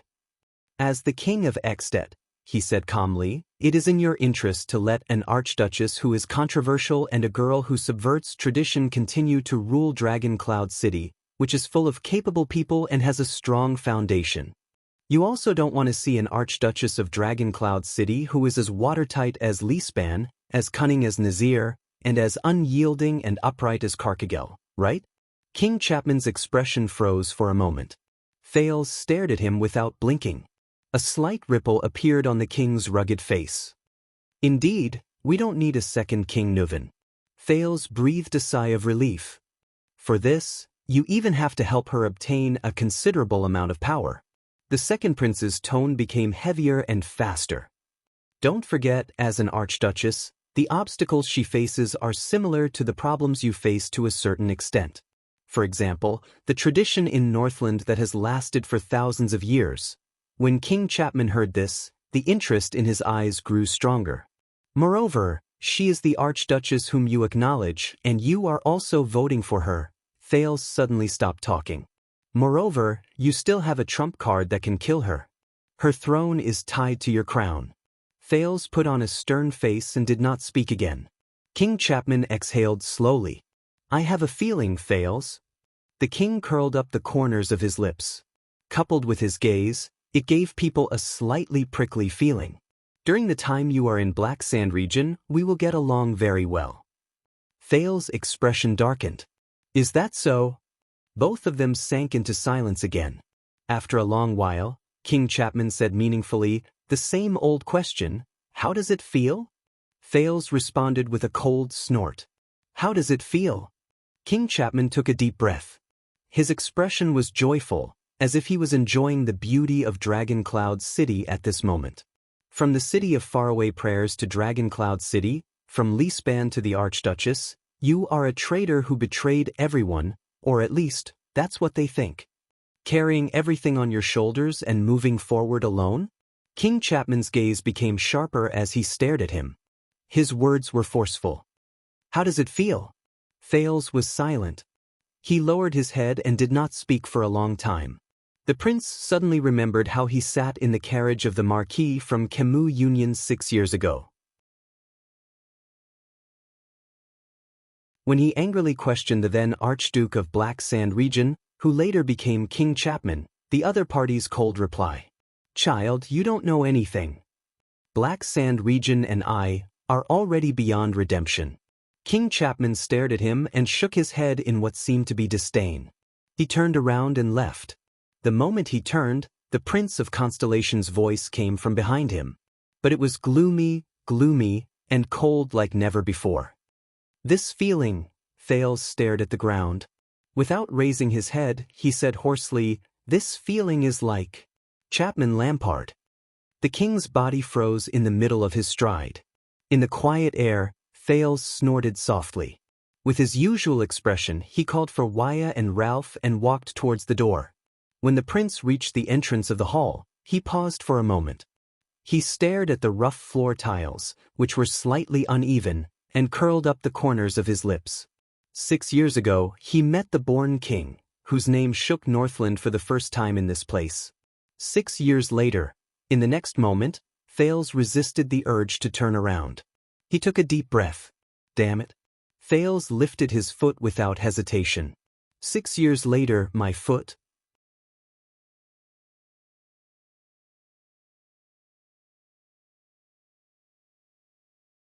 Chapter 334. Accompanied by his attendants and guards, Thales walked on the way to the stable. When the few palace guards standing guard at the palace gates saw the Prince of Constellation, they snorted in disdain. It's him. He worked with Lampard from the inside and outside. One of the guards looked at Thales from afar with a gloomy expression and whispered to his colleague. He caused him to lose his position and the right to join the personal guards, all because he did not notice the king at the palace gates. The guards cast hostile gazes at him. Thales inhaled and pretended not to see it. The prince and his group walked past the guards. The palace guards bowed to the deputy commander of the Archduchess Guards, Lord Justin. Hey! When they walked past him, one of the guards could not help but say in a loud and vicious voice, I hope our king loves your little ass. I hope our king loves your little butt. People of the Empire. The others did not bother to hide their laughter, including the Northlanders who were guarding behind Thales. Their eyes were full of disgust and indignation. But Thales did not seem to hear them. His expression did not change and he continued walking. Lord Justin pursed his lips and did not say anything. Hey, Northlander, are you not going to do anything? At the back of the group, Ida, who had been missing for a long time, tugged at her cloak and protested to Justin in front of her. My duty is to protect the prince's safety before His Majesty's White Blade Guards rush over to escort you out of Dragon Cloud City. Justin's tone was cold. When he mentioned the White Blade Guards, he raised his tone in a sarcastic manner. He gestured at the group of guards who spoke rudely. Unless they draw their swords and charge at me, reasonable protests are not part of my duty. You call this reasonable? Wuxia was about to retort, but Ralph, who was beside him, stopped him in time and shook his head. Northlanders. Ida turned her head and distanced herself from them in dissatisfaction. Thales still did not say a word. His expression was solemn. It had only been a few hours since the meeting that decided the outcome of the battle in the morning, but some news had already spread. Thales could clearly feel that the atmosphere in Heroic Spirit Palace had plummeted the moment he walked out of the Hall of Heroes. From the guards to the nobles, every single insider who entered his line of sight seemed to want to eat the Prince of Constellation alive. This included Justin, who had protected him for a long time and was somewhat easy to talk to.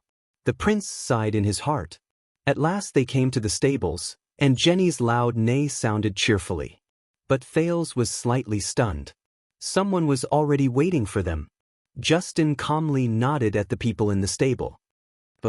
The star killer, Nicholas, was carrying the black-hilted saber Tolja had given him. He crossed his arms and leaned against Jenny's stable, staring at them coldly.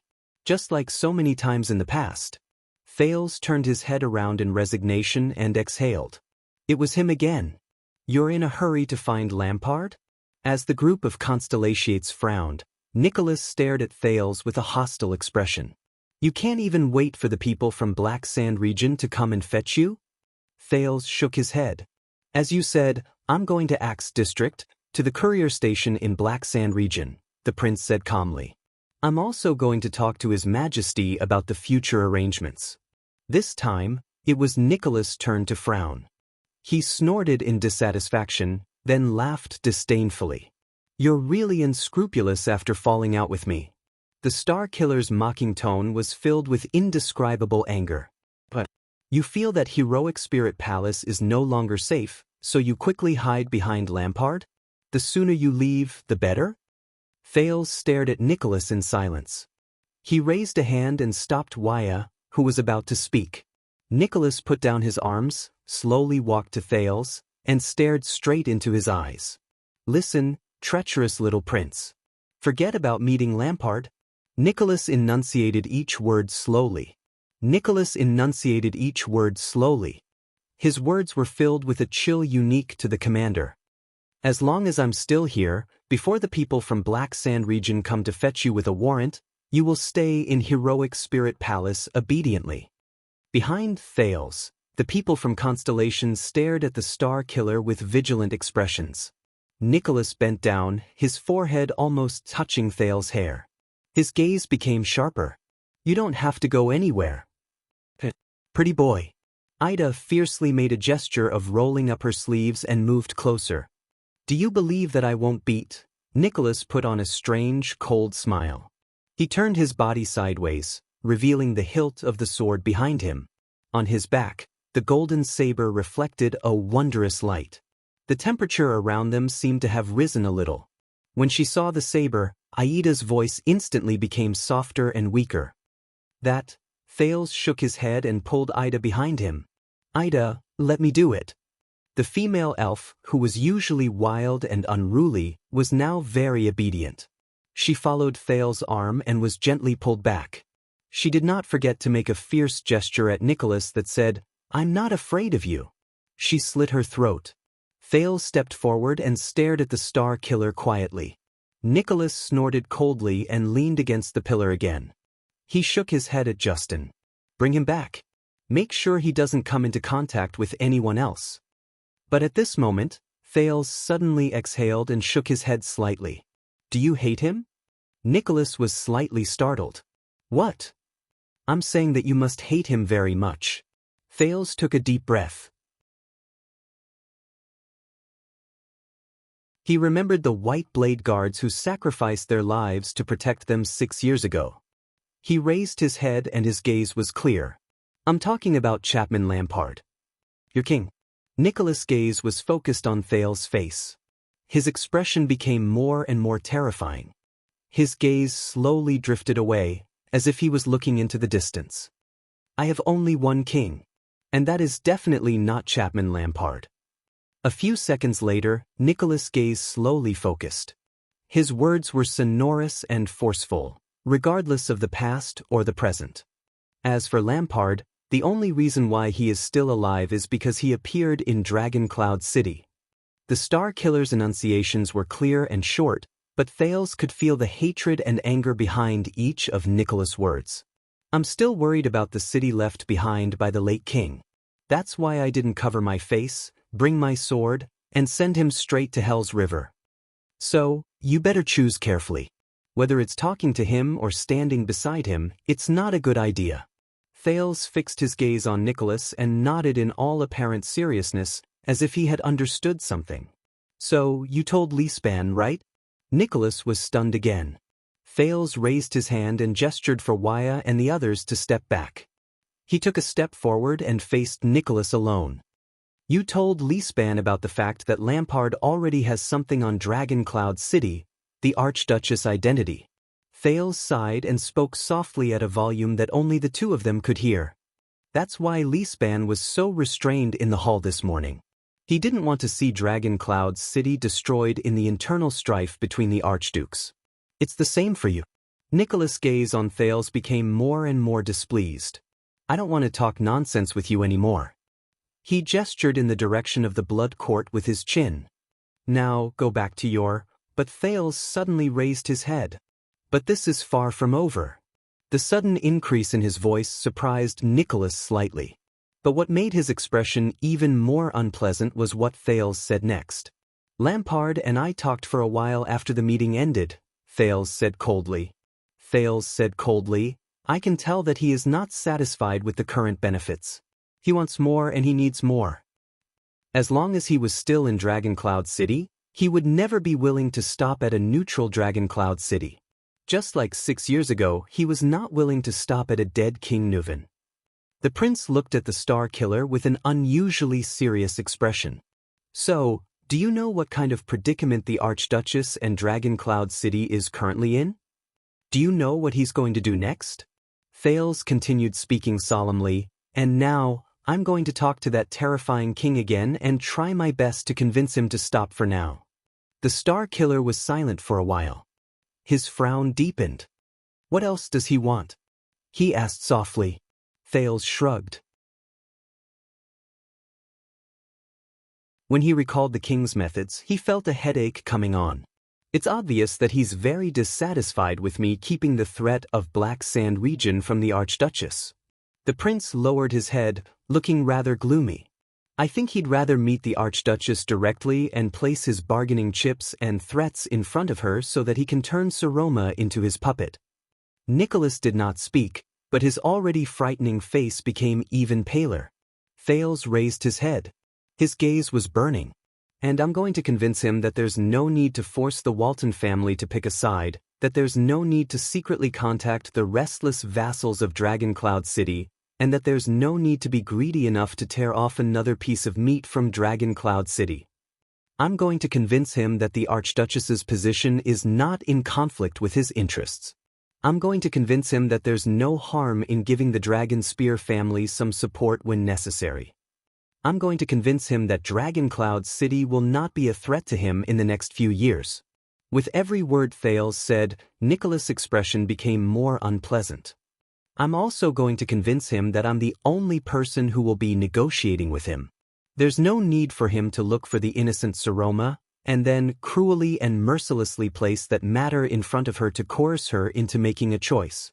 Now, sorry Nicholas, the Star Killer who guards Dragon Cloud City, you can let me go to Lampard now.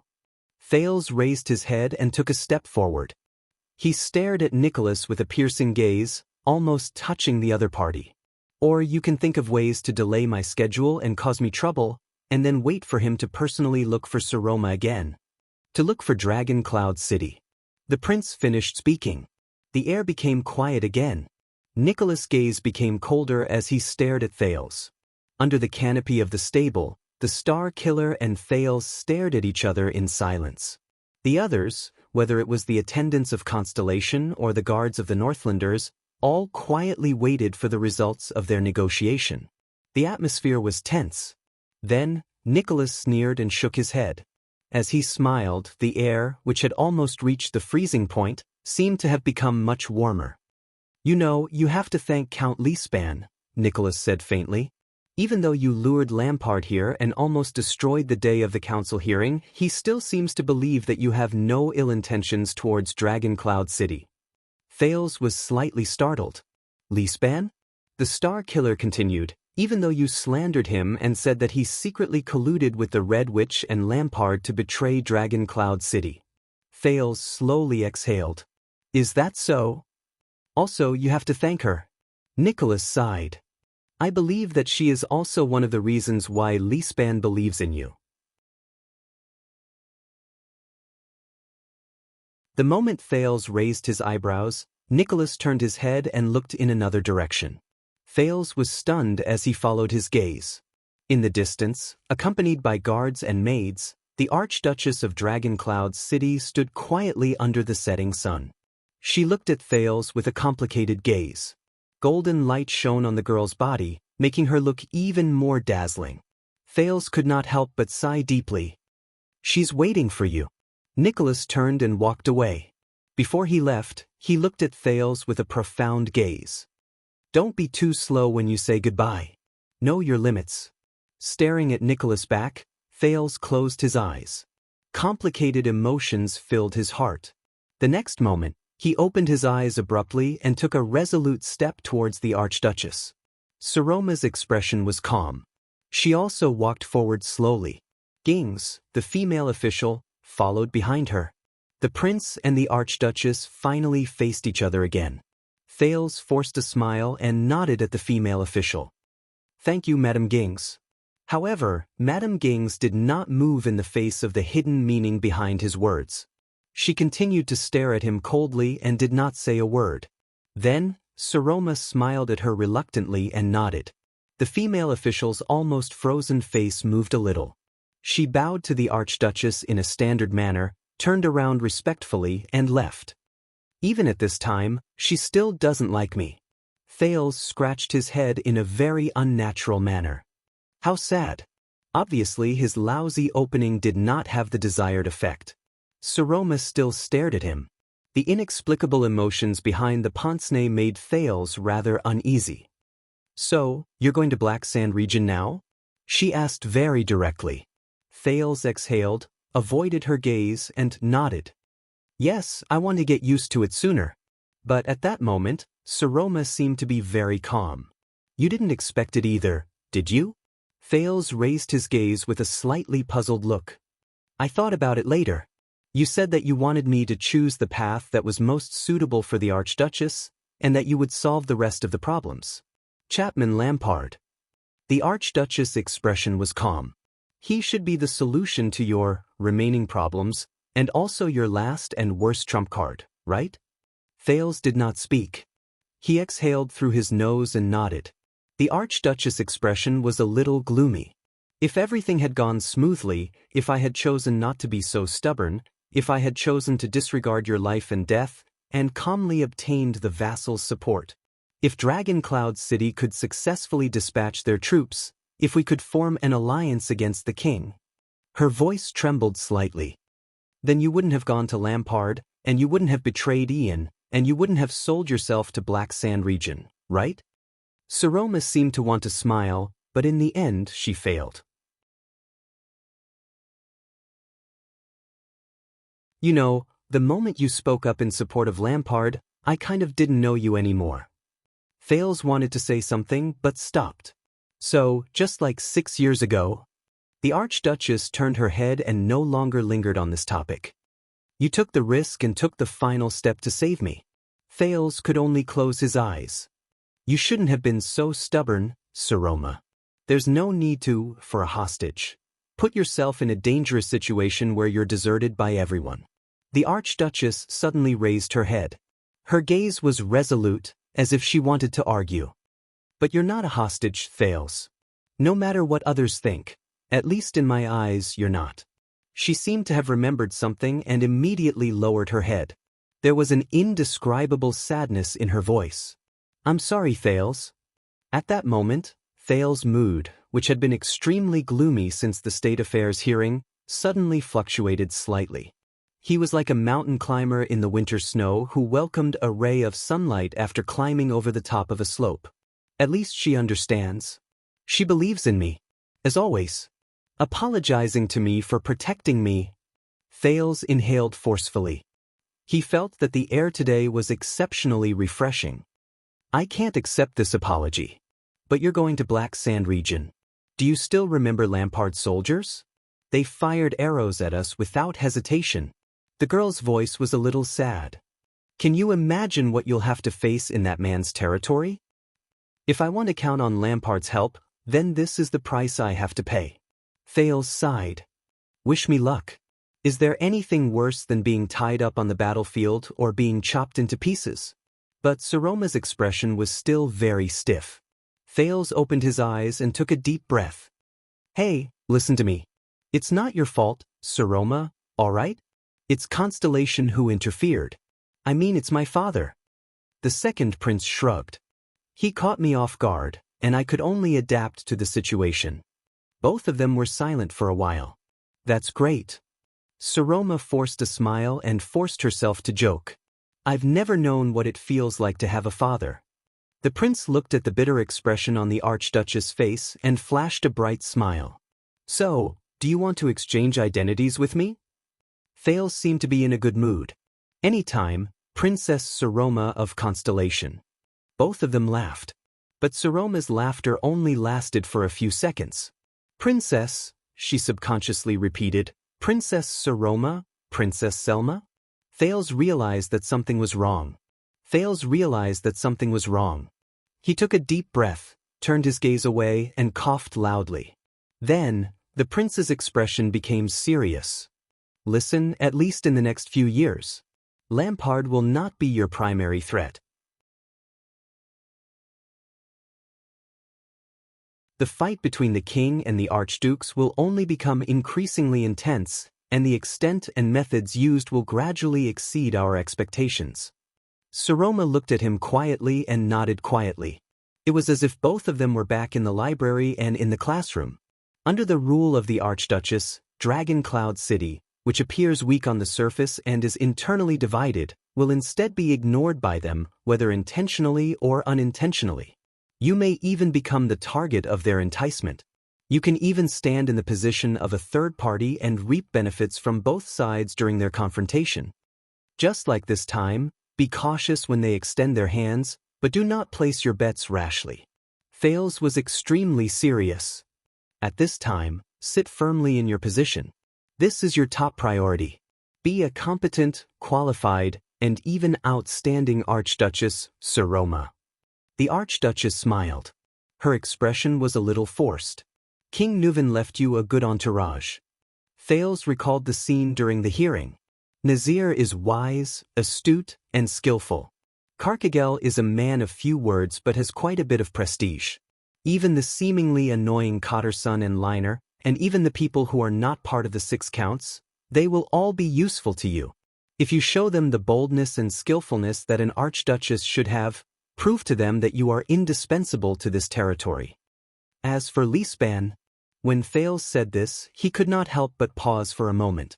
In the end, he sighed and said, he is an excellent regent, but perhaps you should consider the feelings of the other vassals and the balance of Dragon Cloud City.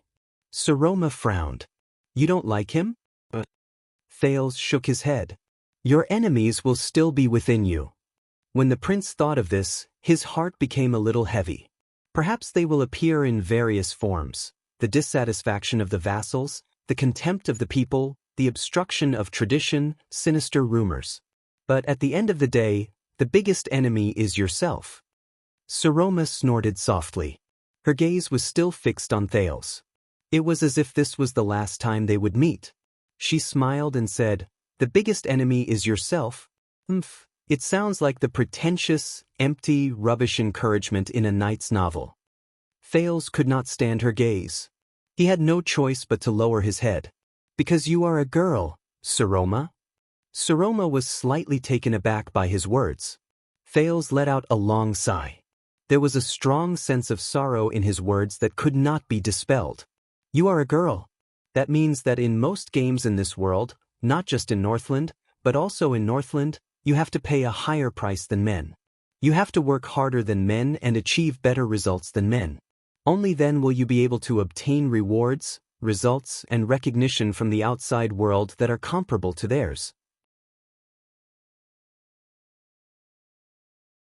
In other words, if the Archduchess can't come up with a better answer than the late King Nuvan, or even just be on par with King Nuvan. The prince gritted his teeth and looked at Heroic Spirit Palace, which was boorish, imposing, thick, and gave off a heavy, oppressive feeling.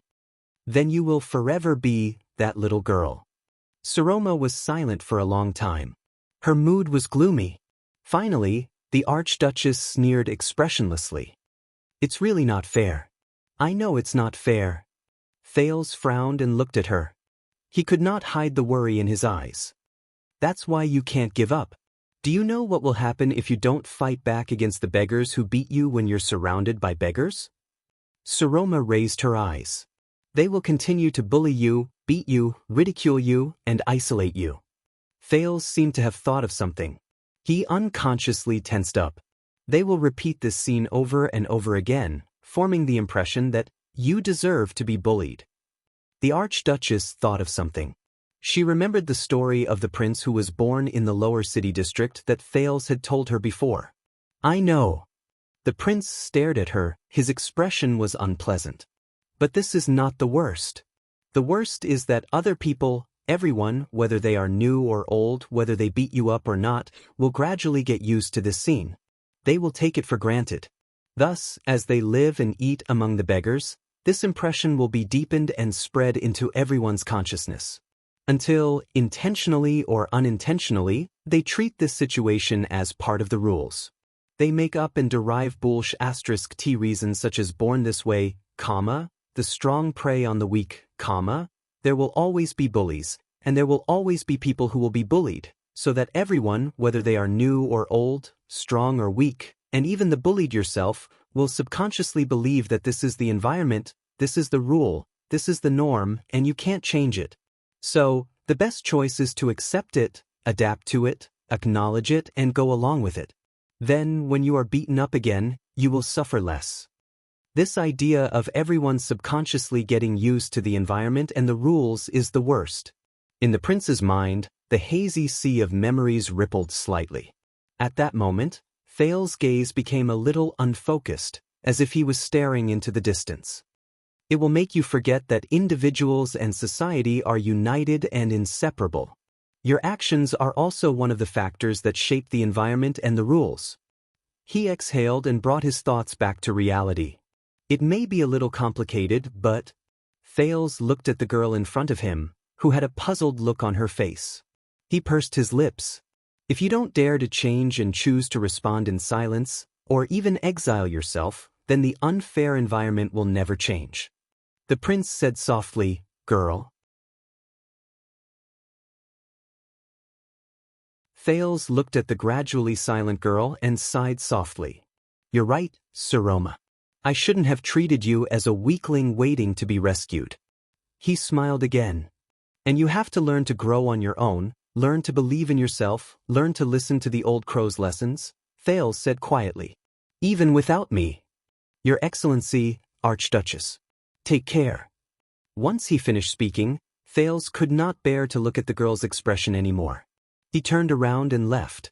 At this moment, Thales! The girl suddenly cried out involuntarily.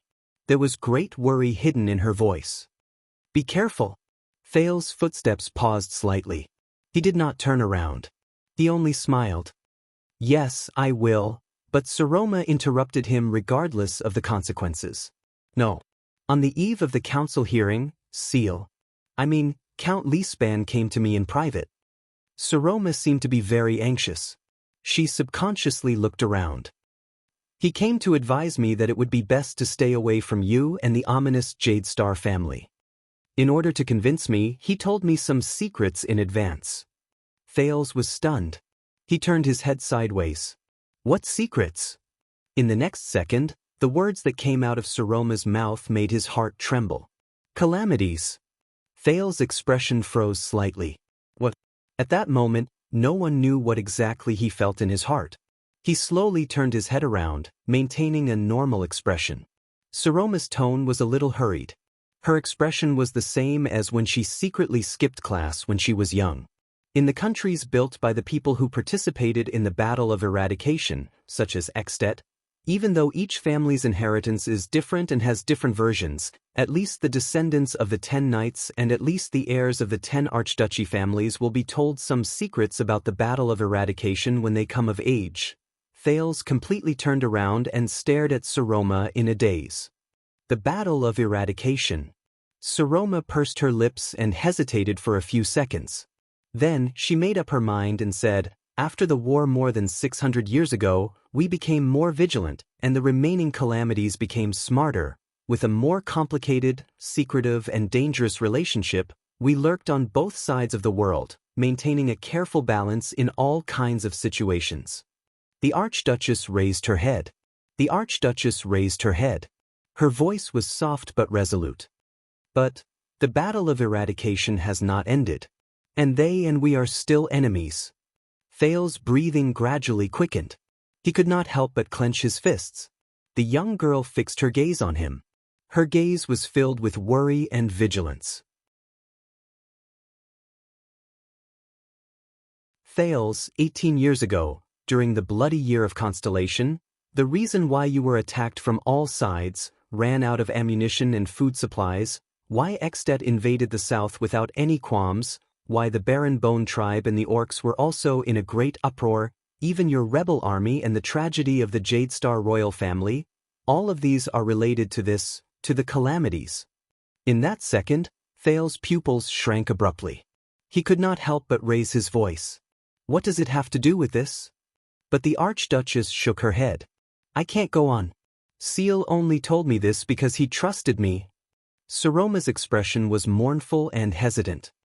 This is a secret that only the Archduke of Dragon Cloud City knows." She turned her head away. "Don't forget, I am now an Archduchess." Thales was stunned. After a while, Thales tried hard to adjust his breathing and snapped out of his daze. "Is that so? A secret that only the Archduke of Dragon Cloud City knows? Then, that means the previous Archduke of Dragon Cloud City, that King Nuvan who decided to invade the south 18 years ago, that king of Extet who told him that there was an inside story behind the Jadestar calamity, he stared at Saroma in a daze. "But I think you will find out in the end, Thales." Saroma seemed a little guilty. "After all, you are the Jadestar family." Thales closed his eyes and took a deep breath. He hid the lingering haze in his mind deep into a corner. "Thank you, Saroma. I know. 6 years ago, a man and a woman, the calamity came to you." Thales gulped. Saroma's voice trembled a little. "I won't ask you anything unnecessary, but no matter why they came to you, it's definitely related to that, and it's definitely not a good thing." "Not a good thing." "You know," the young girl said quietly, "I might not be happy in Dragon Cloud City, but at least I can protect you. Nicholas has a legendary anti-mystic equipment, and the Soul Slayer pike in the Hall of Heroes is always on guard. But in Black Sand region, both of them fell silent. A breeze blew past them. Behind them, Jenny let out a dissatisfied hiss and broke the silence. After a while, Thales sighed deeply. "I will remember." In the distance, Nicholas coughed loudly and said without hesitation, "My lady." His urging made Saroma snap out of her daze. She seemed to have suddenly remembered something. "Also, that man with the black longsword, although he saved us," Saroma said hurriedly, as if she wanted to finish talking about all her worries in these few minutes. "Since he participated in the 18 years, then he must be related to these things.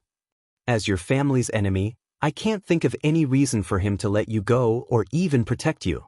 Unless he has other motives, and his plans are far-reaching." Thales stared at the ground without saying a word. The sword-wielding figure and countless doubts rose in his mind. The young girl continued speaking, Nicholas and the Archduchess guards, but the furthest they could find out was that the man's nickname was Black Sword, and that he was related to a foreign gang called the Brotherhood. Thales sucked in a sharp breath. He turned his head. "Saroma, I understand."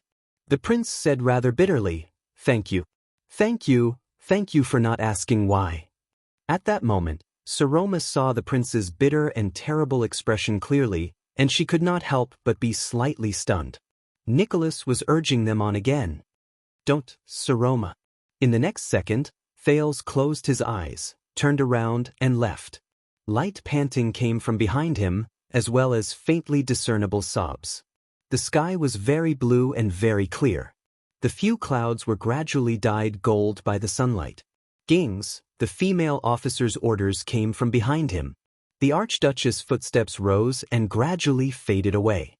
Thales resisted the desire to turn around and walked towards Jenny, the black horse. He forced himself to smile at Wuxia and the others. But he paused slightly. Nicholas slowly pulled out another horse and tidied up his equipment in a nimble manner. Although we're not going to the chess room, he ordered Justin, the rules are the same. The patrol team will clear the way, the Archduchess guards. Hey, you're going too? The prince asked, puzzled.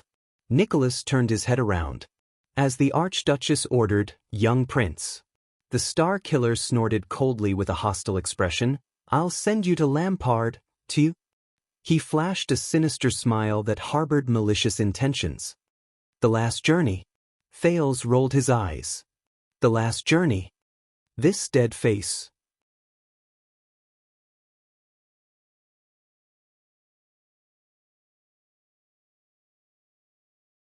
Chapter 335. It was still an empty road after the patrols cleared the area. Passers-by would consciously stay away or be chased away by the patrols who quickly arrived. The Archduchess guards were still on the left and right, while the patrols opened the way from the front and back. It was still a journey that was completely surrounded, however. When Thales rode on the streets of Dragon Cloud City again, he had a different feeling. It was not just because the route he took to play chess was different, nor was it because the Star Killer was following closely behind him with covetous eyes. After all, this might be the last time he walked in Dragon Cloud City during his 6 years as a hostage. Nicholas probably knew this as well.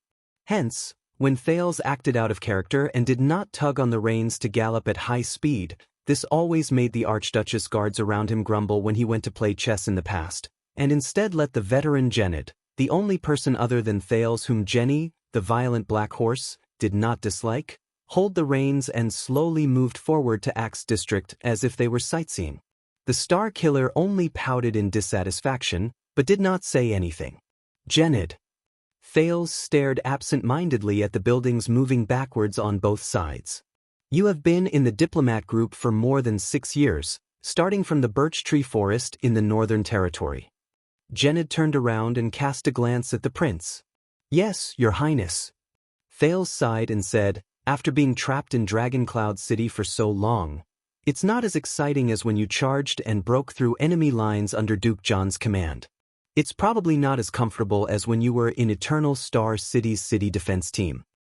It must be boring. As he listened to Thales' words, Jenid gazed into the distance.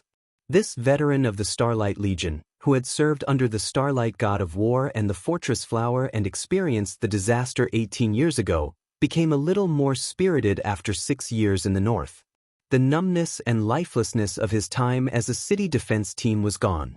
Even though he had always felt guilty for becoming the Duke of Iris Flower's tool in the birch tree forest in Constellation, leading the Blood Clansmen to harm the prince's diplomat group. Compared to the hardships you went through, this little bit of boredom is not even worth mentioning. Jenid sighed. And compared to the bloody war in the Bloody Year, this little bit of boredom is not even worth mentioning. Thales did not speak. He could not help but frown. The Bloody Year. A bloody war. The group moved forward slowly. Even though this might be their last journey, the patrols formed by the Northlanders and the Archduchess guards were still dutifully clearing the path and guarding the surroundings. Thank you, Jenid. The second prince turned his head around and stared at the veteran Jenid, who had followed him all the way from Eternal Star City with a profound expression. Your service over the past 6 years has actually far surpassed the favor you owe Duke John. No, your highness. Jenid nodded respectfully. I should be the one thanking you. As for the favor I owe Duke John. His expression darkened, and pain that could not be erased rose between his brows. He subconsciously turned his face away. No, that's something I can never repay in my entire life. Thales stared fixedly at the back of the veteran leading the horse in front of him. The prince took a deep breath and remembered the small stone urn he saw in the Jade Star family tomb. The Duke of Star Lake, John Jade Star. I've heard you talk about him before. He's humorous and approachable? When he heard the familiar name, Genid could not help but feel slightly refreshed. Yes, Your Highness. But the Duke's approachability is quite different from yours. It seemed as if Genid's expression and spirit would become lively at the mention of that person. I still remember the day of the conscription. Even though the Duke was middle-aged, he did not have an overly dignified or arrogant demeanor. His martial arts skills were terrible, but his eyesight was pretty good. His singing voice was even better, and he could play the lute. He could always get along with all kinds of people, be they nobles, farmers, merchants, craftsmen, soldiers, or even prostitutes and prisoners of war. It was very easy to find John in the military camp, because the Duke would definitely be at the place where the laughter was the loudest. Genid was immersed in the memories of the past, and he could not help but laugh. Most of the time, I even thought that he was a little silly. Silly?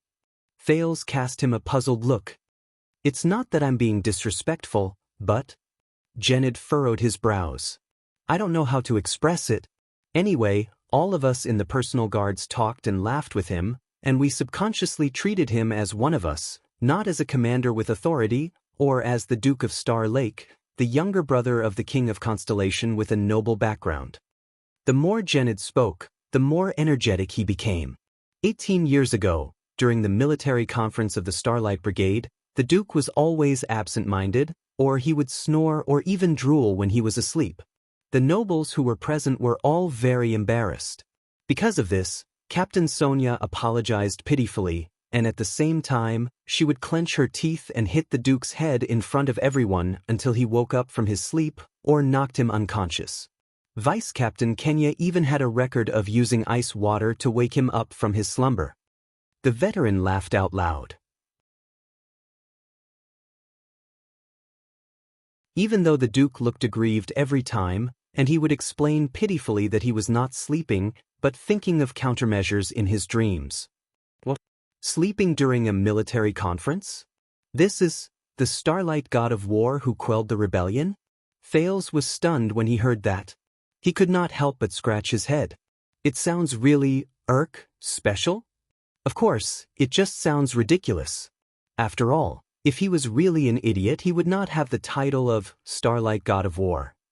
Genid cast Thales a profound glance and sighed. Thales frowned slightly. What about you, Willow? Willow, a soldier with a long gun and a short gun strapped to his back, walked behind Thales' horse. He was caught off guard when his name was called. He was shocked. Me? Over the past 6 years, this new recruit, who was saved by Thales from the gallows in Broken Dragon Fortress, had mostly gotten rid of his childishness after going through the trials from Black Sand region to Dragon Cloud City. Even though the veterans in the team still liked to make fun of him. How did you feel during the past 6 years in Dragon Cloud City? To be honest, when I came out of the fortress 6 years ago, I didn't think that I would have to stay in the enemy country for so long. Under Genid's reminder, Willow quickly adjusted his expression. But he frowned. Uncle Genid said that it is because you are here that the people in the Northern Territory can enjoy peace. So, this is probably worth it. Thales was slightly stunned. Willow raised his head. There was a slightly bitter expression on his face. That's right, you know, sometimes I think. Willow sighed. If you had been here 18 years ago, and used yourself as a hostage to go to Extet, perhaps the war would not have happened, and my sister would not have died of illness. Thales lowered his head and sank into deep thought. Is that so? He said faintly, as if he was talking to himself. The team moved forward again and walked past a junction that separated Spear District and Axe District. Wuxia. The prince on the horse raised his hand. He moved past the heavy guards on both sides and pointed at the 3-story building with a balcony not far away. That house is the chess room that we go to once a month, right? Yes, Your Highness. The attendant observed it carefully and answered cautiously. Thales stared at the familiar outline of the building and felt a little sentimental for some reason. In the past, we always went straight to Spear District. We have never seen it from this angle. He stared at the chess room that was specially decorated with a profound look and remembered the few times he and Asda had lessons in it. I probably missed the time we played chess in there. Actually, it is not too far away. If you want, why don't you go and take a look? Wuxia estimated the distance to the house. There is no need.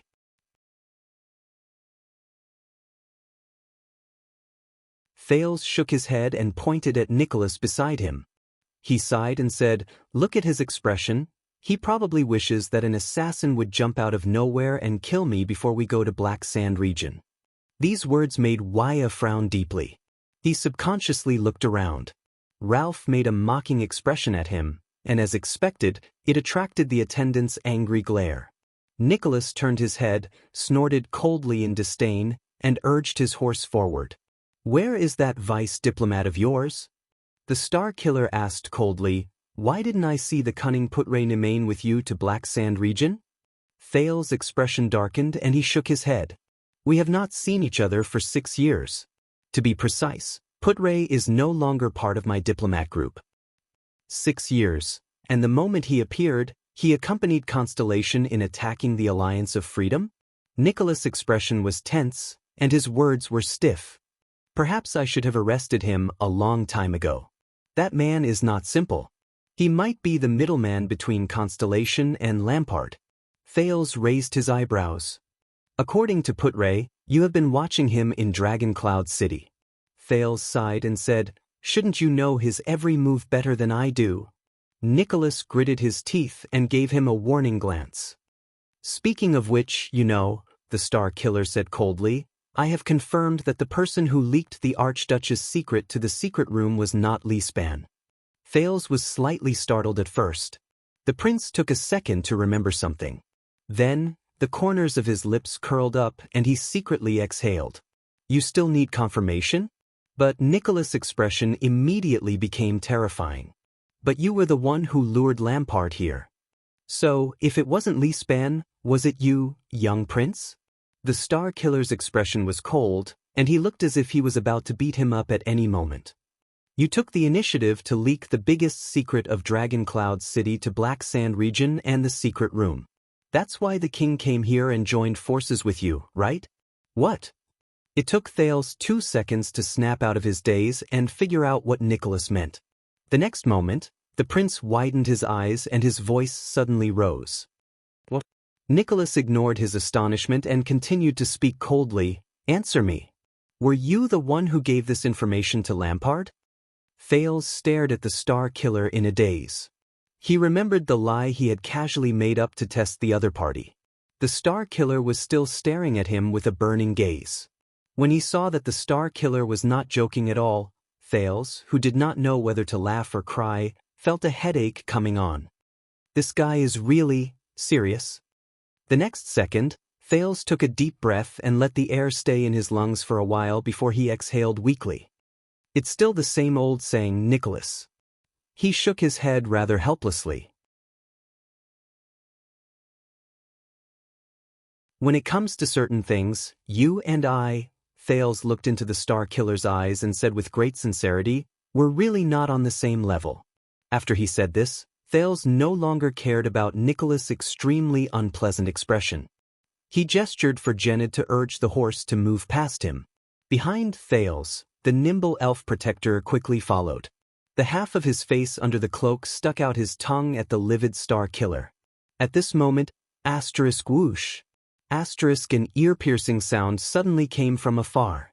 The group seemed to have been pressed down by an invisible hand, and they were forced to a stop. Many people's expressions changed drastically. Thales' face turned pale, as if a certain scene in his memory had been awakened. The moment he recognized the sound, he anxiously shouted, "It's a crossbow bolt!" The patrols on the outer perimeter quickly formed a formation. The Archduchess guards consciously surrounded the inner perimeter.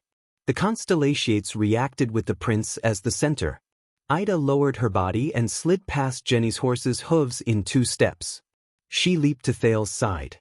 Genid habitually stood in front of the black horse. Willow gritted his teeth and pulled out his twin pistols.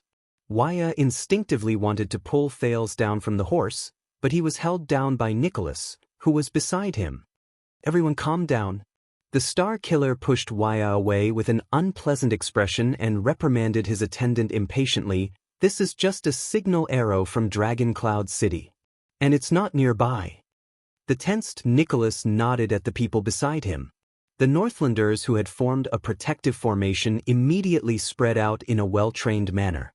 They had a clear division of labor and were ready for battle.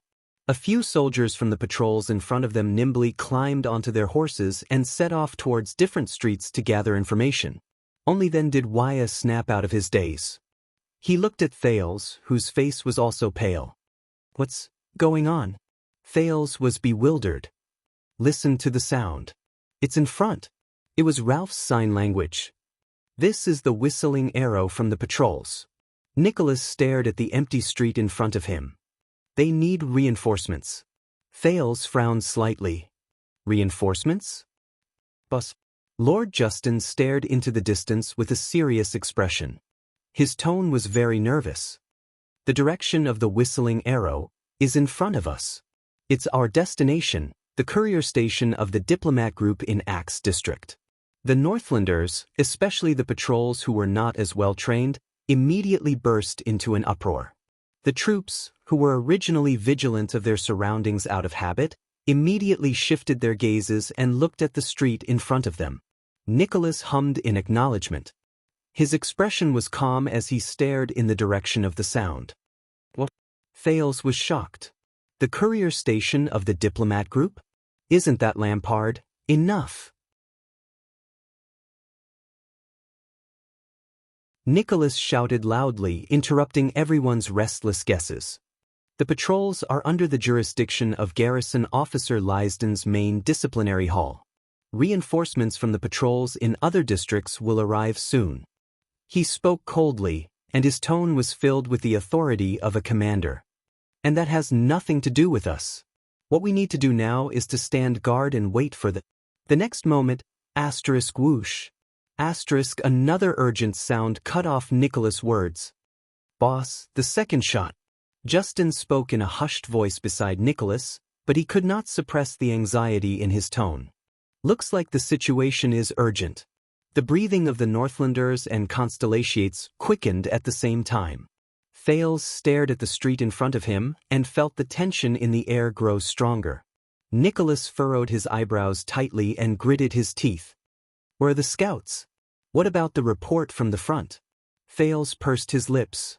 If something big really happened in front, they might be held up. The prince did not care about the Star Killer's expression. He turned his head and hurriedly spoke to a short person under the cloak. Ida, I know you can see it. Ida pouted and snorted in dissatisfaction. She said something that Thales did not understand.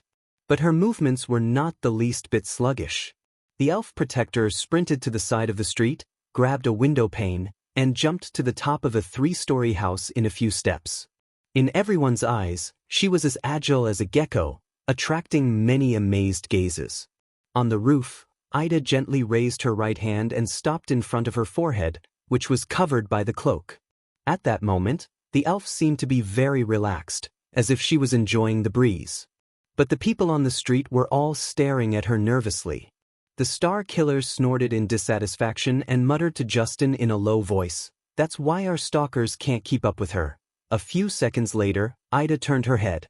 Her expression also darkened. "I can't see the specific situation, but I can see the fleeing crowd."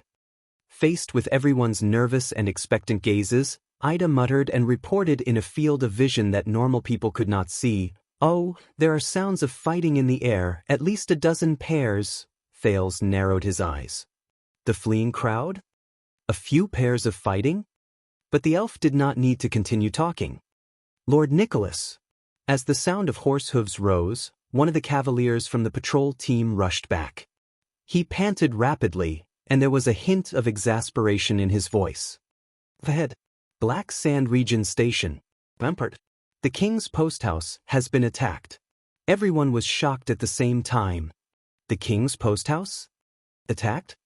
The cavalier continued to report anxiously. The guards at the post house seemed to be in a bad situation.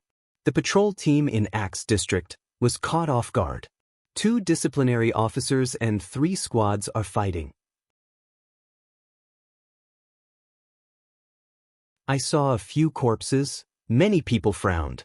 Stop, Nicholas said firmly, interrupting the cavalier's incoherent report. Just 2 things. What's the enemy's situation? What's the current situation? The cavalier was stunned for a moment. Only then did he recover a little from his panting. It's very chaotic. The cavalier's scout who went to gather information shook his head. The enemy has launched surprise attacks from more than one place. The number is unknown. They look like Northlanders. Not only do they have swords, but they also have bows. As for our side, the people from Black Sand region and the patrol team are fighting. The disciplinary officers at the perimeter are sealing off the area and setting up defenses. But there are fleeing civilians everywhere. There are even people who are hot-headed enough to pick up weapons and join the battle. When he heard this, Justin's expression tensed. He moved closer to Nicholas' ear. Today is the day of the state affairs hearing. There are too many nobles in Axe district. Their private soldiers and guards are troublesome. Thales furrowed his eyebrows even deeper. Nicholas' expression looked as if it had just been covered in a layer of frost. He nodded. Continue to investigate. Send people to report to the palace and Regent Leespan. The Star Killer turned his head around. He first glanced at the Archduchess guards. When he saw that most of them were calm and collected, he nodded in satisfaction. They actually dared to attack in a noble district like Axe district on the day of the state affairs hearing. Nicholas looked at the sky in front of him and snorted softly. There was a hint of schadenfreude in his words. No matter who the enemy is, they must hate the king to the core. He turned his head around and clicked his tongue at the prince, who had a worried expression on his face. Looks like we'll have to postpone our trip to Axe district to seek refuge with Lampard, young prince. Without waiting for Thales to reply, Nicholas gave a loud order. Everyone! The patrol team who will open up the path, when the next wave of scouts returns, immediately stop advancing.